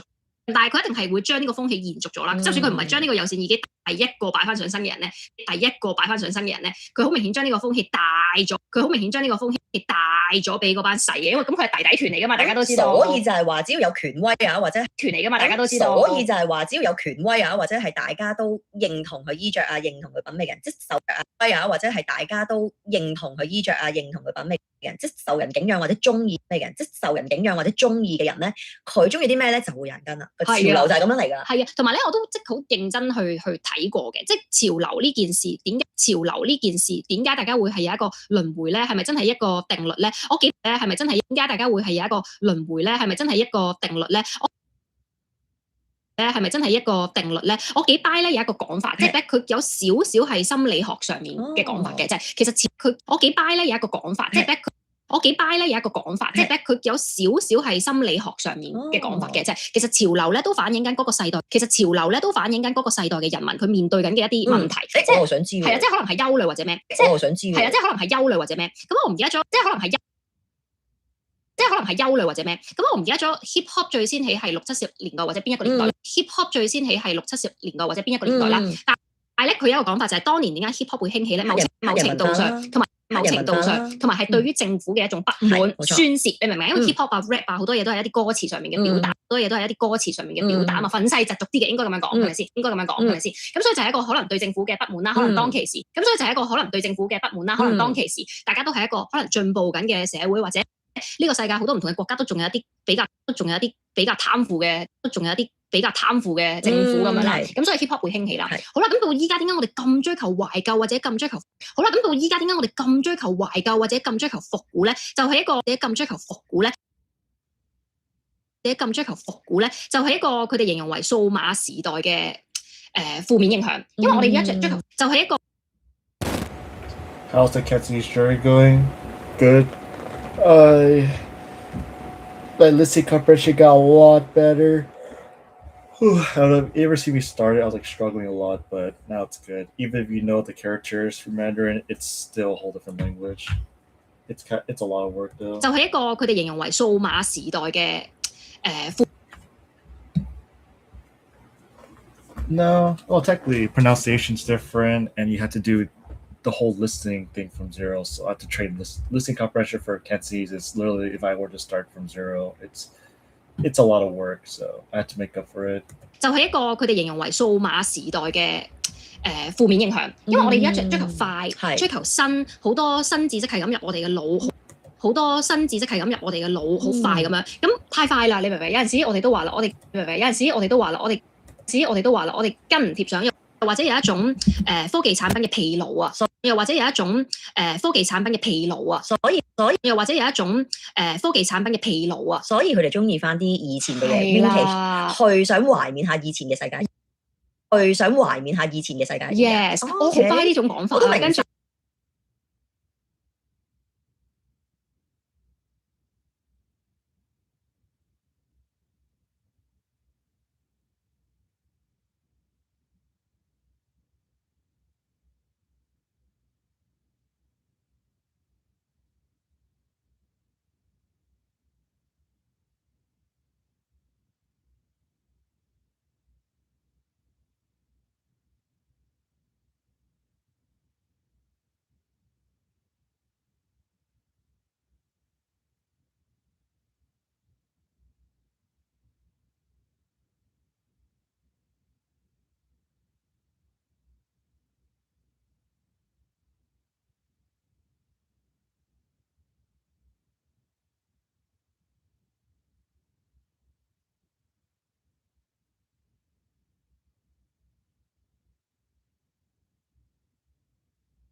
Was learning Catsy's because of a huge flex of learning hardest languages?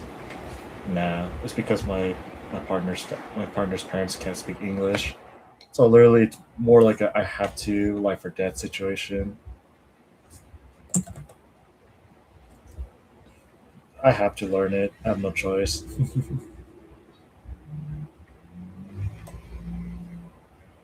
It's kind of a tough case. That's why I learned Mandarin. Oh, love as well.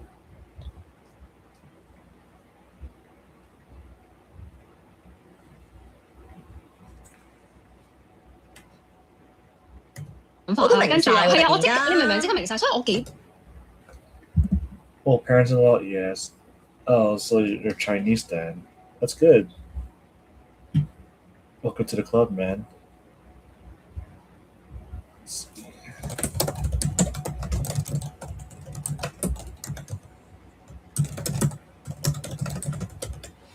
I'm English, wife is Chinese. Good combination. You ever get to speak Chinese with her at all, or is your Chinese good? I'm just guessing based on I'm not sure what your level is.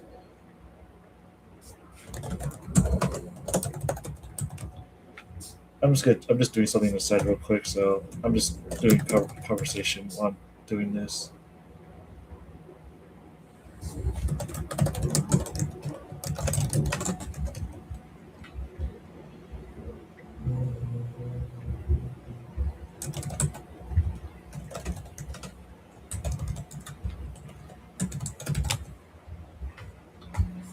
Yes, our dad is up this week and we can get by together chatting. Oh, so your Mandarin is that good. That's super impressive then. Congratulations. Yeah, I chose the wrong Chinese.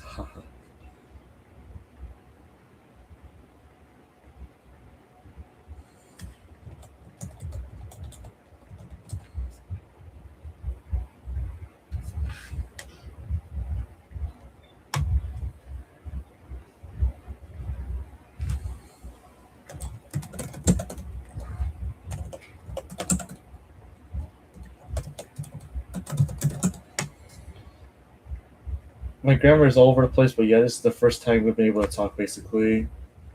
Mandarin barely has grammar. You're fine. You can get away with speaking in English style, and they understand you.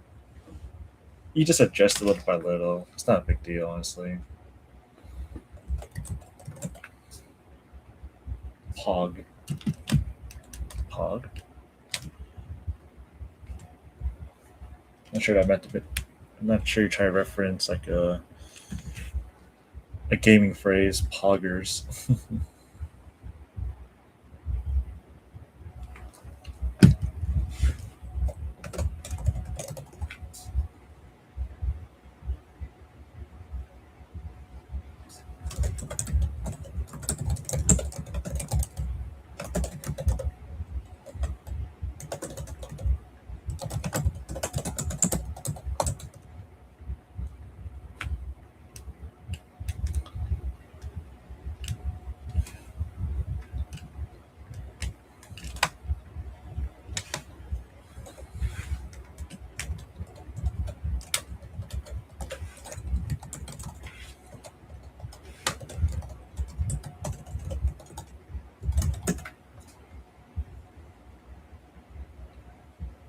Did you say you're looking for a job currently in an interview? How's that going? Just did one yesterday, so I can only hear or wait, or I just don't get a response. But I guess it's fine. I'm just applying to jobs as usual. That's what I'm doing right now, actually, just applying real quick. This one just happens to be a lot longer than I thought. So I'm just doing conversation while I'm applying for it. Nice. What field? Software. IT world, I suppose. The IT world was very unlucky, unfortunately. Wrong generation. I actually did use that phrase, and then they didn't really seem that impressed because it was a software company. If it was like more government, then they will want me. I should be a diplomat. Just kidding.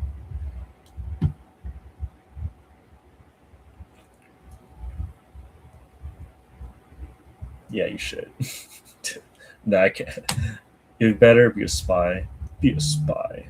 Alright, I'm done with the application. 就係因為我哋講呢個 topic，我就睇究竟係心理，咁我就明啦。咁大家的而且確，咁大家的而且確。So you speak with her dad. Is it like the conversation's hard, or what kind of topics do you guys usually talk about?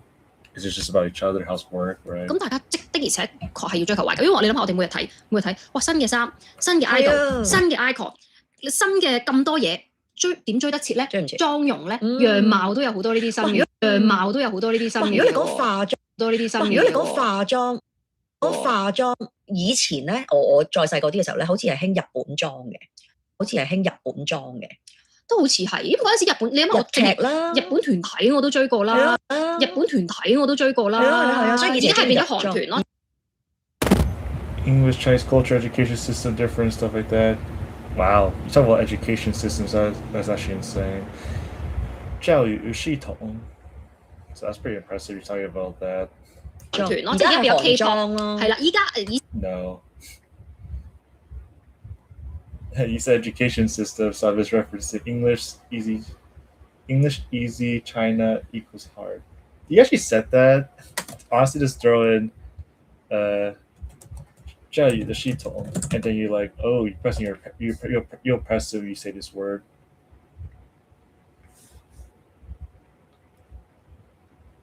Did you really just say 美國難的英國容易大陸太难 something like that, right? 係啦，以前咧就真係日本多啲，我以前都有追。No, okay. 我以前都有追 cartoon 咁樣嗰啲。係。Would you say your Mandarin is good, intermediate, advanced, in your opinion? You can be honest with me, so I just get the general idea.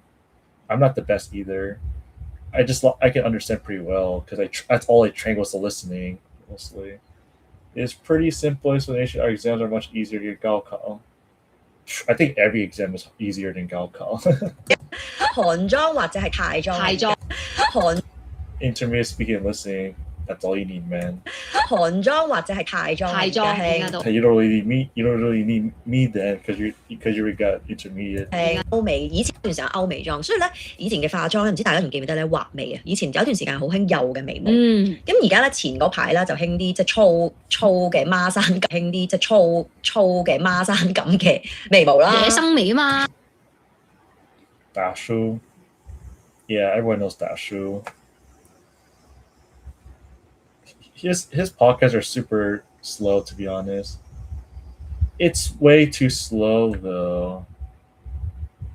I don't know. My opinion is that it's way too slow. It's a reason it's for Chinese learners. Oh, I just passed it.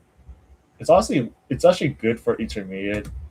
You know, you should really test yourself. It's Mandarin Corner. And this is where like this is the OG ones back in the day. Yeah, Mandarin Corner is like intermediate, high intermediate. It can get pretty hard. If you want to make it like very fast, just speed it up. 然后在那里也工作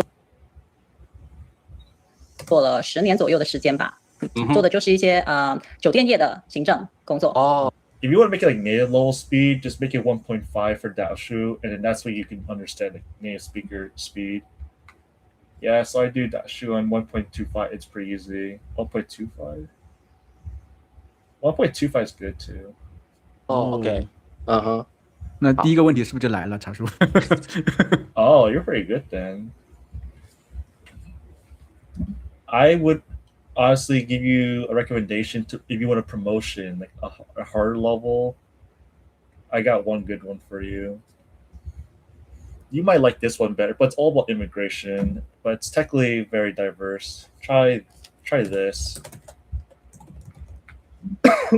Sorry. Try this. That'll be your real test. You want mainland, so I got you.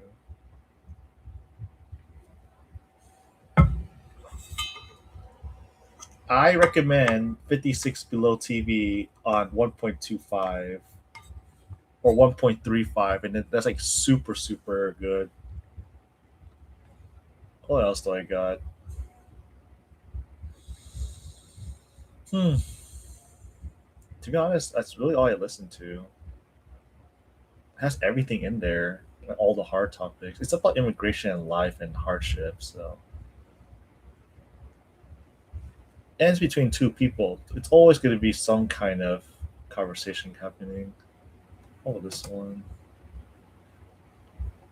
This is Taiwan. Never mind. All of them is Taiwan, you're right. Wort's saying I can do it with subs, but without sub coverage. She goes, I always do subs. Don't worry about it. Honestly, you should keep subs, and then when you talk to someone in real life, that's really the no subs as a challenge.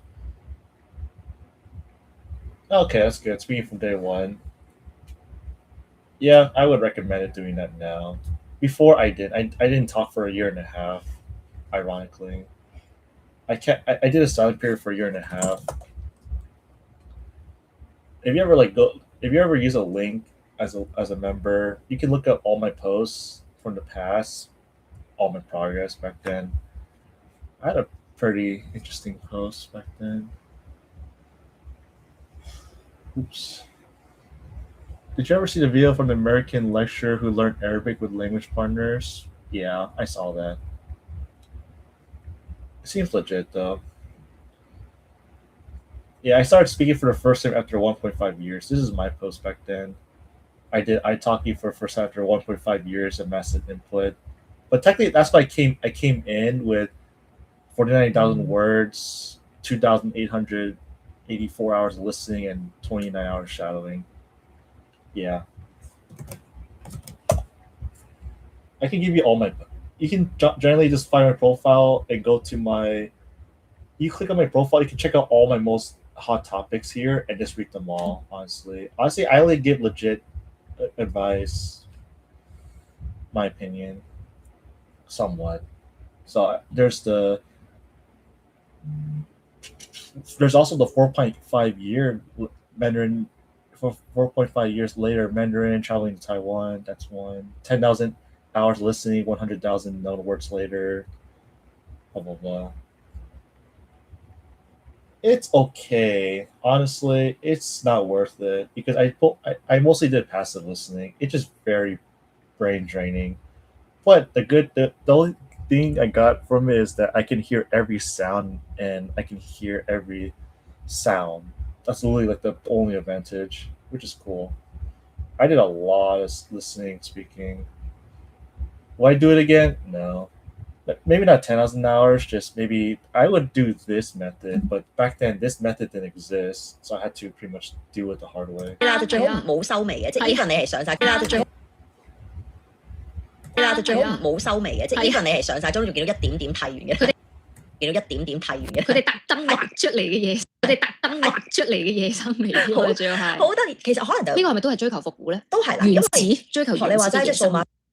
追求學你話齋即係數碼化啦，或者有好多嘢大家都好快啦，好完美啦。咁所以其實有陣時佢哋嘅化妝啦，或者係佢想俾人嘅感覺再貼地啲，可能自己會加粒墨啦，感覺地啲，可能自己會加粒墨啦，地啲，可能自己會加粒墨啦。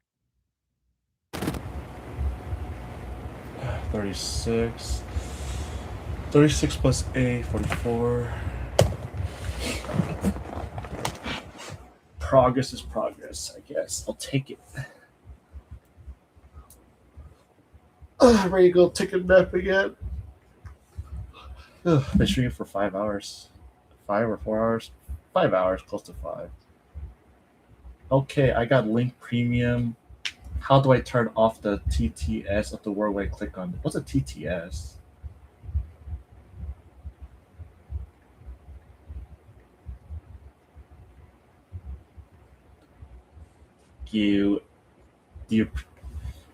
I don't know what TTS stands for. Text to speech. Oh, settings. Scroll down. You'll see this text to speech area and click this off. Autoplay. This one. Also, it doesn't show unknown words per page. Like there's no blue or yellow. There are no colors on any of them. Don't. Can you send me a screenshot on your screen? Send me a screenshot, maybe private message me on Discord. Text to speech, yeah. I got it right here. It's right here. Autoplay text to speech. It's go to reader and then text to speech.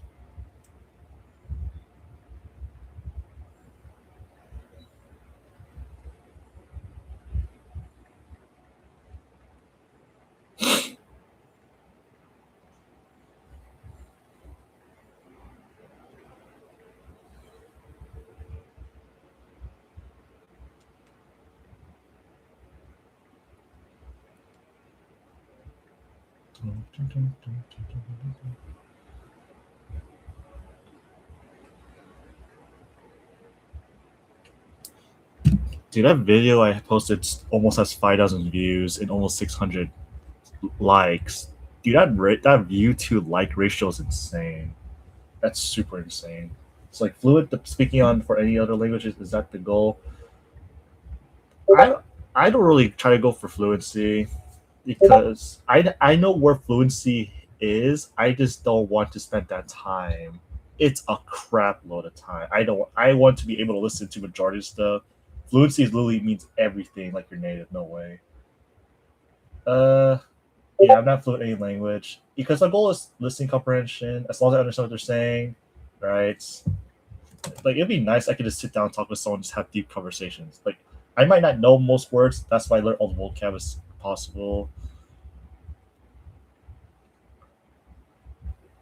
What the fuck is this, man? I don't even know how that's even a thing. You want to try matching what I have?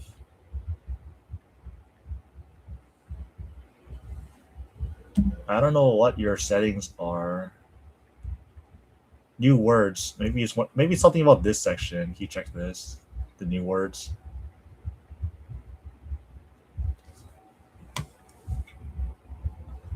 Why is yours all blue? Okay, I did see some people have this. It's part of the settings. I don't know what your settings are. I recommend you go into my video real quick, and the first ever video about learning Mandarin. Actually, I'll just give you the. Let's see if I can get the exact timestamp. Because of that, I have a very. Where is that exact one? I have the exact settings on this video. It's so damn long though. I'll find it. It's pretty easy to find it. Okay, right here. It's like generally this. It might be the same, right? How close is this? Maybe it's different for you though. Yeah, I don't think it's the same. Something about this.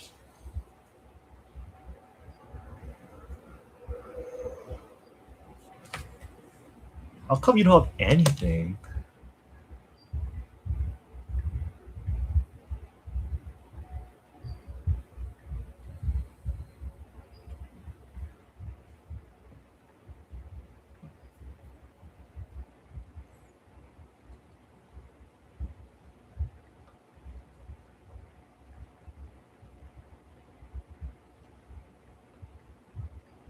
Wait, highlight style.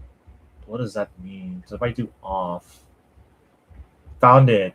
Okay, it's that one. It's the highlight theme. So the light theme, or in your case, dark theme, and turn on defaults. There you go. Solve. Yeah, it was under the highlight section. This one. Is yours still showing?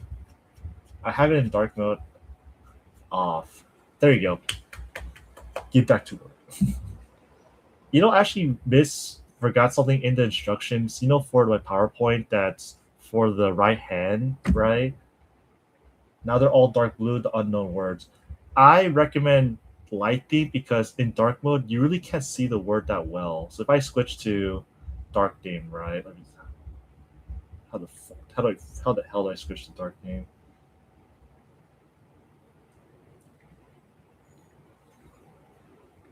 I don't even know how. General, light, dark.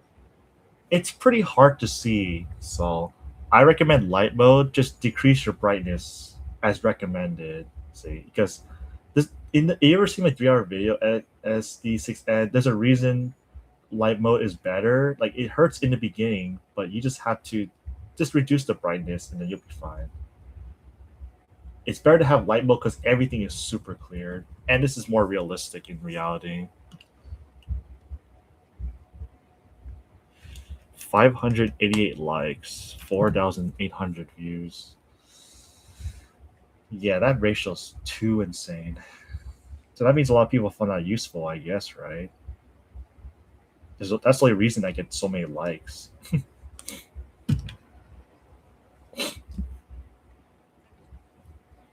Yeah, it's super useful. Thank you. I started using it straight away.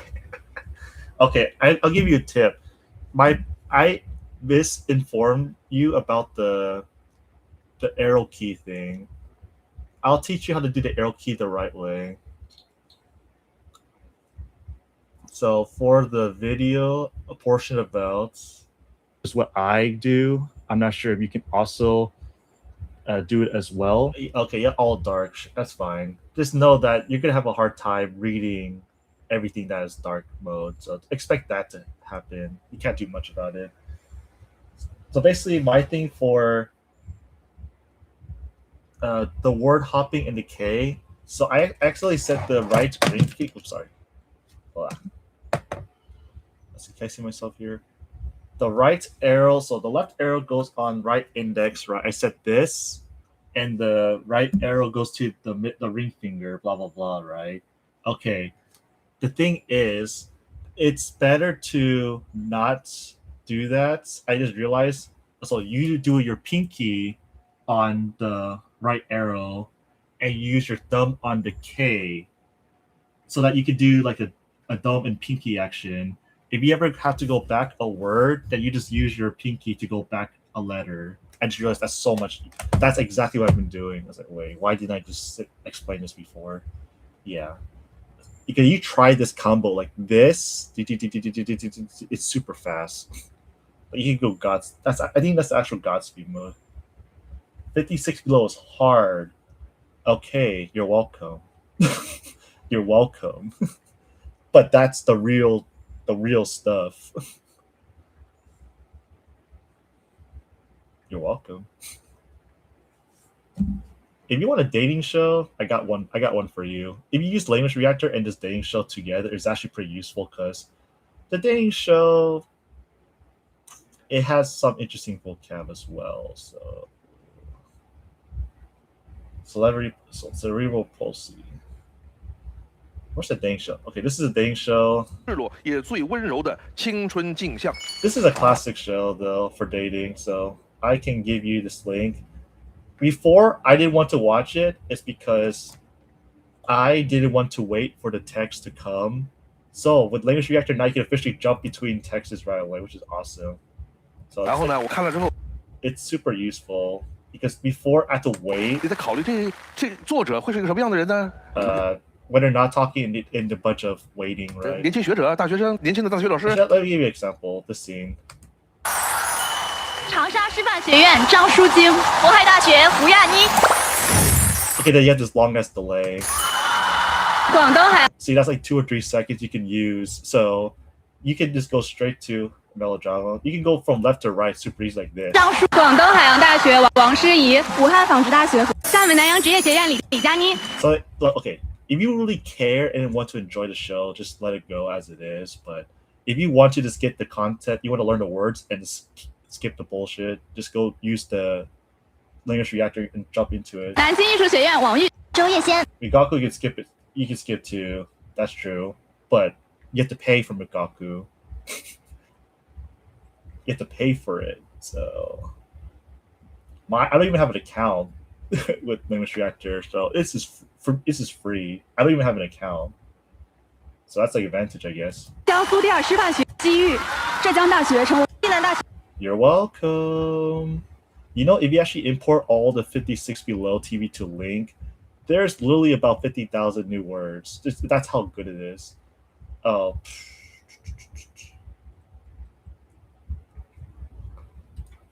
Actually, don't even. 赤裸也最温柔的青春镜像。Wow. This one, 微醺公主好. I think it's that one. Maybe not. No, it's not. I don't even know what that song is. 赤裸也最温柔的青春镜像。What's the show called? Where is it? 非常勿扰. It's like these 4 characters. This one.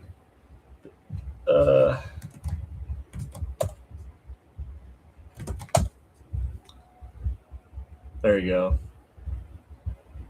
What the heck? Is that really what's called? If you are not serious, please do not disturb.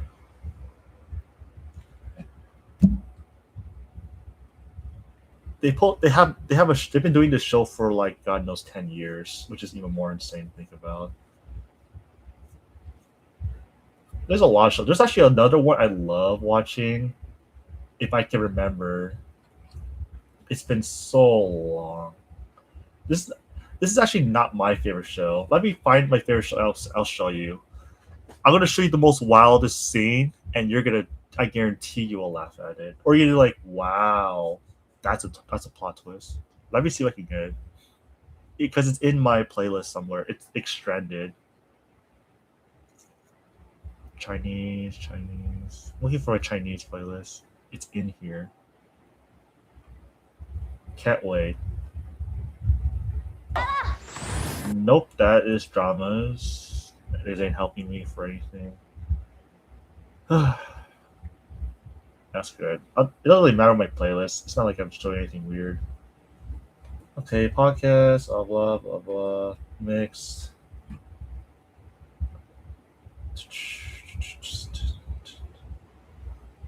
Coding. I think they deleted it. Douyin. Vietnamese content, cooking, philosophy by heart. Okay, this one. 我现在在景山公园 No, I can't find it. 在这里呢，你可以俯瞰北京，可以看到北京的。I don't freaking know anymore. I think it's in my Mandarin the whole time. Maybe. There it is. There it is. This show is super more. It's actually more interesting. It's more concentrated, but there's no subtitles, so that's kind of like the best part. Oh yeah, you won't able to understand it at all. Never mind.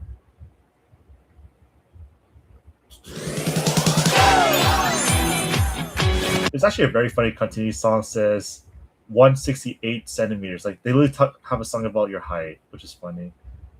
Mikako has all generated function, which is good. Okay, then you definitely want this. I'll give it to you.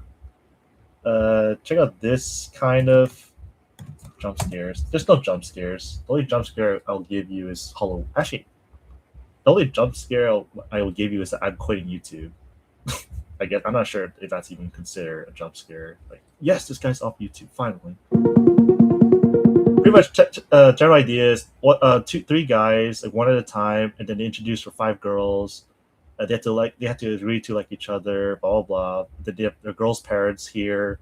Sorry, the guys' parents are saying, "Do we like her? Yes or no?" Blah blah blah. They'll fight for her. I'm trying to find like the most wildest scenes.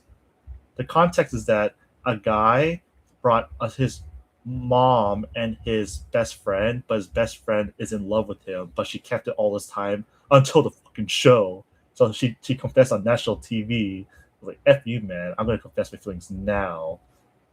Oh yeah, this girl. 知道为什么吗？ At least I can find it. If you understand this, then you're good. I need to find this confession. See, it was actually my most favorite, just because so much drama happened in this. Can I find it? No. It was this guy. Oh yeah, this girl is super pretty too. Thank the confession stage yet.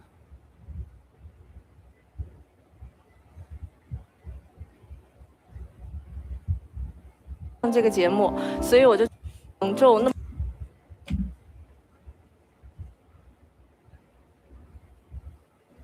Okay, she said I cannot arrange this. 生活当中 Let me think. 但是生活当中跟他表白 You know this word definitely 表白，而放到了这里。争取一下这个机会，我就没有 Okay, 想 there 到 it is. 你的亲友团是你爸爸妈妈一起来吗？然后 This scene was wild to see. I saw this live, I think. Yeah, 7 years ago. I saw this live, but I didn't understand it. I just knew a little. They're coworkers, and then yeah, she fell in love, but he had no idea, or he had a sort of an idea, but not. Still, there's no logic. She doesn't understand. I'm gonna be forced to cut this part of the stream later, but it's okay. You guys can watch it with me. I'll suffer it later.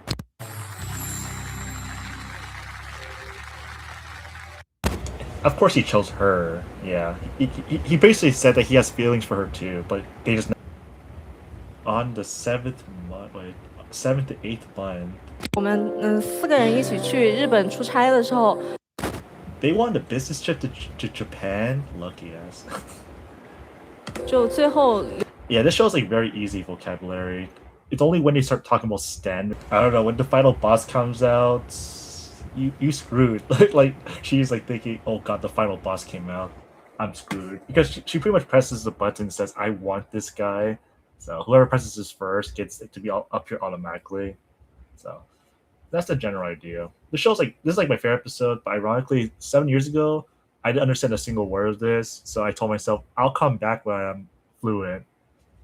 So I haven't seen this in 7 years. So this is 7 years later. So okay, now I'm listening. It's like, okay, this shit's way too easy. But to be fair, like I think love games, like these kind of games, are like the easiest TV shows for learners. Thanks, friend. I need to sleep. All right, good night, man.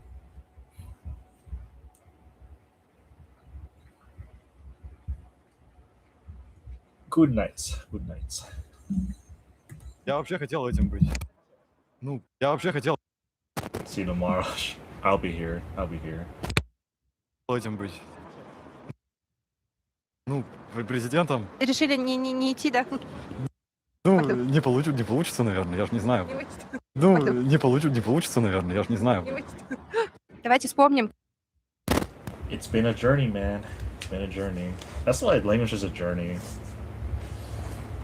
I don't know, you say one thing, then all of a sudden 7 years later. Давайте вспомним, когда вы были маленькими, такими беззаботными карапузами. Кем мечтали быть тогда? Карапузами. Кем мечтали быть тогда? Я мечтал быть таксистом. Ну Роберт ладно, Де Ниро? я был маленький. Да, нет, ну это уже крутой. Да нет, я... Карапузами. Карапузами.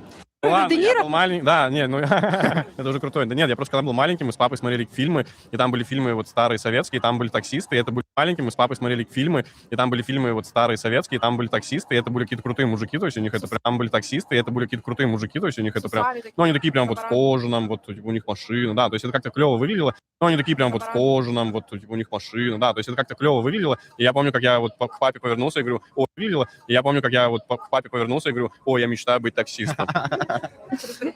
Но у меня такая большая была амбиция, я хотел в детстве стать президентом. У меня такая большая была амбиция, я хотел в детстве стать президентом. У меня такая большая была амбиция, я хотел в детстве стать президентом. Просто я такой, я буду президентом. Просто я такой, я буду президентом. Без разницы какой страны, просто буду Любую дайте, я буду президентом. Любую дайте, я буду президентом. Круто. Ну, все еще может быть впереди. Да, у меня круто. Ну, все еще может быть впереди. Да, у меня мечта все еще может... Впереди. Да, у меня мечта все еще может осуществиться, то есть, видите, надо мечтать о меньшем, осуществиться, то есть, видите, надо мечтать о меньшем, как бы, конечно, чтобы достичь большего, да, конечно, чтобы достичь большего, да, все верно. Расскажите, на кого вы учились? Ну, расскажите, на кого вы учились? Ну, я насколько знаю, вроде нет факультета. Расскажите, на кого вы учились? Ну, я насколько знаю, вроде нет факультета стендап-комиков или уже есть? У меня Стендап-комиков или уже есть? у меня среднее специальное образование, я вообще техник-метролог. Я вообще техник-метролог. Я занимаюсь метрологией. Не погодой, а и точными измерениями. И плюс я рекламщик еще. Измерениями. И плюс я рекламщик еще. А, то есть вы две... Ну да, я на высшее учился на рекламу. Я инженер-технолог литейного производства упрощающих технологий 3D принтера и лазерной сварки. Работал в технологии 3D принтера и лазерной сварки. I like to learn Russian because I like the sound of the language and the culture, but I'm not like one of those communist types, so don't worry. Okay, I'm just learning it just to learn it. So I don't know. My only mindset for Russian is that I can go to Kazakhstan. How long do you underestimate to reach the goal that you made? The goal that I made 4 years from now. The journey doesn't end, man. Actually, I can give you maybe a generous estimate. Let me see. Realistically, right? Let me think. Like, how good do I actually want to be? Because I really don't care how far I get in most of these languages. As long as I get like Mandarin, Cantonese, like that's all I really care about is Mandarin, Cantonese. Everything's extra. So let me think. I could do an essay based on the weakest language. I'd just say like these 10 because that's the original. Give me a second.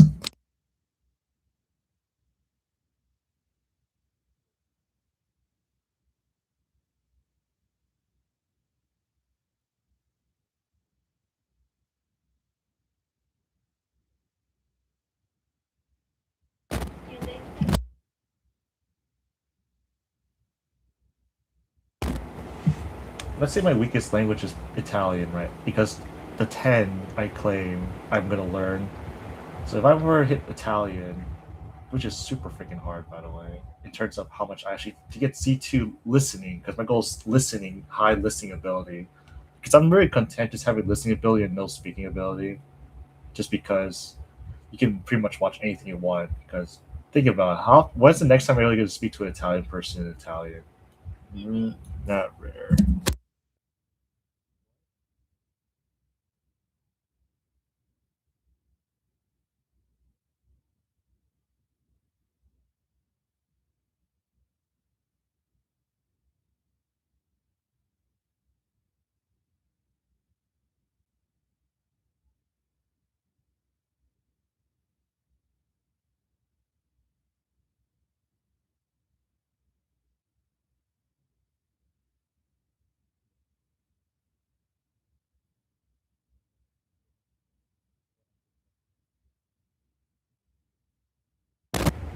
Yep, Roman languages are faster. Don't worry, I accounted for the Romance languages. I have like a theory and measurements for everything, so let's see. It might be faster, but you still have to put a certain amount of time still. So it's just gonna be faster.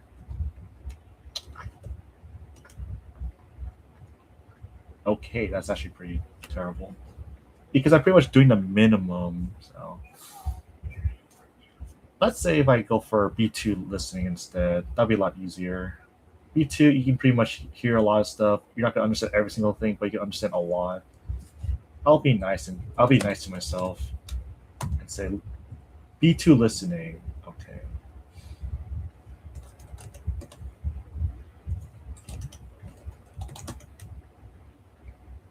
A year and a half for wow, really? A year and a half for Italian? Seriously? All right. For all the languages, though, shoot. All right. So the weakest, hardest language. Let's see, Japanese, B2.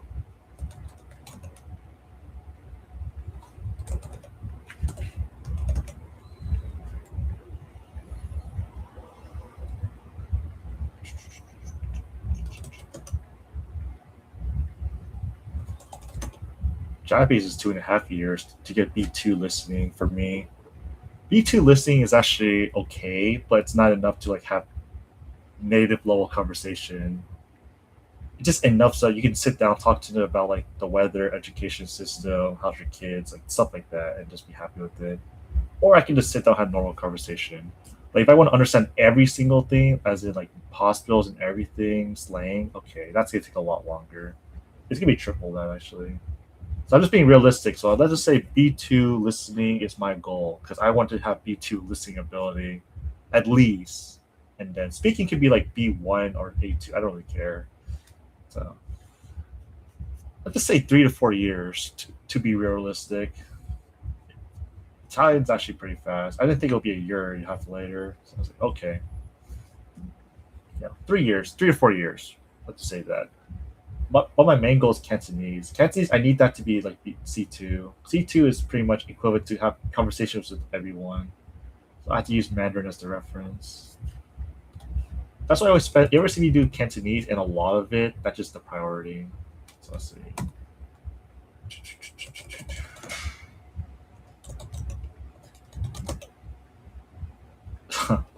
Okay, nope. I'm gonna do my normal rates.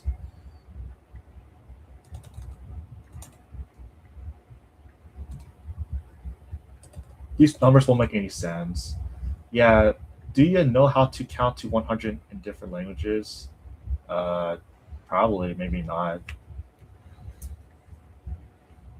I never done that on will, but I can pretty much say most numbers. I have to say no. I'll be honest. I have to say no in half of them, just because I never used them or triggered them to be active before. They're all pretty passive to me. I will be able to see it and understand it, but hearing it a little bit different. All right, renting. So if I do blah blah blah. So for Cantonese, if I do 15 minutes of audio every day, as in 15 videos, 0 time frame to 15-minute time frame every day for a year, and how many days is that? I don't know. So 64 days. 22 months. If I do 22 months consistently of 15 minutes every single day, that's actually pretty hard. That is going to give me C2 Cantonese listening ability, but it's not enough. Even beyond C2 is like fluent. So my claim for fluency is that actually I don't think I'll ever hit fluency. Because my definition of fluency for listening ability is you get advanced 2 and multiply it by 2, but the numbers you're seeing here won't make any sense to you guys, but it makes sense to me because I create like a theory. So if you ever curious about the theory, I'm working on. Join Discord and click on the no listening words count theory. it's just general ideas. I think I found a way to physically count how many words you might know your brain knows. Blah blah blah blah. A bunch of rules. Counting for Zipf's law. So many rules to count for. Blah blah blah blah blah blah. Pretty much I try to pull an Isaac Newton. So something that hasn't existed on this planet yet. Exactly. Fluence. Okay, C2 is about native, but beyond that, it's a whole different. Because for English, we probably know like 70,000, right? So if you mirror that to other languages, it's pretty much similar or a lot more. So I would say fluency for me for listening ability, because I only care about listening. I don't care about speaking that much, because if I speak, you don't need that many words. Listen, you need to hear a lot of stuff though. Okay, let me think. So if I want to, for example, be fluent in Mandarin, I have to say, if I ever claim I can say I'm fluent in Mandarin, it would be, okay, advanced 2 times 2. If I do 15 minutes every day, so 36, it'll take me about 3.6 years from now, from every foundation I have of the language of Mandarin Chinese to hit fluency. So I'm at 5 years in. So this is literally about like this is 8.6 years late of complete total studies to hit fluency. If I do consistently 15 minutes every single day for the next 3.6 years, then I'll probably claim myself fluent just because I can understand everything, like virtually everything at most. So I can't claim it, but it's just what I think. Mathematically, right? People will say I'm fluent when I can say whatever I want to anyone, anytime. Okay, that's true. That's speaking fluency. Then there's listening fluency.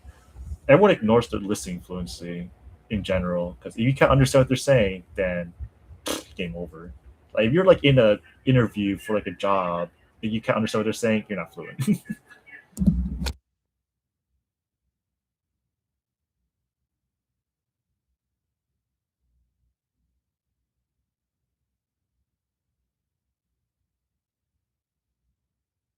Технологии 3D принтера и лазерной сварки. Технологии 3D принтера и лазерной сварки. Я работал 2 года на заводе. О, круто. Ну, Технологии 3D принтера и лазер. о, круто. Ну, в целом на Урале я надеялась встретить хоть одного. О, круто. Ну, в целом на Урале я надеялась встретить хоть одного заводчанина. Ну, вот он, да, вы все Заводчанин. так выглядим. Да, заводчане теперь такие стали. Расскажите, вот про учебу легко ли было поступить вообще, выбрать... Скажите, вот про учебу легко ли было поступить вообще, выбрать место, где учиться? Поступить было достаточно легко,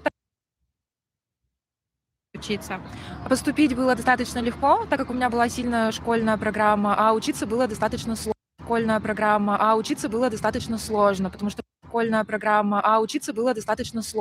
что большие объемы информации, нужно было искать индивидуальный подход к преподавателям, очень много предметов нужно было одновременно.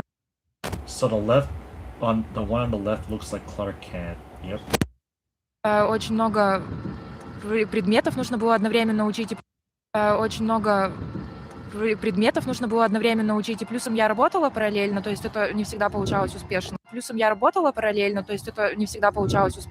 Совмещать работу, учебу и какую-то жизнь такую молодую. Я училась на кафедре землеустройства и кадастр, и могла бы стать кадастровым инженером, но я не отработала по специальности, а потом получила переквалификацию, потом получила еще одно образование. Вот в целом не собираюсь останавливаться. Получила еще одно образование. Вот в целом не собираюсь останавливаться. В обучении. Мне это нравится. Я подумала, как бы объяснить нашим иностранным зрителям, что такое кадастр, но решила... Зрителям. иностранным зрителям, что такое кадастр, но решила... Я на самом деле даже на русском не объясню, что такое кадастр. На русском не объясню, что такое кадастр. Как кадастровый инженер могу поставить вот отсюда точку вот до сюда и сказать вот здесь, вот отсюда точку вот до сюда и сказать вот здесь ваше место, ставьте, пожалуйста, здесь забор, это будет ваше. Учусь на, пожалуйста, здесь забор, это будет ваше. Учусь на организатора мероприятий. Я в медицинский. Мероприятий. Я в медицинский пойду. Что-то связанное с экономикой, политикой. Что-то связанное с экономикой, политикой в этом направлении. Но вы сейчас наверняка... Политикой в этом направлении. Но вы сейчас наверняка активно готовитесь к поступлению. Вообще тяжело сейчас поступить в ВУЗ? Готовитесь к поступлению. Вообще тяжело сейчас поступить в ВУЗ? Да. Бюджетных мест мало, и платное обучение очень поднимают. Бюджетных мест мало, и платное обучение очень поднимают стоимость каждый год. Мне было легко. Я начала готовиться только в 11 классе. Я начала готовиться только в 11... Готовиться.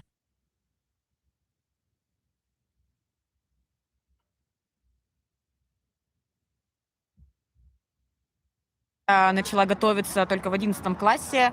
Сдавала я физику, хотя сначала думала, что я гуманитарий, и в 10 классе я такая, мне ваша физика вообще не нужна, но это физика вообще не нужна, но это часть моей судьбы. Моих баллов мне хватило, чтобы поступить в физика вообще не нужна, но это часть моей судьбы. Моих баллов мне хватило, чтобы поступить на бюджет. Я училась на бюджете.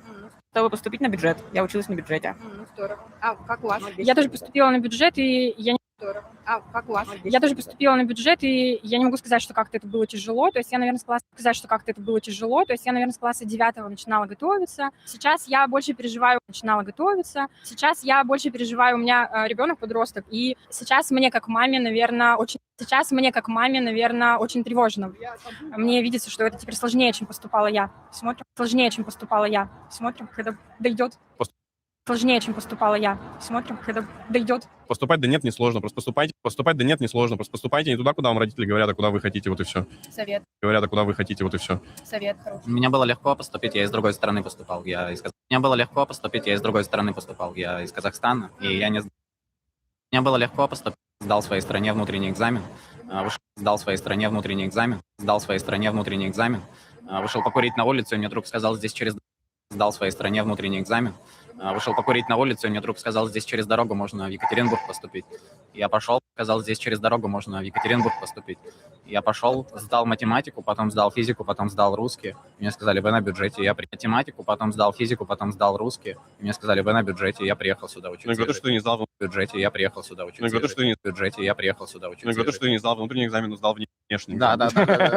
И все. У меня вообще вот совет молодежи, если не знаете, куда поступать, идите на сварщика. Это прибыльно. Так, вот еще один Можно на инженера тоже пойти. Ну, универ, короче, мне показалось, что он больше для социализации. Да, это все ступенька. Для социализации. Да, это все ступенька социализации, для общения. Да, общаться со сложными людьми, коммуницировать с ними, выпрашивать у них и торговаться. Раньше все хотели стать космонавтами, балеринами. А как вы раньше все хотели стать космонавтами, балеринами? А как вы думаете, современная молодежь кем мечтает стать сейчас? Блогерами. Инфо-цыганами, да. Инфлюенсерами, или как они? Как-то вот в эту сторону. Got the basic stuff for R and Italian, but the Russian P is hard to pronounce, bruh. But it takes the time, who knows? I just say like the R in English. That's just me, honestly. I'm gonna say it wrong, but who knows? You can always just shadow fix it eventually. Oops. 15. Okay. The goal for me, I can always attend a class. I saved this teacher for like 2 or 3 years already. I was like thinking one day I'll attend this teacher's class because this is like hardcore level. Because English A1 non-existent. If I can attend this class in Russian, that'll be fun. That'll be the real challenge. This first attempt, literally attempt this kind of class. It'll be fun though. Здравствуйте, меня зовут Айша. Я преподаватель русского языка как иностранного.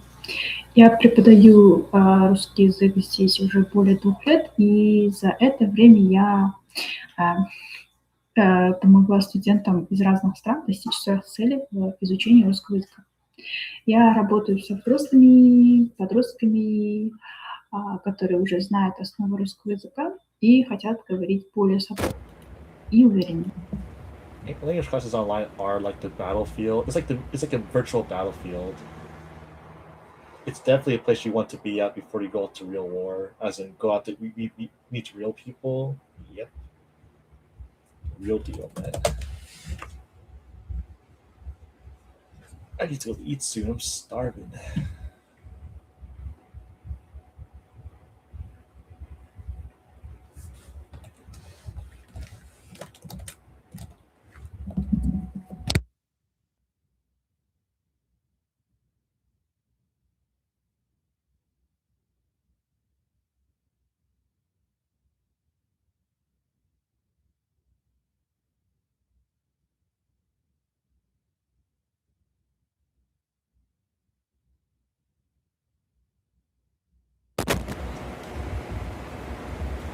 Кажется, хорошо.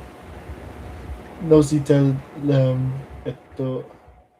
ethical those. Yeah, definitely. Definitely a good. That's pretty intense, though. You're a native speaker of that language. That's really impressive. It'll be fun though. One day I can learn this language. Still, I'm like a beginner. Too much to learn.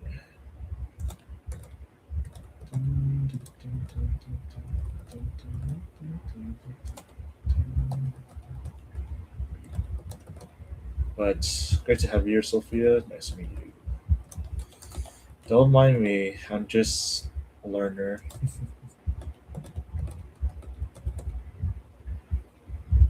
And no, I don't speak Russian. It would be cool though, but no, I do not. It's gonna be the weakest language in the tier list.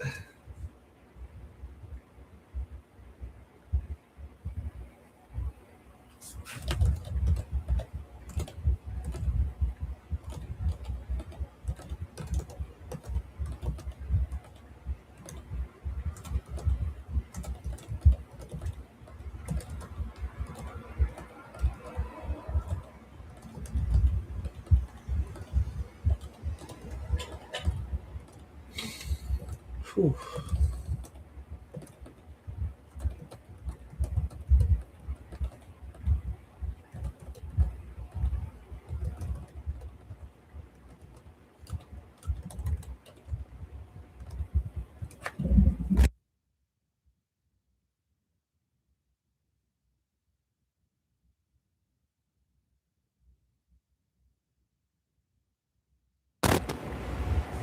I don't hurt to learn something new. do what you want, man. Do what you want to do. In the end, it's what you want to do, right?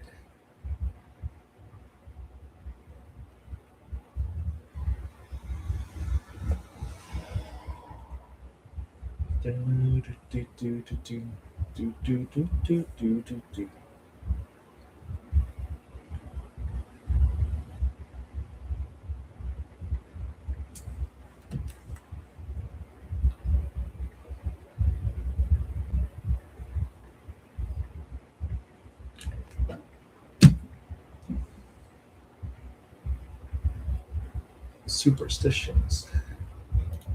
Give me that. I want those words. Во сколько ты родился? Нет, мне нужно точное время. Ну как зачем? Что за... I'm meant it. Sorry, I was typing too fast. You're fine, man. You're fine. Whew.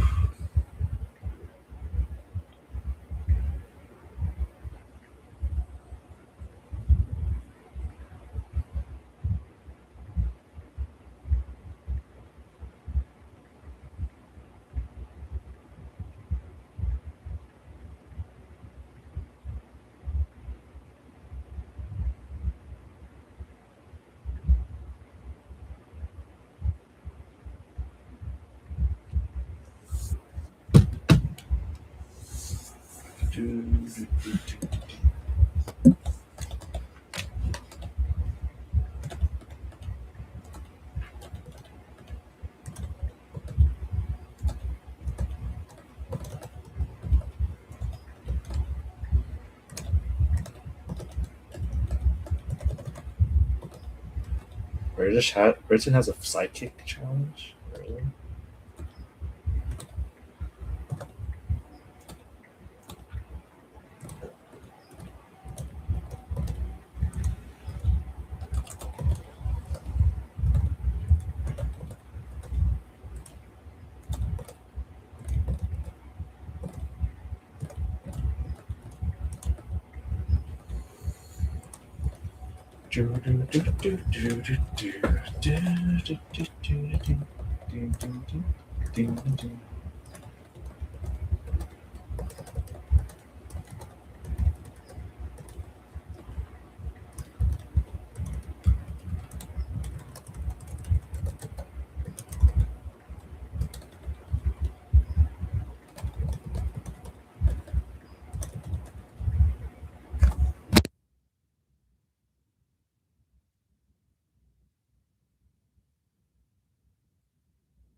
How did you handle the alphabet when learning this language? When I did it, I pretty much learned each individual letter and then I had the translation on so that each word has like their little text appear to make it pronounce easier. That's what I did. Actually, not this exact method, but let me see. It was this one. Oop, transliterations, no. Where is it? Shell transliteration, Latin, click up. Not what I want either. It's kind of ugly.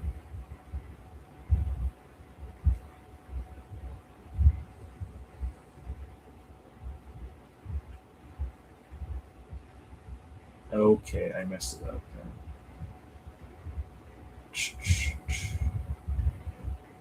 Where's it at? Oh, it's down here, this one? Okay. I did one of these two, so I click and then not it's not that one.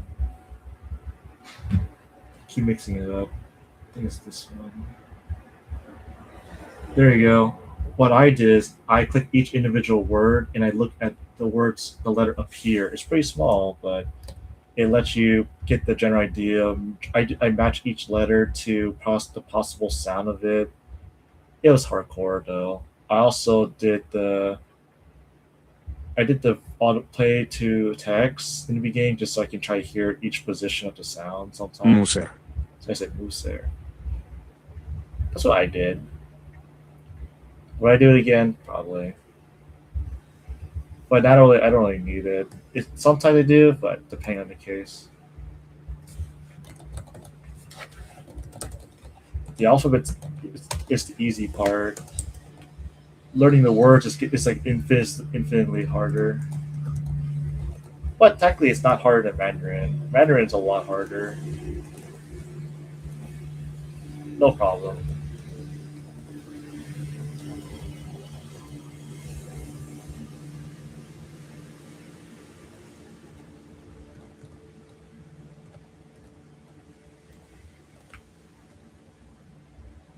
Super wisdom.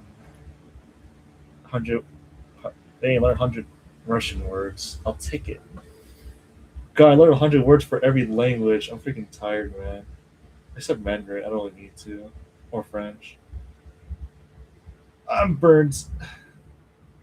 I'm gonna go eat lunch, so I'm gonna be right back. You guys can leave, come back, whatever, but I won't be back. Like 25 minutes. I need to eat and stuff like that. Any more questions? Come back by then. Thanks, everyone.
Actually, not yet. I guess I can't leave yet.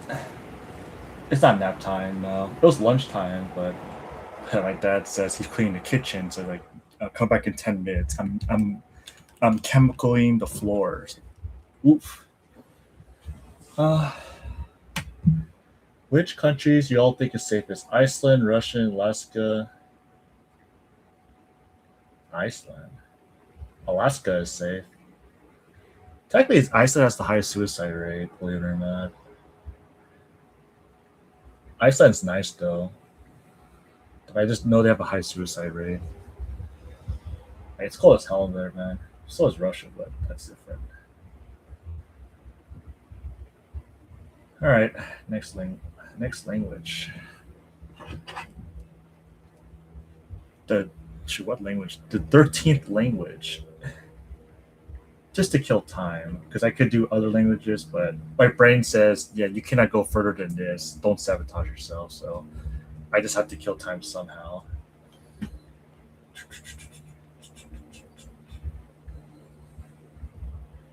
Ever wondered how polyglot?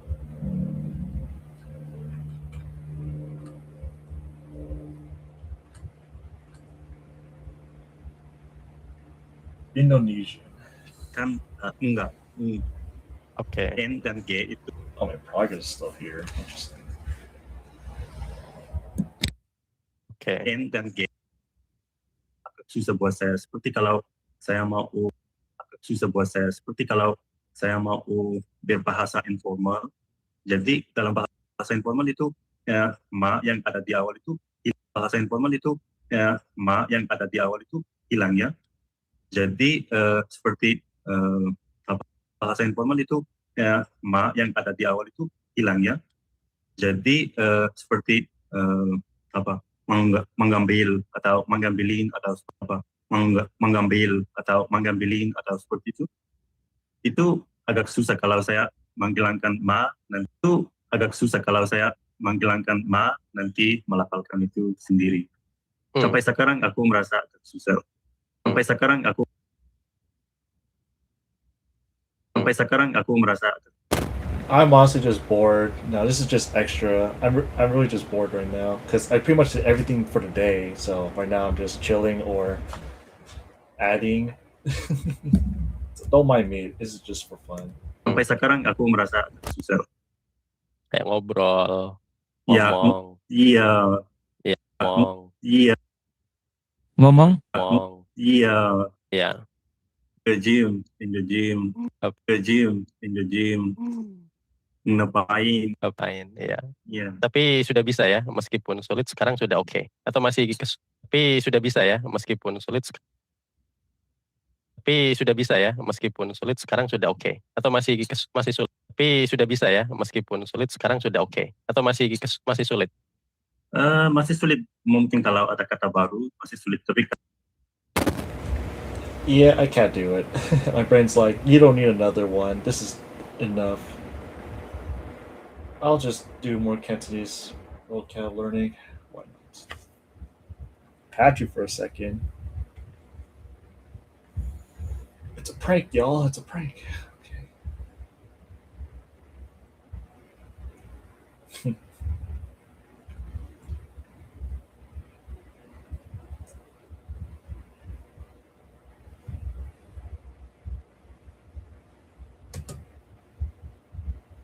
Yeah, this is insane. The likes are keep going up.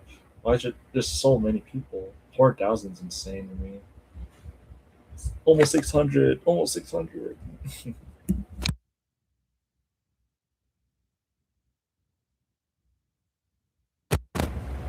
Maybe another good discussion is to actually speedrun the level 1 language. I think that was the next top. I think that was one of the conversations I had. Sorry, one of the posts I could do.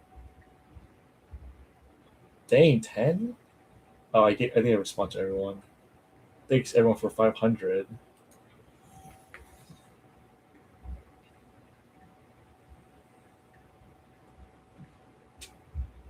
I think the one I want to figure out is how to learn an FSI language in 3 months. In my opinion, this is actually pretty doable. It's actually probably not too hard. Let's say Spanish. I think that wouldn't be too hard. 3 months. Let's just say the objective is hitting B2. Okay, Spanish B2. There it is, B2. That's actually generally easy. B2 Spanish is actually enough for you to do the B1 exam. So from 0. Realistically, how much can people do 30 days? So if I do simple, wow. That's a long time. So that means you have to increase the effort by a lot. Let's say this.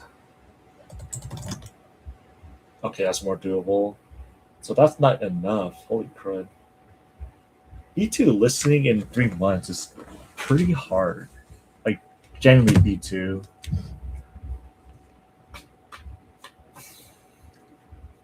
Passing the B1 exam is pretty easy, though. Roadmap to B2 listening. That's the goal, B2 listening. Let's say 25 minutes of real audio. So that's about 100 words a day. Still not enough. It's like 5 months. If I did 30, if I did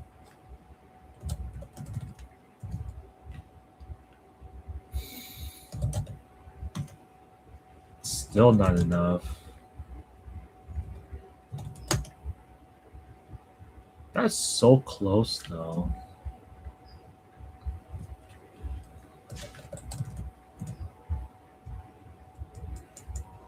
So 120 is not enough? Oh, this was like 4 or 5 months though. That's super close. You need to do so much listening. My God.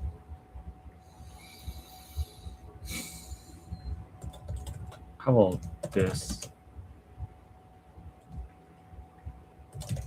4 months. 3 months is actually generally a lot harder than I thought.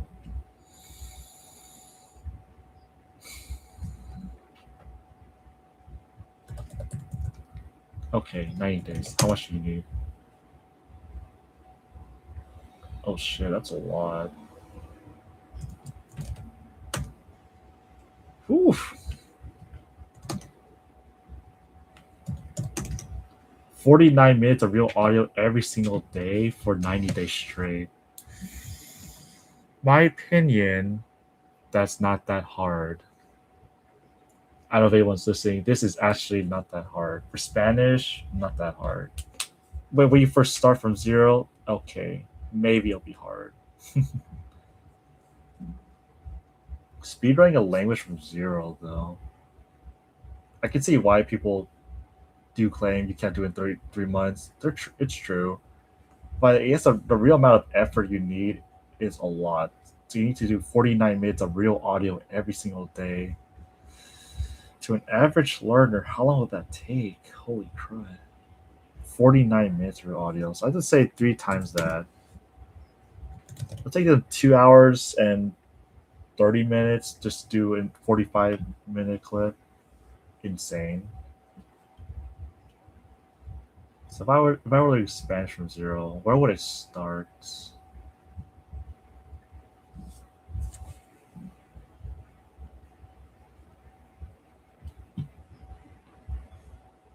Where is a good place to start? Well, sadly, Dreaming Spanish is a good start. But how much Dreaming Spanish is the limit? Okay. So we combine my method of Dreaming Spanish. How fast is this? Hola a todos y bienvenidos a otro episodio. Dude, this shit's too slow. Okay. How fast to match native level? Del podcast de Dreaming Spanish. Still too slow. 2 times. Un podcast semanal para personas que aprenden español. Dude, if you want to match, you have to be 2 times speed just to match native level. Okay, I'm a super big fan of Link Premium. You're welcome. I'm not a cult member, but you're welcome. Are you doing immersing stuff right now? No, I'm experimenting to think. I'm going to think how much effort do you actually need to hit to have good level of listening in FSI 1 level. That's a lot of work. How to learn FSI level. Let's just say how to learn Spanish from 0 to 3 months. the goal is B2 listening level. We can say B2 listening and B1 speaking. That's pretty hard already. Realistically, is my constraint is that I can control how many hours of learning they can do a day though. What does FSI do? Oh. FSI language difficulty.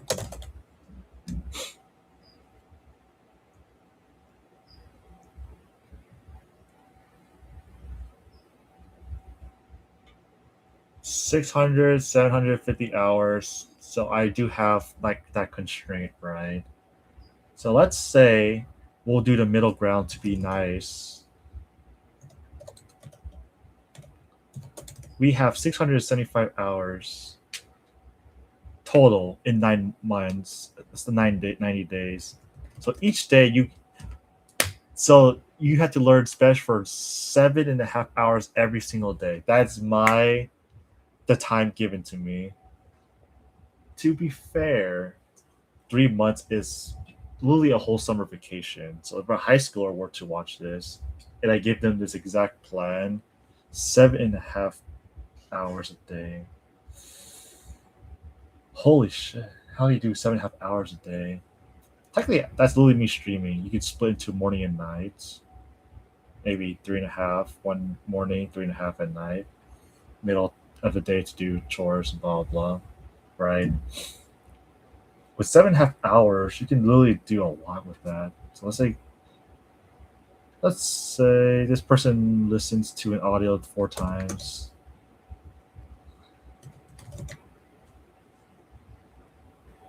Hmm. 112 hours of audio in 7 hours. That's a lot.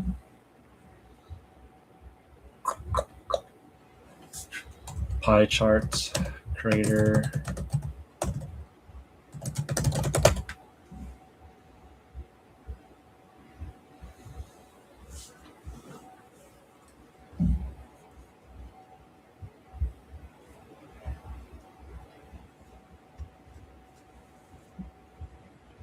Let's say slice 1 required 3 slices. Vocab acquisition. So we're gonna skip the reading bullshit. We're gonna go straight to listening, comprehension, and shadowing. Honestly, I would just focus on these 3. Everything on is just how listening is practice, shadowing is practice for speaking. Vocab acquisition. We have 7.5 hours, so God knows what we can do with 7.5 hours. So we're saying we have 450 hours a day, 450 minutes. Wow. Holy crud. With that much time, you can literally learn anything. Realistic? This is not realistic, though. So I should probably expand it to 6 months and make it more realistic. So that's divided by 2 then. What do you think from British call flashlights, glow sticks, torch, or clock? Torch? Reading is based though, bro. What do you mean based? As in like it's important? Yeah, it's pretty useful. I don't read, so I just try to like you throw this person in the country, he can pretty much guess most of the words from whatever reading, and because his goal is to survive, to talk to native speakers, like they're all coming at him, trying to talk to him, right? I don't know. Mexico like very talkative, so just considering that you have to know Spanish in a zero English environment, realistically. Reading is useful.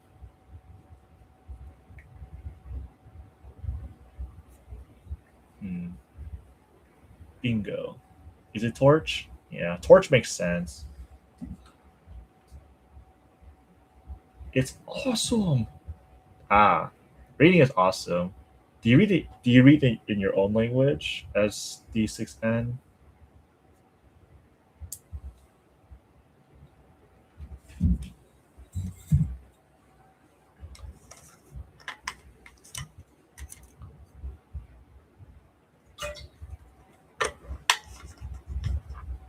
good ratio, honestly. Whispers, come back to reading, bro. It's fun.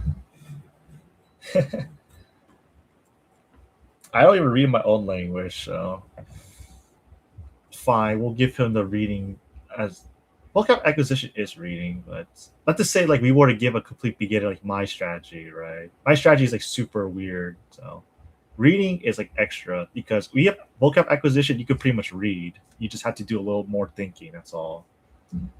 What's a good ratio? I'll say 70% listening. So let's say maybe 2 to 7 to 1. That's a good start.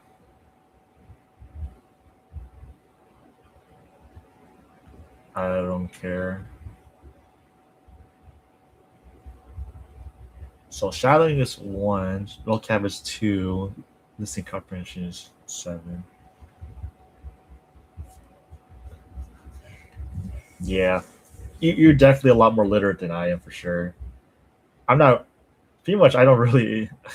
It's funny because my method doesn't promote literacy, but when you do reading, it does double the amount of time you spent on learning the language. So, like, if the kid wants to learn how to speak, like, he doesn't care about reading. Okay, different case. Are those the languages you're learning? Tell him the truth, man. Tell him the truth. I listen up the thing. 60.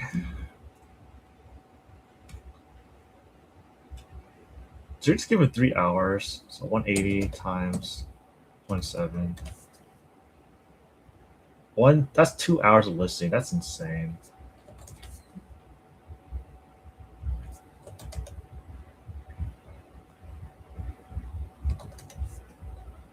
Heh, 18. 36.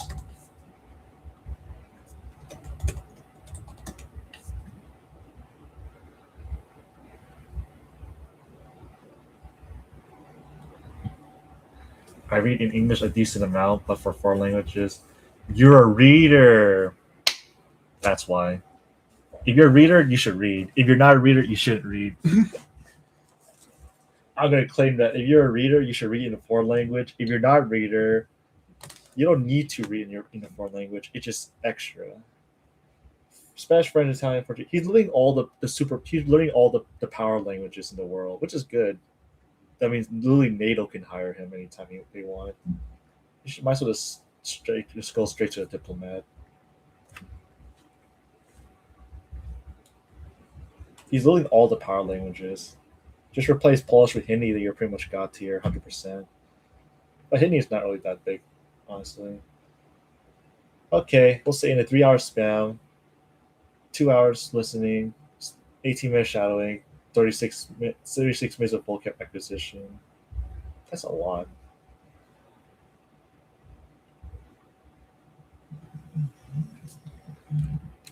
Maybe I could eat lunch now. So, anyways.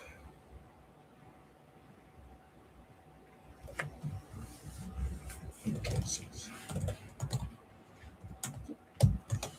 42 minutes of audio. Ooh, I'm so close. 42. 3 months is super insane, though. I need how much?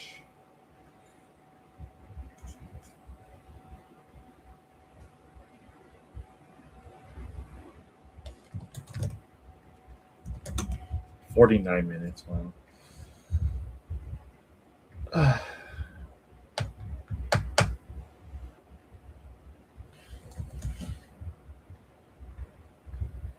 So I had to shift the time a little bit.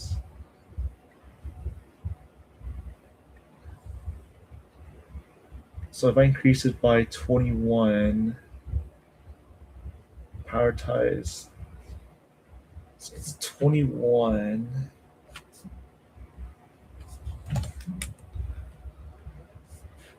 This becomes 47. Maybe I'll take 8 from here. So that leads to 13. And this is 23. That ratio is going to be insane. Okay. Vocab acquisition. That's a lot of freaking listening. Yeah, he's going to need like a super good method for vocab acquisition. 23 minutes of Spanish. Oh, I can do so much with 23 minutes. You can do a lot with 23 minutes on Link.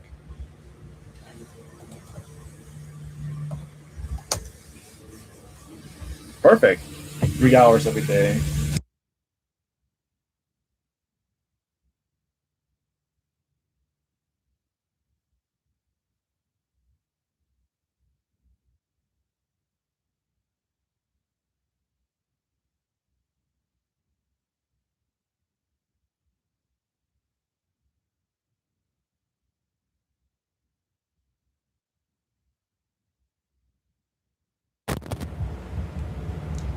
This is actually very doable. If you can speed the video up to... Acá hablamos sobre todo tipo de temas. Tenemos conversaciones súper variadas, pero siempre hablando de forma un poco... Why does it smell like rain outside?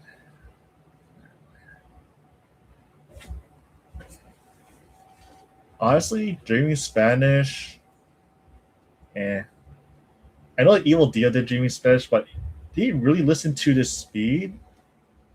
Because listening to Spanish in this speed is... más lenta, un poco más clara, para que ustedes puedan seguir la conversación. Bro, that's really, really slow. Please, someone tell me, please, that is so slow.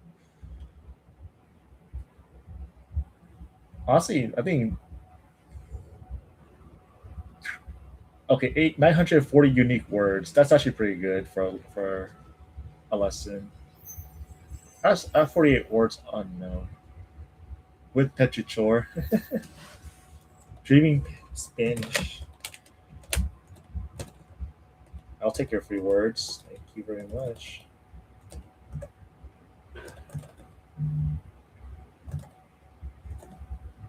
The hantavirus.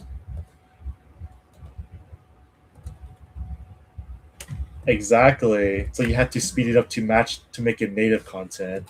Dude, that's like the trick to going from upper beginner to intermediate is just speed up the audio by a lot, and that's literally the difficulty increases by a lot.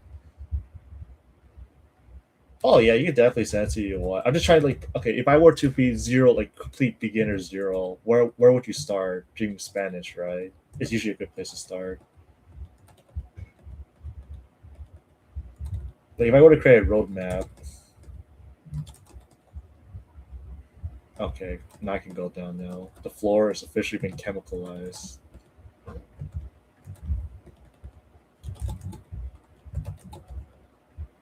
Alright, that's free load. 3 points, man.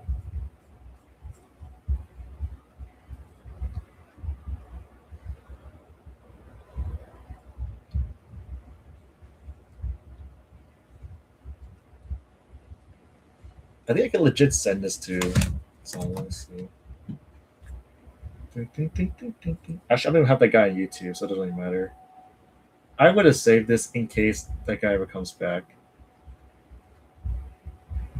200 IQ strategy is speeding up native content. True, man. Yeah, you're right.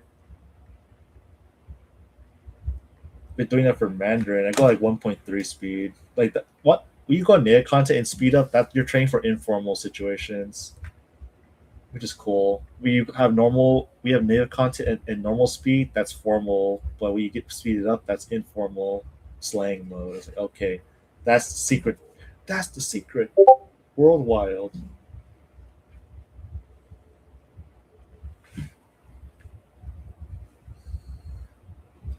Me han llegado a tocar a las 3 de la mañana. A pedirme...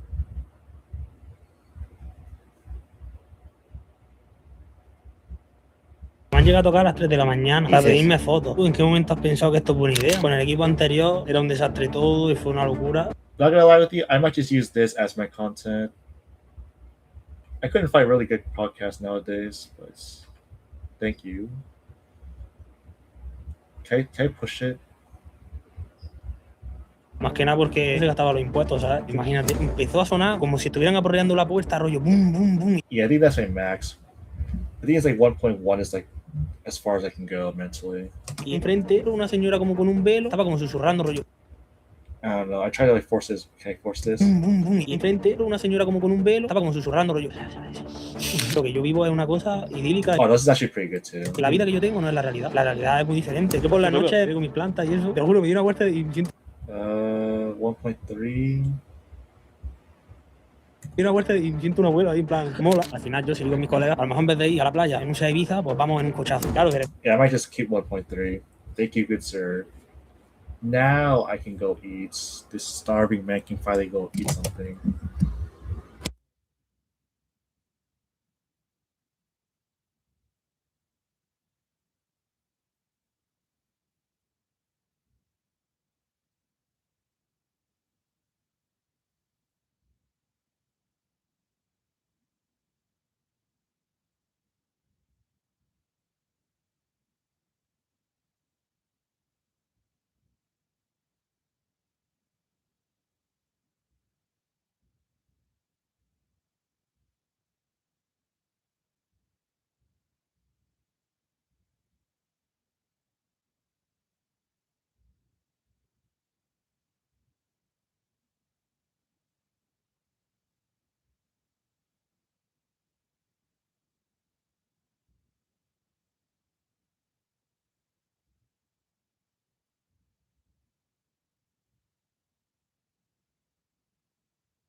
it's so late. Oh, whatever.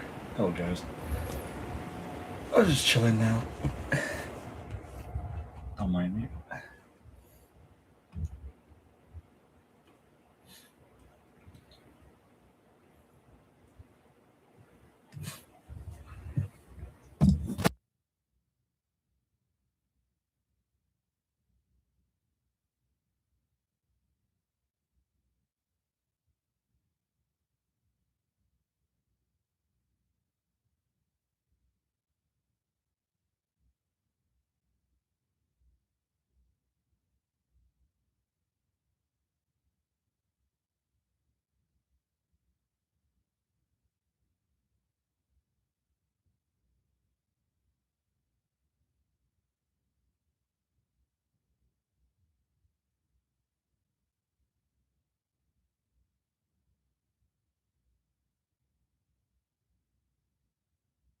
Santa Claus come to town. Yes, sir.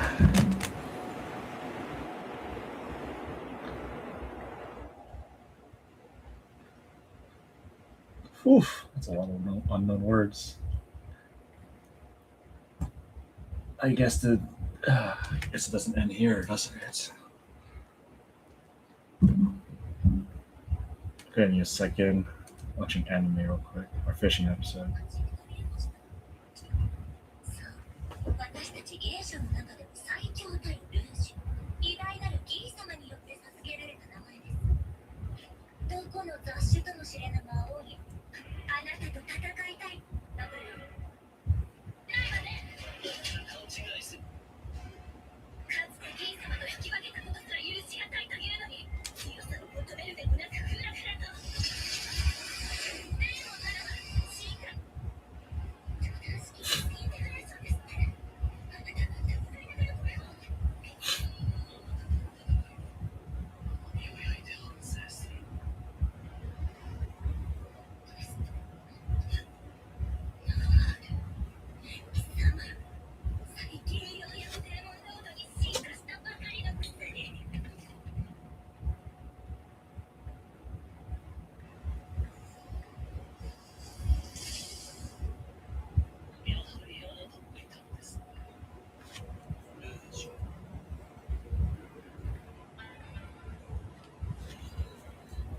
All right.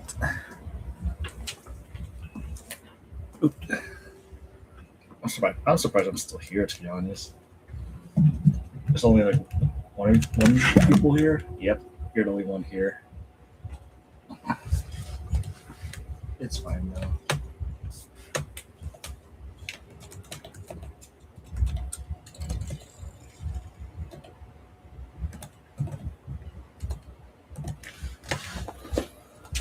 Whew.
啲可能自己會加粒麥啦，啲可能自己會加粒麥啦，或者可能係加啲唔同嘅嘢，令到你粗糙翻少少，更加有嗰種唔係完全完美嘅嗰種人嘅感覺，人嘅感覺。所以有陣時潮流，我覺得佢。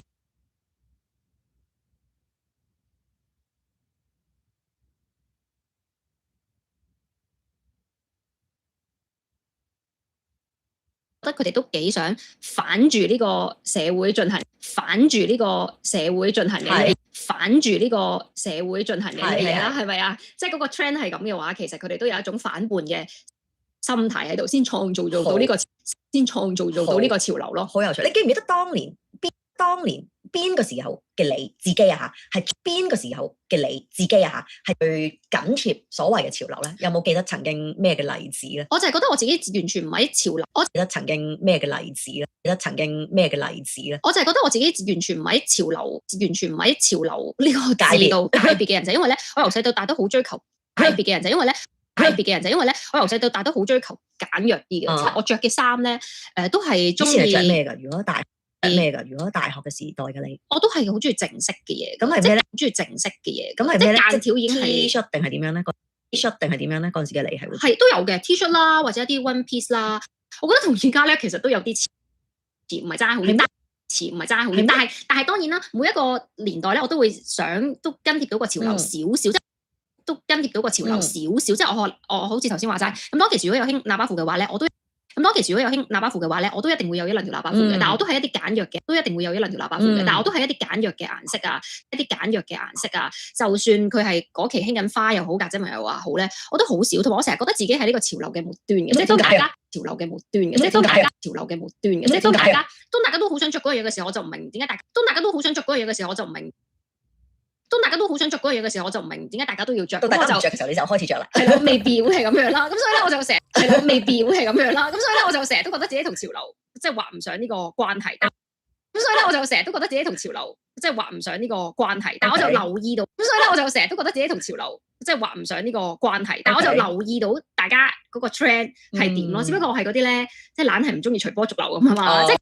只不過我係嗰啲咧，即係懶係唔中意隨波逐流咁啊嘛，即係覺得大家都咁樣着，咁我又唔一定要係呢個 style 嘅，咁所以我咪冇咁着。所以我覺得我喺眾多嘅朋友眼中一定都唔覺得我，所以我覺得我喺眾多嘅朋友眼中一定都唔覺得我係同 fashion 啊或者潮流有關係，所以我先記起話，咁你一定係比我潮好多。唔係，其實所以我先記起話，咁你一定係比我潮好多。唔係，其實我覺得我係因為本住我咩都想試嘅心態，即係以前嘅唔係，其實我覺得我係因為本住我咩都想試嘅心態，即係以前嘅我咧，其實咧細個啲嘅自己咧係冇諗嗰樣嘢。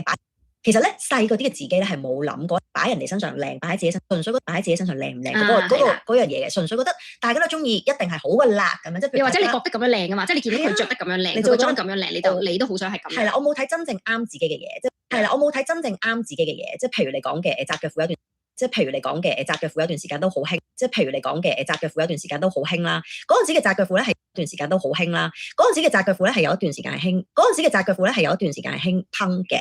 即係我唔係話即係爛爛地嗰啲啊，爛地，即係爛爛地嗰啲啊，爛爛地嘅窄腳褲啊，爛爛地嘅窄腳褲啊，爛爛地嘅窄腳褲啊，係啦，有啲窿，係咯，窄，跟住又着尖少少扁嘅尖嘅鞋嗰啲啦，烹又直成，跟住又着尖少少扁嘅尖嘅鞋嗰啲啦，烹又直成係厚大嗰啲，即係樂隊嗰啲啦，烹又直成係厚大嗰啲，即係樂隊嗰啲啦，咁。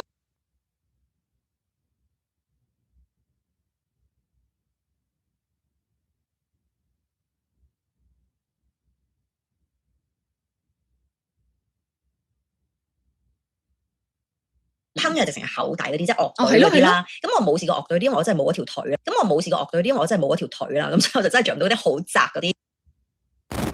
How do you manage to do all that? Comment est-ce que tu arrives à faire tout ça avec YouTube? Il y a beaucoup de différentes extensions. Par exemple, il y a Lens Reactor. C'est une très bonne extension. Tu donnes beaucoup d'options avec subtitles.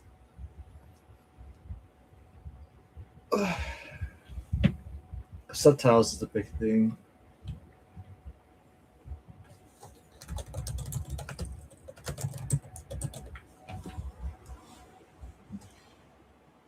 咁所以我就真係着唔到啲好窄嗰啲窄腳褲。但我有試過着買窄腳褲嚟着，咁但係上身一定要係加件闊嘅 T， 因為遮住 pat pat 大髀嗰啲位置啦，因為遮住 pat pat 大髀嗰啲位置啦，淨係小腿可以窄到少少腳嗰隻，我唔可能成條腿都。我唔可能成條腿都，我唔係筷子腳嗰啲人，我唔係筷子腳嗰啲人。咁但係當年咧為咗即係因為興呢樣嘢嘛，咁所以我都有去。咁但係當年咧為咗即係因為興呢樣嘢嘛，咁所以我都有去着呢個大腳褲啦。明知係唔啱自己身形嘅，明知係唔啱自己身形嘅，其實真係。係即係你着出嚟你都覺得誒好似唔係。Ok, investige kapamir. No problem. Pas un problème. Merci pour tu comment.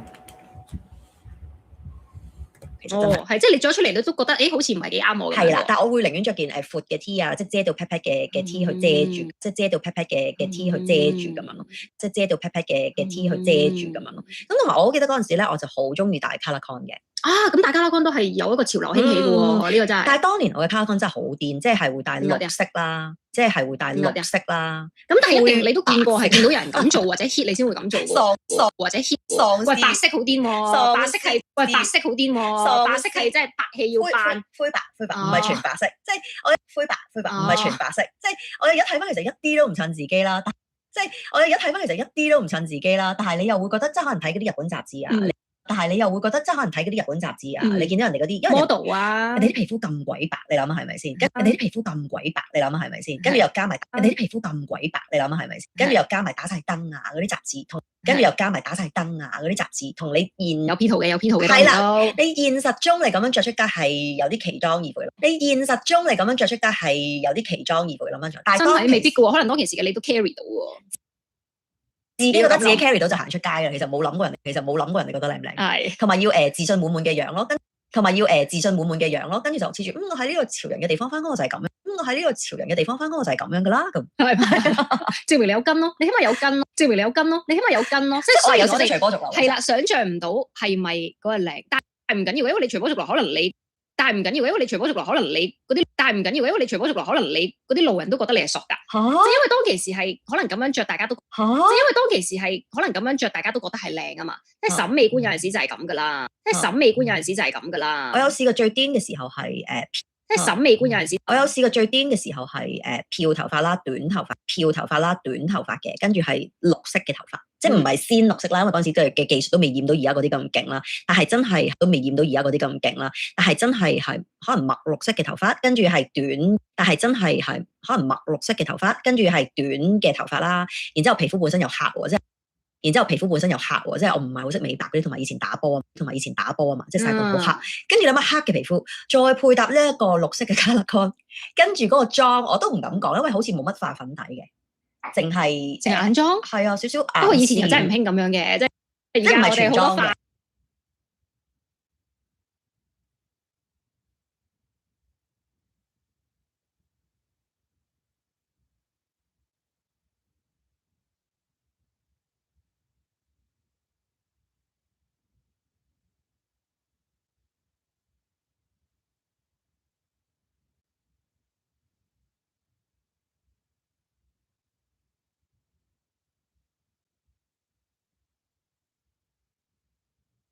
今日咧係6月1號啊，2026年嘅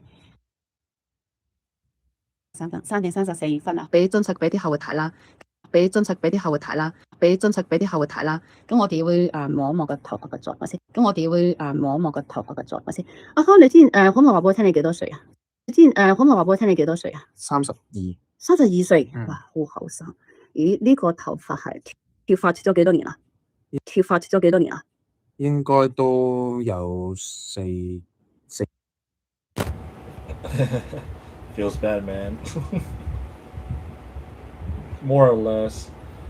Yeah, at least he has some hair. He can technically cover it-ish, like the side, I guess. But he's doing like a split, like Moses Ocean. It's like Moses splitting the ocean hairstyle, which is kind of interesting choice.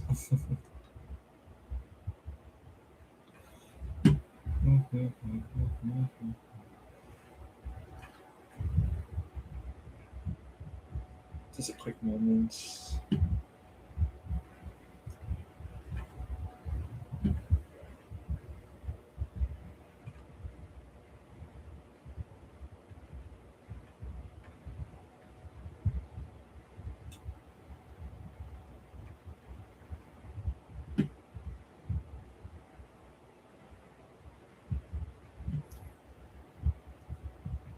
應該都有4至5年啦。係 Covid 嘅時候見到有呢個情況啦。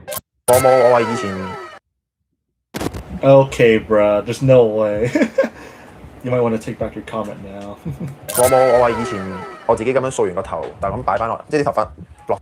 我話以前我自己咁樣掃完個頭，但咁擺翻落，即係啲頭髮落翻嚟嘅時候就肯定會穿窿噶啦。我會穿窿噶啦。我而家頭先就咁，我哋傾完偈嗰陣，我數一數俾你睇。嗰陣時我數一數俾你睇，而家就咁一下就已經，好似已經唔係話好透咯，好似已經唔係話好透，已經多遮到咯，好刻意去遮住係啊，遮到咯，好刻意去遮住係啊。究竟呢一條片係咪全香港第一條有生髮中心會拍嘅真人紀錄片呢？有生髮中心會拍嘅真人紀錄片呢？今日呢條片就同你睇下，究竟一個素人即係可能係你都得㗎，究竟一個素人即係可能係你都得㗎，喺即係可能係你都得㗎，喺短。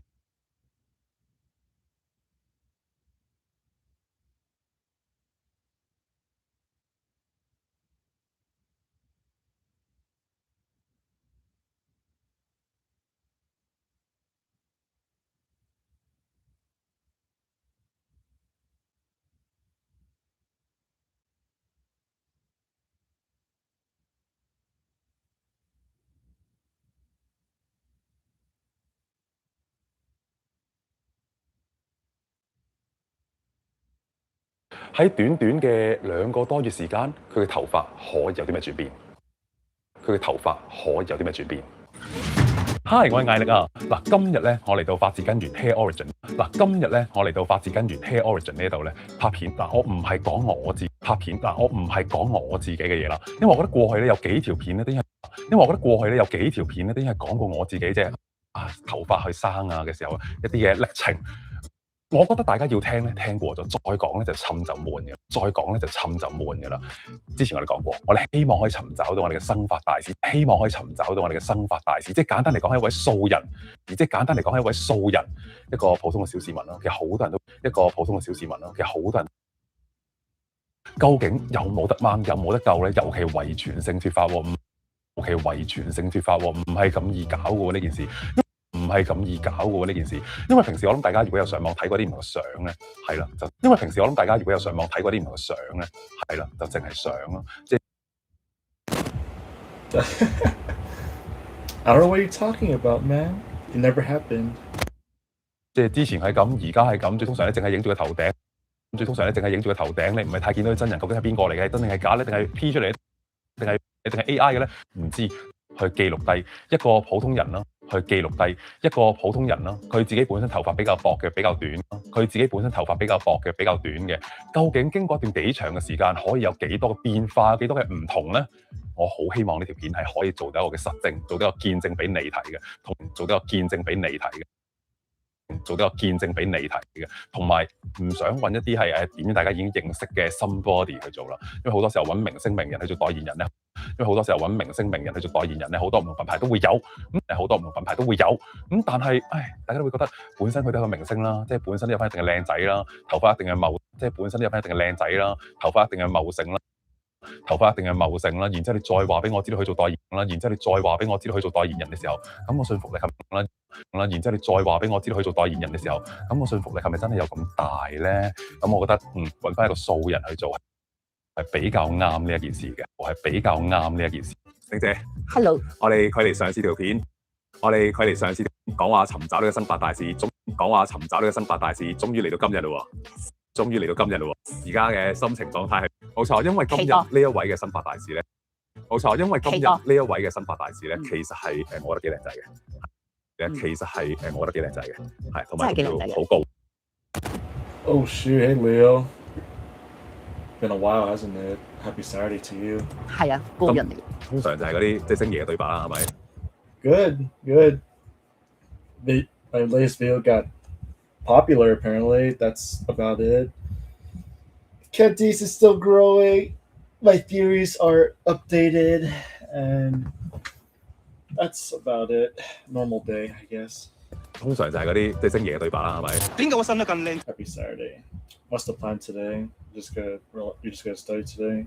通常就係嗰啲即係星爺嘅對白啦，係咪？點解我生得咁靚仔，但係要 I saw. I put a comment down there if you didn't see it. It's ironic because Link fixed the problem after he posted that video. So like now I can use Link again. I was like, okay, that is such terrible timing. 通常就係嗰啲即係星爺嘅對白啦，係咪？點解我生得咁靚仔，但係要甩頭髮？你哋兩個咁肉酸，但係冇甩頭髮。阿康係 hello 你好啊，係佢知你係小弟觀眾嚟嘅，佢知你係小弟觀眾嚟嘅，係佢知你。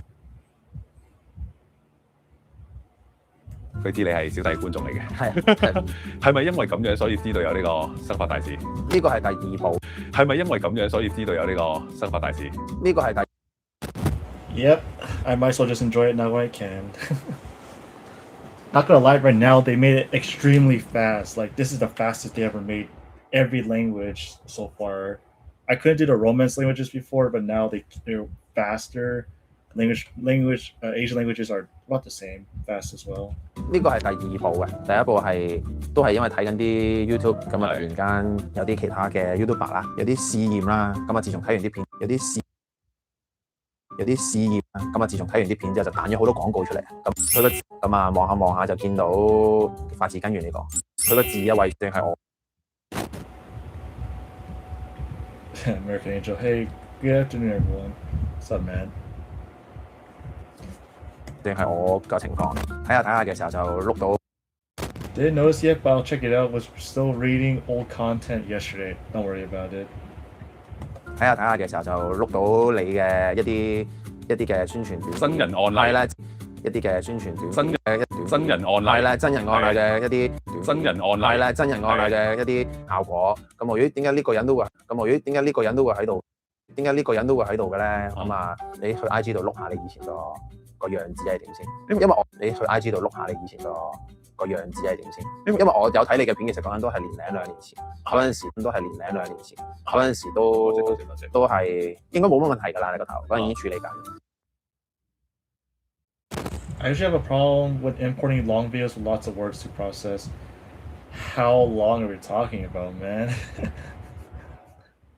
Honestly, 1 hour is fine, but if you're doing like 3 hours, yeah, it's gonna be slow, of course. 嗰陣已經處理緊，咁我碌到落底嘅就發現，原來都真係大分別喎，我都冇諗到，真係大分別喎。Seriously, you have problems? Oh, interesting. I guess it's a bit slower, yeah. 真係大分別喎，我都冇諗到係喎。其實大家去碌我 IG，甚至有啲其實大家去碌我 IG，甚至有啲可能睇 Facebook 睇得更加內斂，甚至有啲可能睇 Facebook 睇得更加內斂。It has you have to import new content, so that you import usually like 2 days. Anything within after Mike's video, you update. If you import new ones, it's fine. If you have the previous lessons, they have problems. 更加內斂。係啊，都有 Facebook 同 IG 都係咁碌到落底咯，睇下以前到底係咩樣嘅。因為我個問題都唔係短時間，頭先我哋食。因為我個問題都唔係短時間，頭先我哋食飯都有講過，都有10年。頭先我哋食飯都有講過，都有10年時間。如果你話真係睇翻嗰段時候，你上劇都；如果你話真係睇翻嗰段時候，你上劇都睇到啦，睇到啊，幾驚人噶嘛，其實都睇到啦，睇到啊，幾驚人噶嘛，其實都好個差距係幾驚人噶嘛，幾驚人咁，都好個差距係都好個差距係你本身自己個係覺得頭髮偏薄，都好個差距。Right? It is nicer. Ironically, now it is. 都好個差距係你本身自己個係覺得頭髮偏薄啲，前額你本身自己個係覺得頭髮偏薄啲，前額呢個位啊偏薄，咁啊應該都前額呢個位啊偏薄，應該都幾年時間㗎啦。咁啊，我點解會知道有呢件事？就係試完係 Covid 嘅時候，咁啊個個都行山，咁啊有一次咁啊個個都行山，有一次行山就笠住頂帽，咁啊到行完啦落去食飯，我發現咦點解你個頭係咪有啲問題？咁我就咁喺度傾，我發現咦點解你個頭係咪有啲問題？咁我就咁喺度傾一路望，咦點解呢？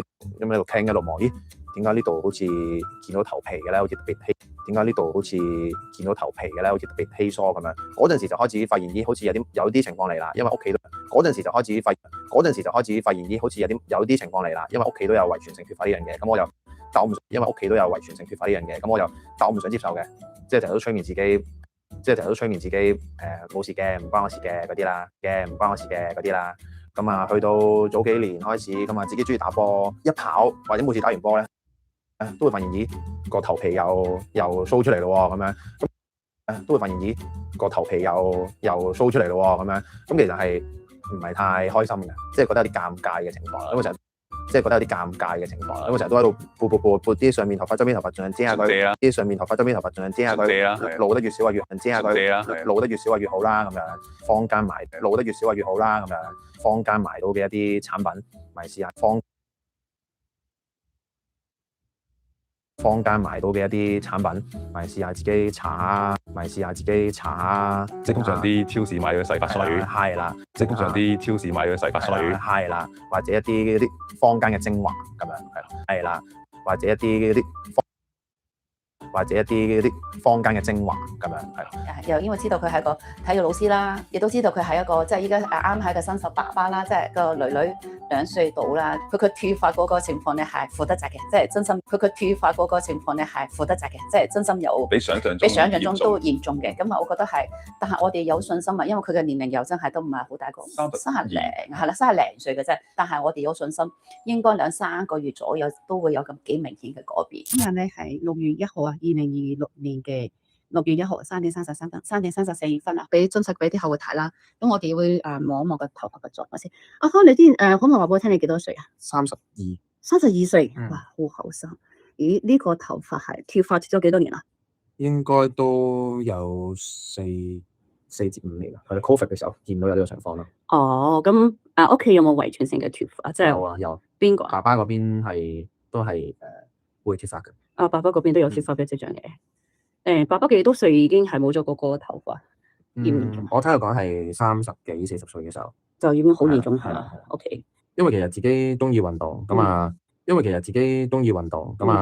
同埋我哋職業都係體育老師，咁樣每一次即係同埋我哋職業都係體育老師，咁樣每一次即係運動啊，或者有時上堂嘅咁樣每一次即係運動啊，或者有時上堂嘅時候，即係有比較容易吹起啲頭髮咧，都會見到個頭皮咁啊，其實就即係唔係太舒服嘅嗰個感覺。咁啊，後尾都有喺網上揾一啲唔同嘅新髮嘅你哋公司都係有一定嘅年資啦。咁同埋你哋公司都係有一定嘅年資啦。咁同埋睇過一啲嘅效果圖都係有信心嘅。咁所以揾咗你哋去嘗試做呢個生髮療程啦。OK。所以揾咗你哋去嘗試做呢個生髮療程啦。OK， 好多謝你先啦。首先OK， 好多謝你先啦。首先真係好多謝你嘅信任嚟到我哋公司先。真係好多謝你嘅信任嚟到我哋公司先啦。咁頭先嘅頭髮嚟到我哋公司先啦。咁頭先嘅頭髮嘅狀況我哋都有睇過啦。因為咁頭先嘅頭髮嘅狀況我哋都有睇過啦。因為上次幫你出頭皮嘅時候咧，咁啊發過嚟呢。因為上次幫你出頭皮嘅時候咧，咁啊發過嚟呢度咧，因為你喺出邊有買過一啲，可能太太都幫你買過一啲叫做生髮產品啦，導致呢個位係有啲，可能太太都幫你買過一啲叫做生髮產品啦，導致呢個位係有啲炎症啦。我哋前個幾次可能會幫你處理咗炎症先。今日呢個可能我哋前個幾次可能會幫你處理咗炎症先。可能會幫你處理咗炎症先。今日呢個係啲基本嘅一啲處理嘅方法要處理到嘅，放心啊。好，我可以拎即承諾俾你嘅時候，我哋係一定會見到一個，你預3個半月啦，我哋呢度一定會見到一個非常之明顯嘅效果，好唔好？OK， 多謝你先，咁我哋準備開始療程。OK。我話以前我自己咁樣掃完個頭，就咁擺翻落，即係啲頭髮落翻嚟嘅時候就肯定會穿窿噶啦。我而家頭先就咁，我哋傾完偈嗰陣時，我掃一掃俾你睇，而家就咁一下就已經好似已經唔係話好透咯，已經多遮到咯。好刻意去遮住。係啊。我哋成日講啊，正常嘅一個毛囊入邊有3、4條頭髮噶嘛，係咪？嗱，我係覺得幾好喎，仲有好多 BB 毛生緊出嚟，哇！嗰度有成5條添，好開心。即係我哋頭髮多咗，長咗，係啦，仲有好多毛毛生緊出嚟。阿康個 case 係一個叫特殊嘅 case 啊，定係還是好多客人都係咁樣，即係短短1個，定係還是好多客人都係咁樣，即係短短1個月時間就已經有咁大唔同。呢一個你如果1個月嘅時間有一個咁嘅成績，坦白講，真心唔係個個都會嘅，真心唔係個個都會嘅。佢真係用精華好勤力嘅，每個星期你見2次，佢都係好勤力做到嘅。係啦，即係呢，我覺得係呢啲配合都重要嘅。係啦，即係呢，我覺得係呢啲配合都重要嘅。係啦，所以佢之所以會成功，今日佢本身佢係一個係啦，所以佢之所以會成功，今日佢本身佢係一個體育老師。今日佢本身佢係一個體育老師，佢嘅身體健康都係好好嘅。我諗呢幾種嘅我諗呢幾種嘅幾個因素咧，就令到佢好快速去見到一個效果。多數人咧，我哋會保守估計就係多數人咧，我哋會保守估計就係預同啲客講，你預3個月左右，有啲可能2個半月，有啲可能佢得3個半月。但阿康係。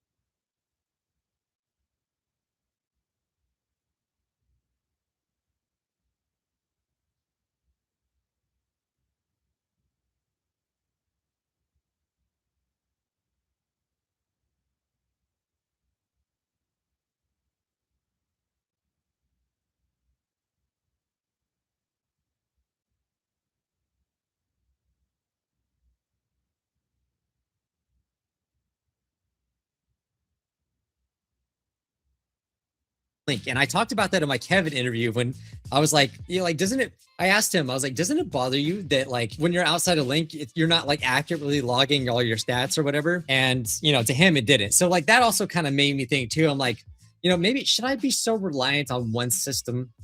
So that was also kind of a little bit of a motivation to like try something different. I know that maybe my videos caused you guys to like sign up with Link. And again, I never thought I was going to switch over, but after those bugs, I said enough was enough. That's really it. I would still be using it to this day had the website just worked right.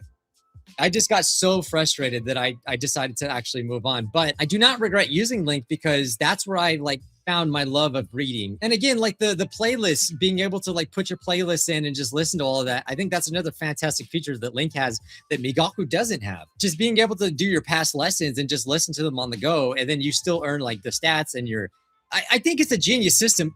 If only it worked right. And I'm like, I'm not trying to like, I also didn't want to do this video just to throw shade at Link because I still respect the team and what they're doing. And I think that they're doing a great thing. But at the end of the day, like if I'm getting on YouTube, right, I want YouTube to work. Like, especially if I'm paying for like YouTube Premium and stuff, I want to be able to watch videos every single day. I don't want to have it to where I can't watch a video. And that goes with anything that you're paying for. If it's a paid for system, it needs to reliably work every single day. And for the most part, Link did, but yeah, it's just those bugs. I was like, enough's enough. So now instead of importing a lesson, which again, I like that you can import a lesson inside of Link and it tells you exactly like how many new % words. But sometimes that's not reliable either because they kind of change their system and their like parsing of their words. That sometimes there will be more grammar attached to like words, and that causes the new percentage of words to go up when they should be actually a lot lower. And so that's what happened to me. And that was like the straw that broke the camel's back right there. If you use Link and it's working out great for you, I think that's fantastic. I actually technically have still been using Link because I've been using their tutors. I actually did a tutoring lesson for the first time on Link. So that's a little bit of an update for you. What was a cool feature is the teacher was able to send me a report of our lesson.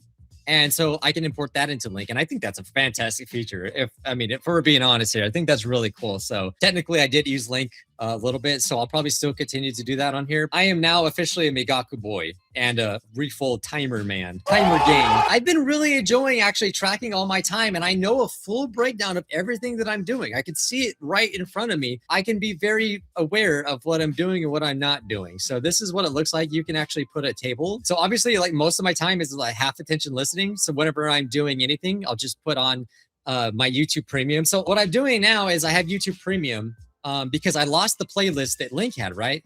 I could still use it. Don't get me wrong. But what I do is I just listen to like Nihongo Kontepe or like whatever YouTube video, just listen to it on my phone on YouTube Premium and just go on Refold and track that time. So I'm not trying to go over all my stats. That's not Premium, and just Tepe or like whatever YouTube video, just listen to it on my phone. Have I ever tried Migaku? No, because it's a paid service. You have to pay to use it. But there's a 14-day trial too, so it would be cool to use, I guess. Let's see.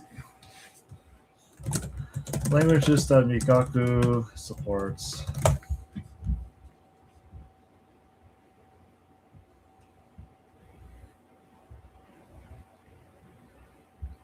Languages like Russian, Arabic, Dutch are requested, but fully feature partially word tracking are currently limited to official lists. Cantonese, Chinese, English, French, German, Italian, Korean, Japanese. I don't need to because technically Language Reactor is free, and I can read all the words already. Right? You're still grinding. Respect. You know me by now. if I'm doing nothing, then I'll be studying. So just consider me like a gamer. Like this is literally gamification for me. So I'm playing gaming like 8 hours a day. I got 12,000 words read with Link today. It's pretty enjoyable. Good shit, man. Welcome to the clan. I made 90 links. Oof, that means 9 words you don't know. Yeah, good thing you technically joined Link when the bugs were fixed. So, but technically only the Romance languages I have no problem. On YouTube Premium and just go on Refold and track that time. So I'm not trying to go over all my stats. That's not what this video is about. It's about talking about the pluses and minuses of Migaku and Link and why I switched. I shouldn't have had coffee. I'm all over the place here. But yeah, like I don't have to import anything now. So now like with Migaku, I just literally turn on a lesson. It opens it up and bam, like I have the lesson right here. And yeah, it's kind of nice. Like I'm not really worried about how. Oh, it would be cool if I could move the subtitles to go above. But they don't have that ability. Unfortunate. Can I actually relocate the actual subtitle? Let's see. 奖金大家都知道吗？不算是。Can I actually relocate the subtitles?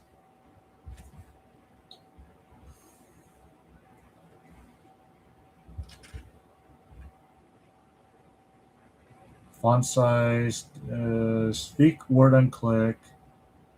Use arrow key for subtitle navigation.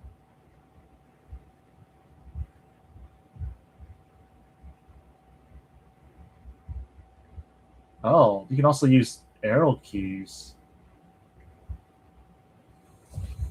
Should I use the arrow? Nah, that's actually a lot slower. Show subtitle list view. I don't need that. Hide playback bar. I don't know what that is. Show subtitle controls. Show mini dictionary. Mini dictionary? What mini dictionary? 是公开资。欢迎来到陈友平师傅上线。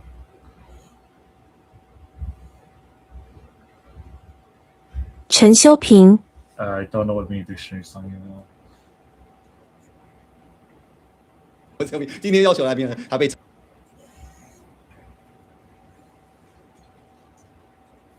Hide subtitles. Hide subtitles. Hide translations. Hide subtitles. Hide translation. Then, wait, what is this? Hide subtitles. Translations. Then subtitles. Subtitles. Then translation. What does that mean? Translation then subtitles. 成为千年一遇的美女棋手，让我们掌声欢迎围棋七段佩佳佳老师。Hello， 大家好，我是佳佳。Shit! Wait, that's so genius. That's a thing. We got a mod. We got an upgrade, guys. Okay, what will subtitles then translation?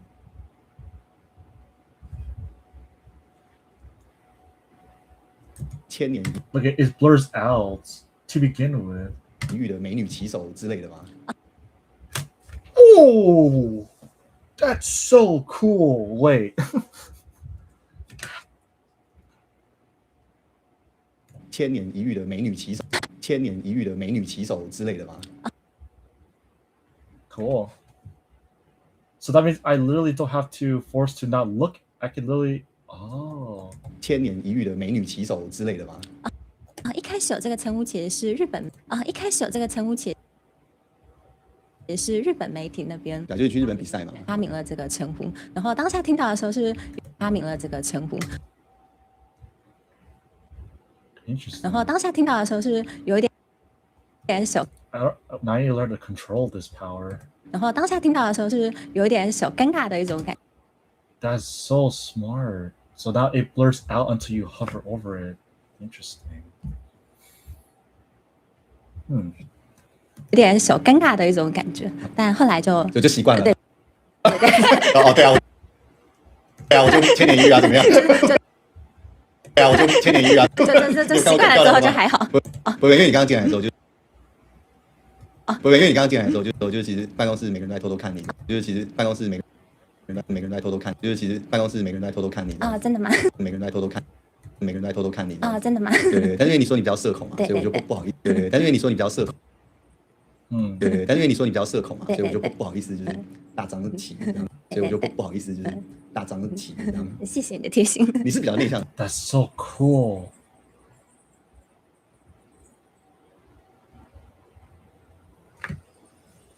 I don't know the difference. Okay, what is this? High translation during playback. Click text E to show E. Oh shit, that's so smart. 谢谢你的贴心。你是比较内向的人，是不是？谢谢你的贴心。你是比较。Wait, so back E. 谢谢你的贴心。你是比较内向的人，是不是？啊，对，我是 I 人。啊，对，我是 I 人。啊，对，我。你是比较内向的人，是不是？啊，对，我是 I 人。Ooh, that's so cool.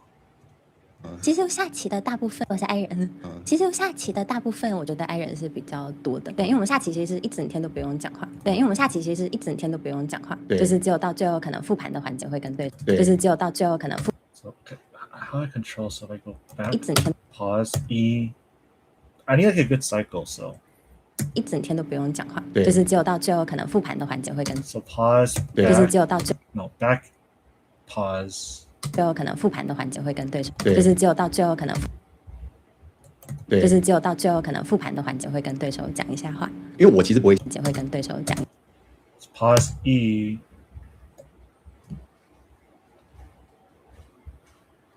会跟对手讲一下话。因为我其实不会下围棋，可是今天我要访问，因为我其实不会下围棋，可是今天我要访问你，我就事前有先做了一些功课，恶补，我就事前有先做了一些功课，就恶补一下。所以我知道气是什么吗？听起来没。Wait.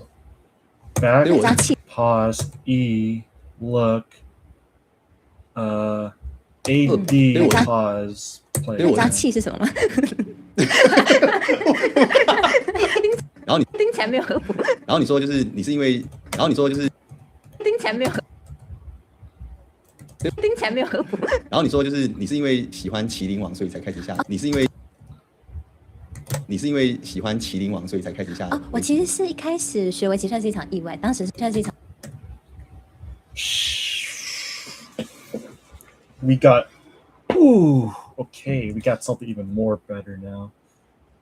Oh, the real deal. What else do I not? Show machine translation. Display an automatic translation on source subtitle. Show translation always original title.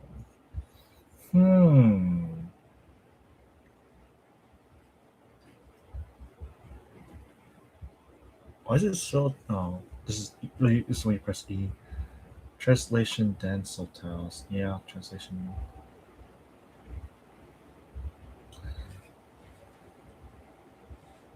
这是一场意外，当时是妈妈买了五子棋的，当时是妈妈买了五子棋的棋盘跟棋子，所以一开五子棋的棋盘跟五子棋的棋盘跟棋子，所以一开始是就是妈妈教我跟，所以一开始是就是妈妈教我跟姐姐下五子棋，后来就跟就是妈妈。所以一开始是就是妈妈教我跟姐姐下五子棋，后来就跟就是妈妈教我跟姐姐下五子棋，后来就跟妈妈说我要学五子棋，但因为她后来就跟妈妈说我要学五子棋，后来就跟妈妈说我要学五子棋，但因为她没有找到学五子棋的地方，所以就带我去试上一堂围棋课，然后上完所以就带我去试上一堂围棋课，然后上完之后我就觉得哦很有趣，那我就跟妈妈说我想学，很有趣，很有趣，那我就跟妈妈说我想学。是6岁的时候吗？对，6岁的时候。那我看棋王大概是8岁的时候，所以那是看完棋王之后，我才对整个职业棋士比较有概念。里面的主角后来是成为了。Okay, that's the real deal. Holy shit, that's so cool. I didn't know there's a way to blur everything out. 我才里面的主角。That's so cool.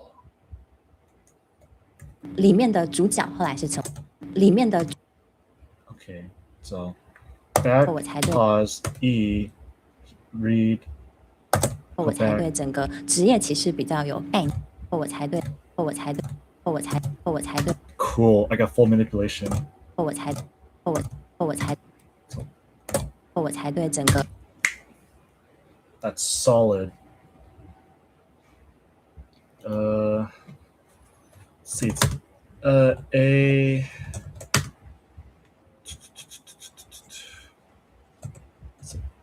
A space E read and then AD instantly. So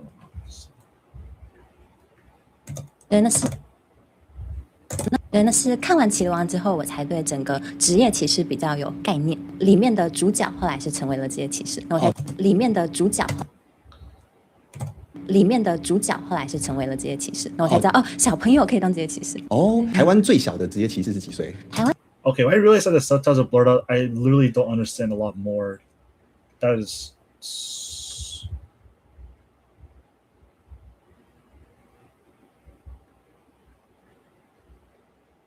peripheral vision.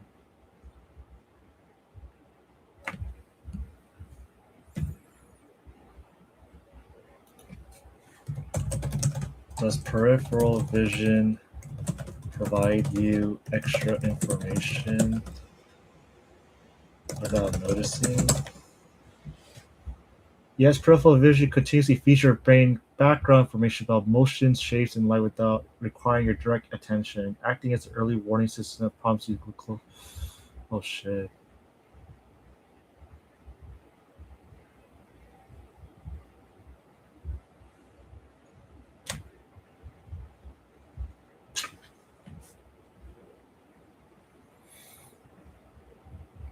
Another breakthrough.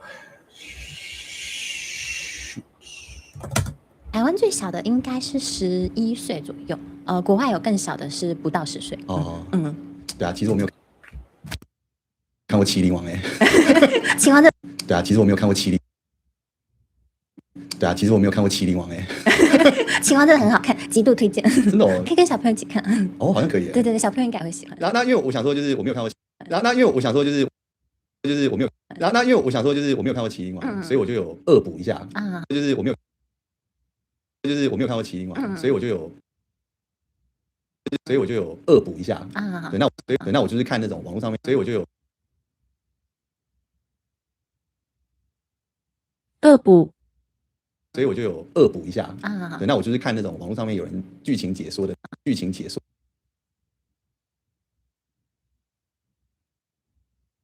I just made the difficulty so much harder. Oh, that's how you do it. Fuck. Okay. It took me 8 hours to. Has it been 8 hours? 7.5 hours. It took me 7 hours to realize this. Holy crap. 剧情解说的那种，所以就大概知道他的故事是怎么样。因为我看你有解析一些那个名场，因为我解析一些。Language Reactor has a blurred subtitle ability. Holy crap. I didn't know this is a thing.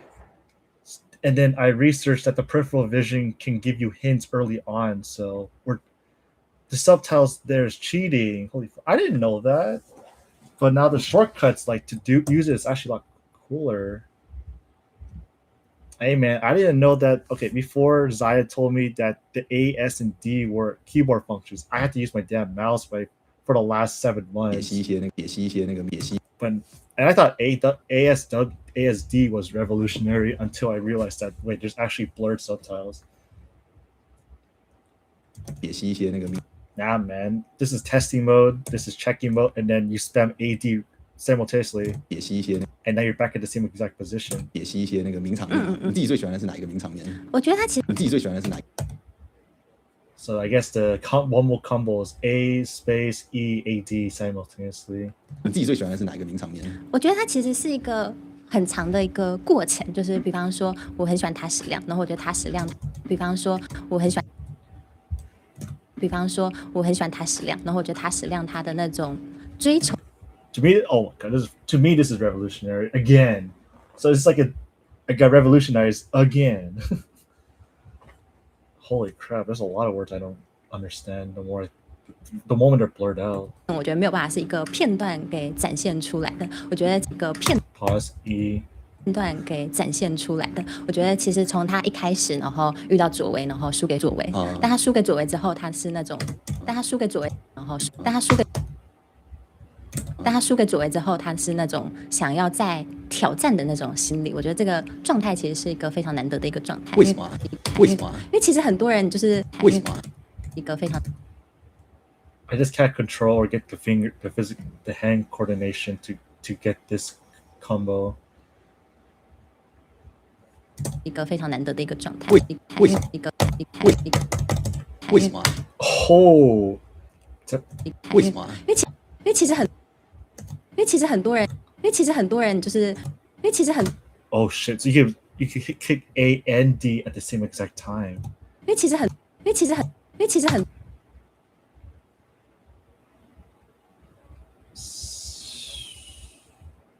Shit. I didn't update the DLC, man. Whatever. 因为其实很多人就是遇到挫折，因为其实很多人就是That's sick as fuck, man. That's so cool. 遇到挫折，你想的应该是逃避而不是面对，就是他是一直想要。Dude, you can increase the listening comprehension even better, but it's slower by slight like a millisecond though. 无所不用其极的想再去挑战一次，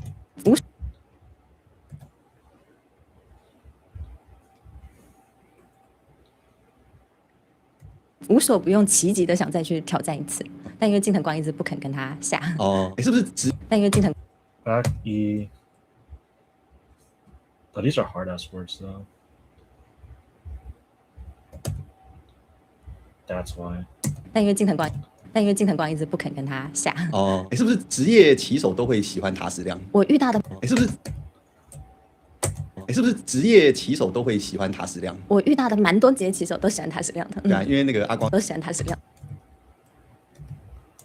对啊，因为那个阿光就一开始就作弊嘛。就是阿光比较跟普通的职业棋士感觉不太像，因为他普通的职业棋士感觉不太像，因为。Oh, I need to write this note down. Whatever. It's okay. I'll just burn it to my head. Whew. Thanks, Mike. You gave me the idea. How many words I'm reading. Even though I like to see that, I wish Migaku did that to like let you see how many words you're actually coming across every day. For me, I would like that. I would like that kind of stuff, even though it doesn't have it, but it's actually really nice. One thing that a lot of people would probably like, this is like, for me, it's kind of like, I like it and I don't like it, but it's the fact that Migaku only takes words as they are. And what I mean by that is that, like, if there's a grammar attached to a word, the only thing that Migaku will show you that's unknown is like the word itself. So like Migaku doesn't recognize grammar patterns attached to a word like LingQ does. LingQ treats everything like it could be like, you know, tabaru, right? And yeah, like for instance, tabayo, like if it was tabayo, right?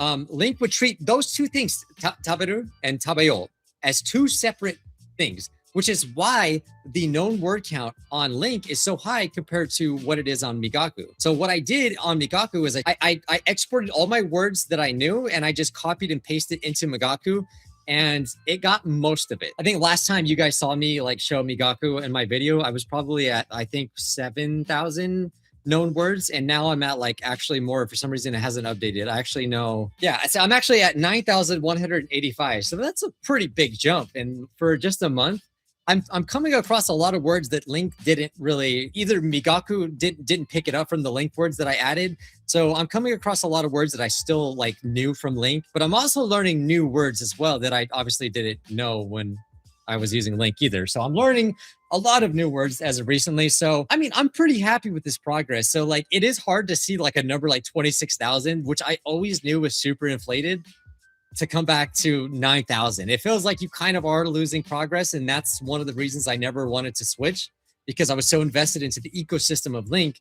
But, you know, it really hasn't been that bad. And honestly, for the most part, it transferred most of the words. So I'm really happy. I feel like it's mostly on the mark. Whatever tool you use to learn Japanese, you have to just decide, is it something that suits you, that works for you? You know, it's always good to keep an open mind when it comes to stuff and not to be super dogmatic about everything. Yeah, I just like being able to do this, being able to just easily use an arrow and go to the subtitles. Like I don't have to waste any time to go through a word. Now that I'm just using a timer, I feel like I'm more willing to like go read manga now or do other activities that I wouldn't do because I wanted to stay in the Link ecosystem. Like, yeah, like I'll read some manga now and just like, you know, not worry about how much words I'm reading, but just, it kind of reminds me, it's like the spirit of AJAT. Just do things in Japanese and have fun with it. And I feel like Mikaku is honestly more suited for that because it's really like an everything tool, you know, which Link was too. I don't know. I just like opening up YouTube. I don't have to import anything. So I don't have to worry about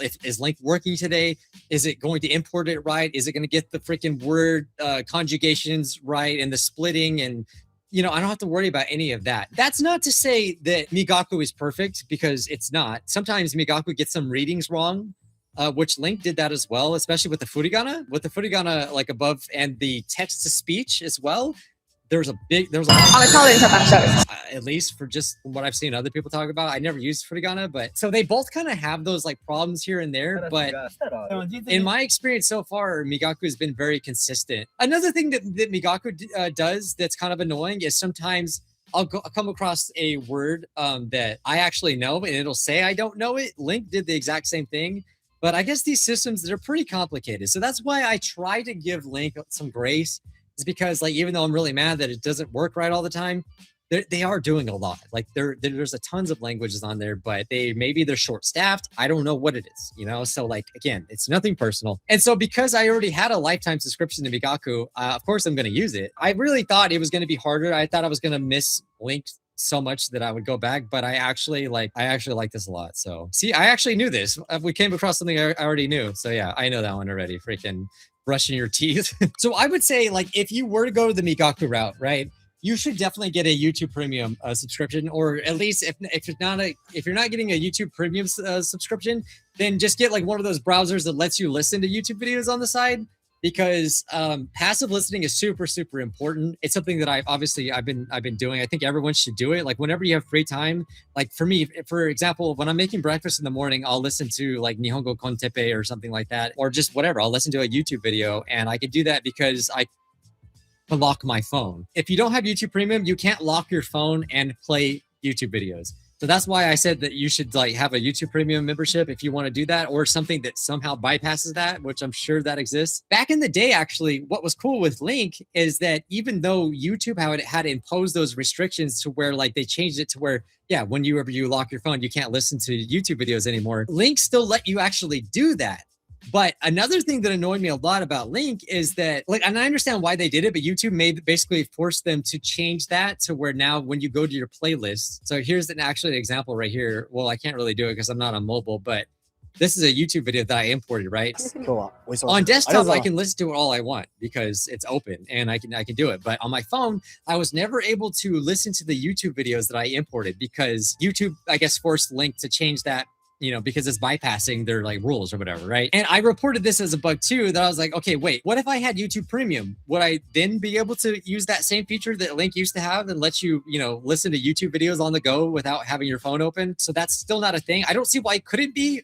Maybe that's something they'll change in the future, but that's another reason why I kind of wanted to switch up things, because like I wanted to listen to YouTube videos on the go and I wanted the time to be tracked. So now that I'm doing it with Refold and Migaku, I could just do that on my own. And it makes me so much happier because I wasn't able to do that with Link because I wanted everything to be tracked. I thought it would be more annoying to like physically like start a timer and stop it, but it hasn't been. It really hasn't been that hard. It is a little annoying to like remember like, oh, did I track it?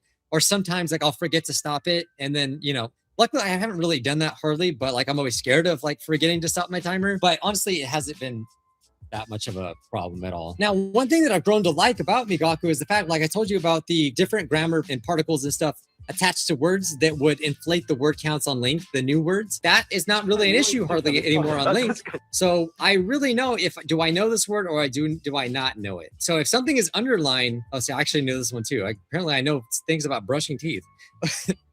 So I just hit known on that because I know that one. But because Migaku doesn't count those things, it's a lot less distracting. So like with LingQ, sometimes there would be a problem where I would open up a lesson, right? And I would be distracted by all of this stuff. Like if there was a lot of blue words, I would have to stop everything and I would have to look them up because I'm like, as it's going, because already, right? Like pretend that I'm following this video on LingQ, right? So first of all, this is annoying to have to do, but this is what I did. I would press play and then I would follow along, right? But obviously the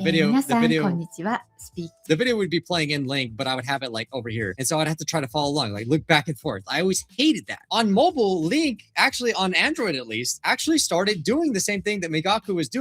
That's been months now, and they never put it to desktop. I've been asking, when is it coming to desktop?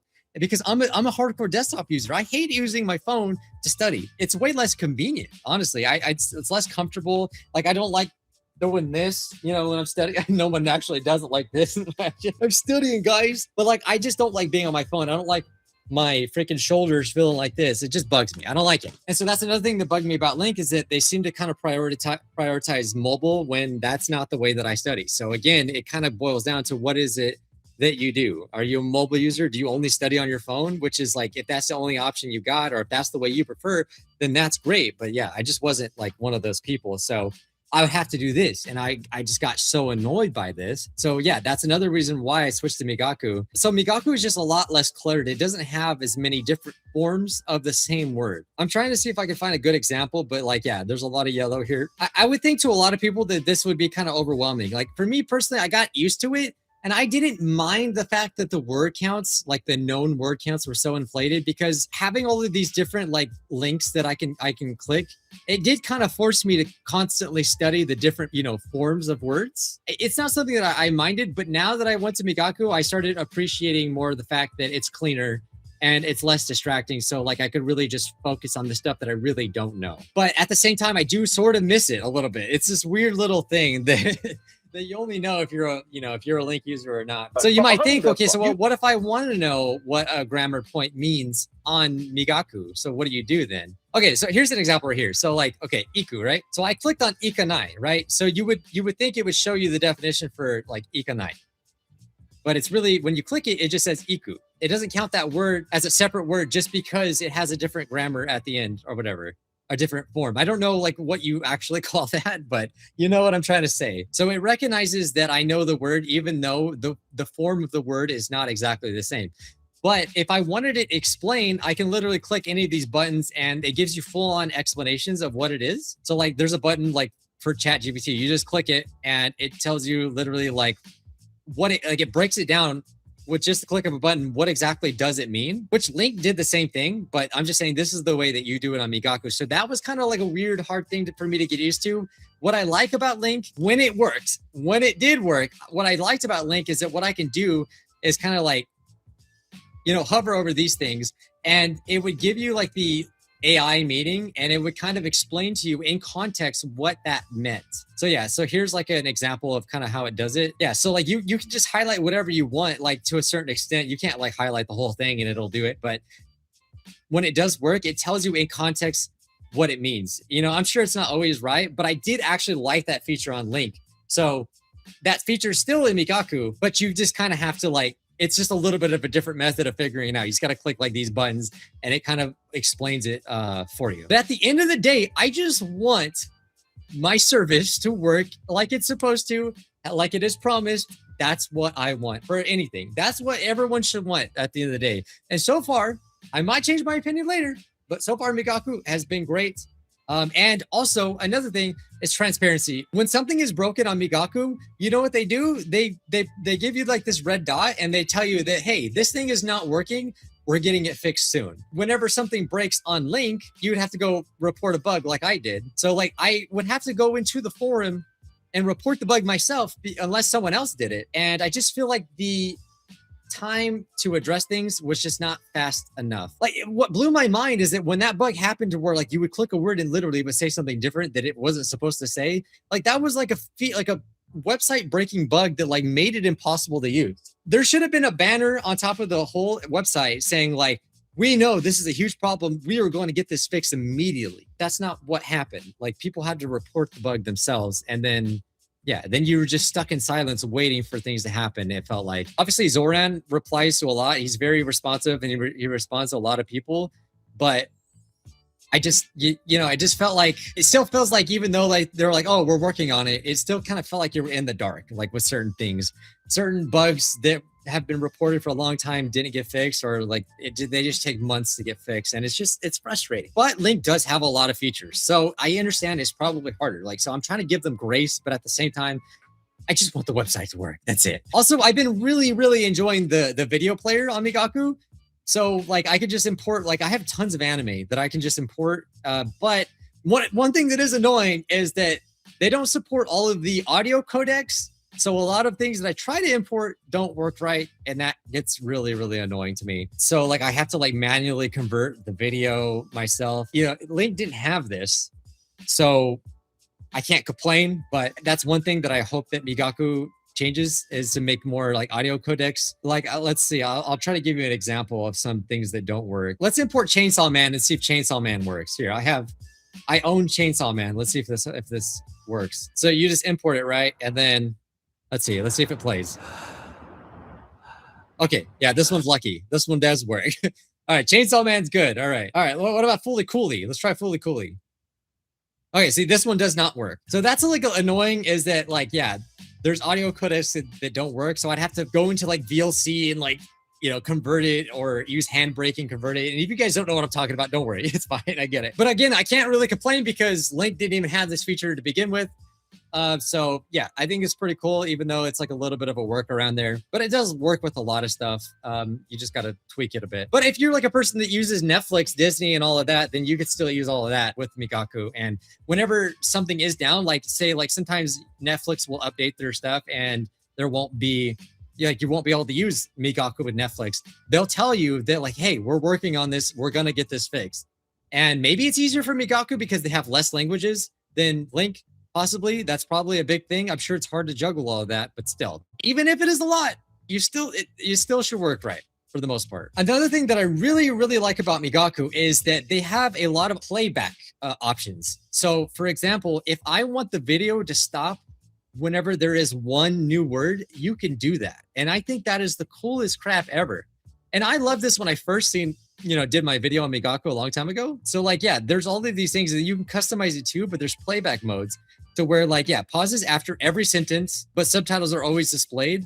But if you want to like focus on listening, pauses the video before every sentence and shows secondary subtitles like, this one, intensive listening would be hides subtitles until after sentences are spoken, then pauses and reveals them.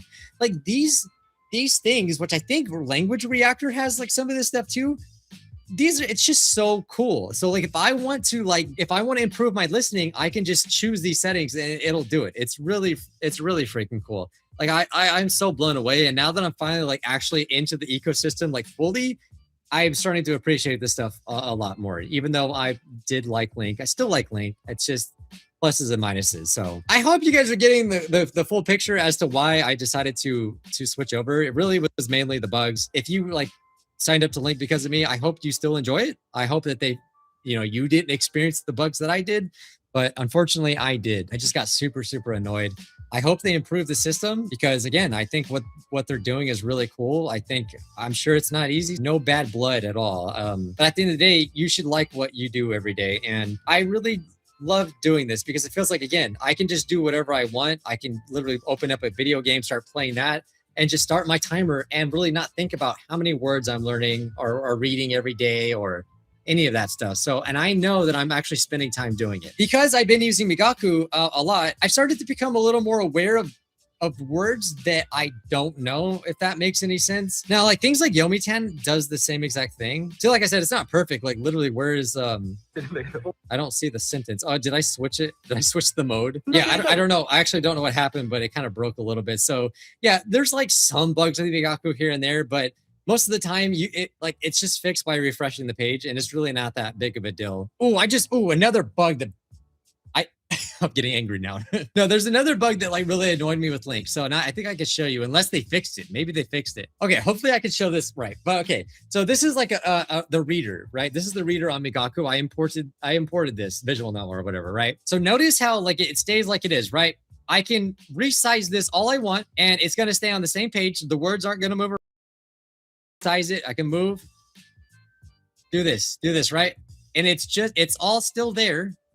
But with LingQ, so when you resize it with LingQ, you see it? You see it? Things start to get jumbled a little bit. Now it kind of does it actually, but as you can see, the smaller and stuff you make the page, it'll start changing the place that you're at, literally, and you will get lost. This has been something that's always annoyed me with LingQ, and it happens only on desktop. Again, on mobile, you don't have to worry about this because you're not resizing your thing hardly probably at all. That's something that when I experienced it firsthand, I'm like, oh my God, you're telling me that this experience can exist where that doesn't happen? Because that crap would happen to me all the time because again, like I have to split screen often. So whenever I do that to look at what I'm trying to do, if it's a visual novel or whatever, I'll lose my place. And then I have to spend time trying to figure out where the hell I was. And that's super annoying. But at the same time, the reader on Migaku is not very customizable like at all. I can't add any pictures. It's literally just import like an EPUB or a book or like text or just, whatever it is, and bam, and you just name it. But there's no way to import a picture or anything like that. So, the reader on Migaku is technically a lot limited compared to LingQ. LingQ is first and foremost like a reader, right?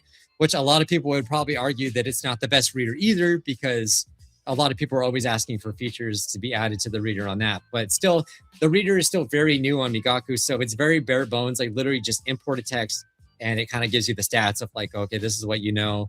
As you can see, this one is 95%. So it's obviously a really good thing for me to read because there's only 5% that I don't know. And then the icing on the cake is that I can like go into the comments and I can see like all of the stuff that I know.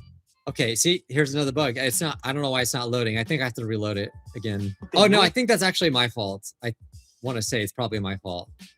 Oh yeah, so I disabled the word overlays apparently. My bad. That was my bad. See, I'm still learning here. I can go into the comments and like, it just feels like the world is way more open. The world is now open for me. And I feel like it's very easy just to point out, okay, oh, here's a good word they'd recommend right here.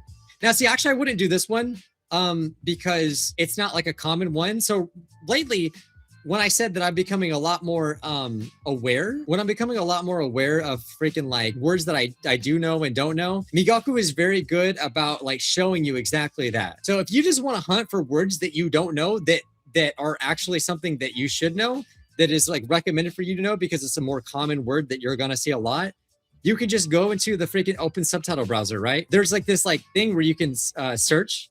And so if I can just go like +1 unknown words, or even better, you can click the recommended sentences. And so yeah, the recommended sentences are going to be the more common stuff that you should know. So Yomitan did this as well. It kind of gave you like a rank of like, okay, this is the 11,000 most common word on Netflix. So this is going to appear on Netflix a lot. So lately, I've been actually a little bit more open to flashcards. I've been making a little bit more flashcards as of recently with just like words that I don't come across a lot, but that are kind of common. I'm only making flashcards lately of words like special, like this one right here, right? Kido, startup. I've seen this word before, but I didn't actually, I guess I don't actually know it. But as you can see, it's very high up in the rank. It's actually a 4-star, so it's blue. So anything that's blue or green, especially, you definitely want to know those words.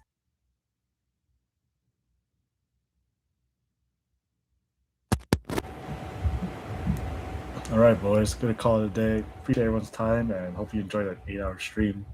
See you.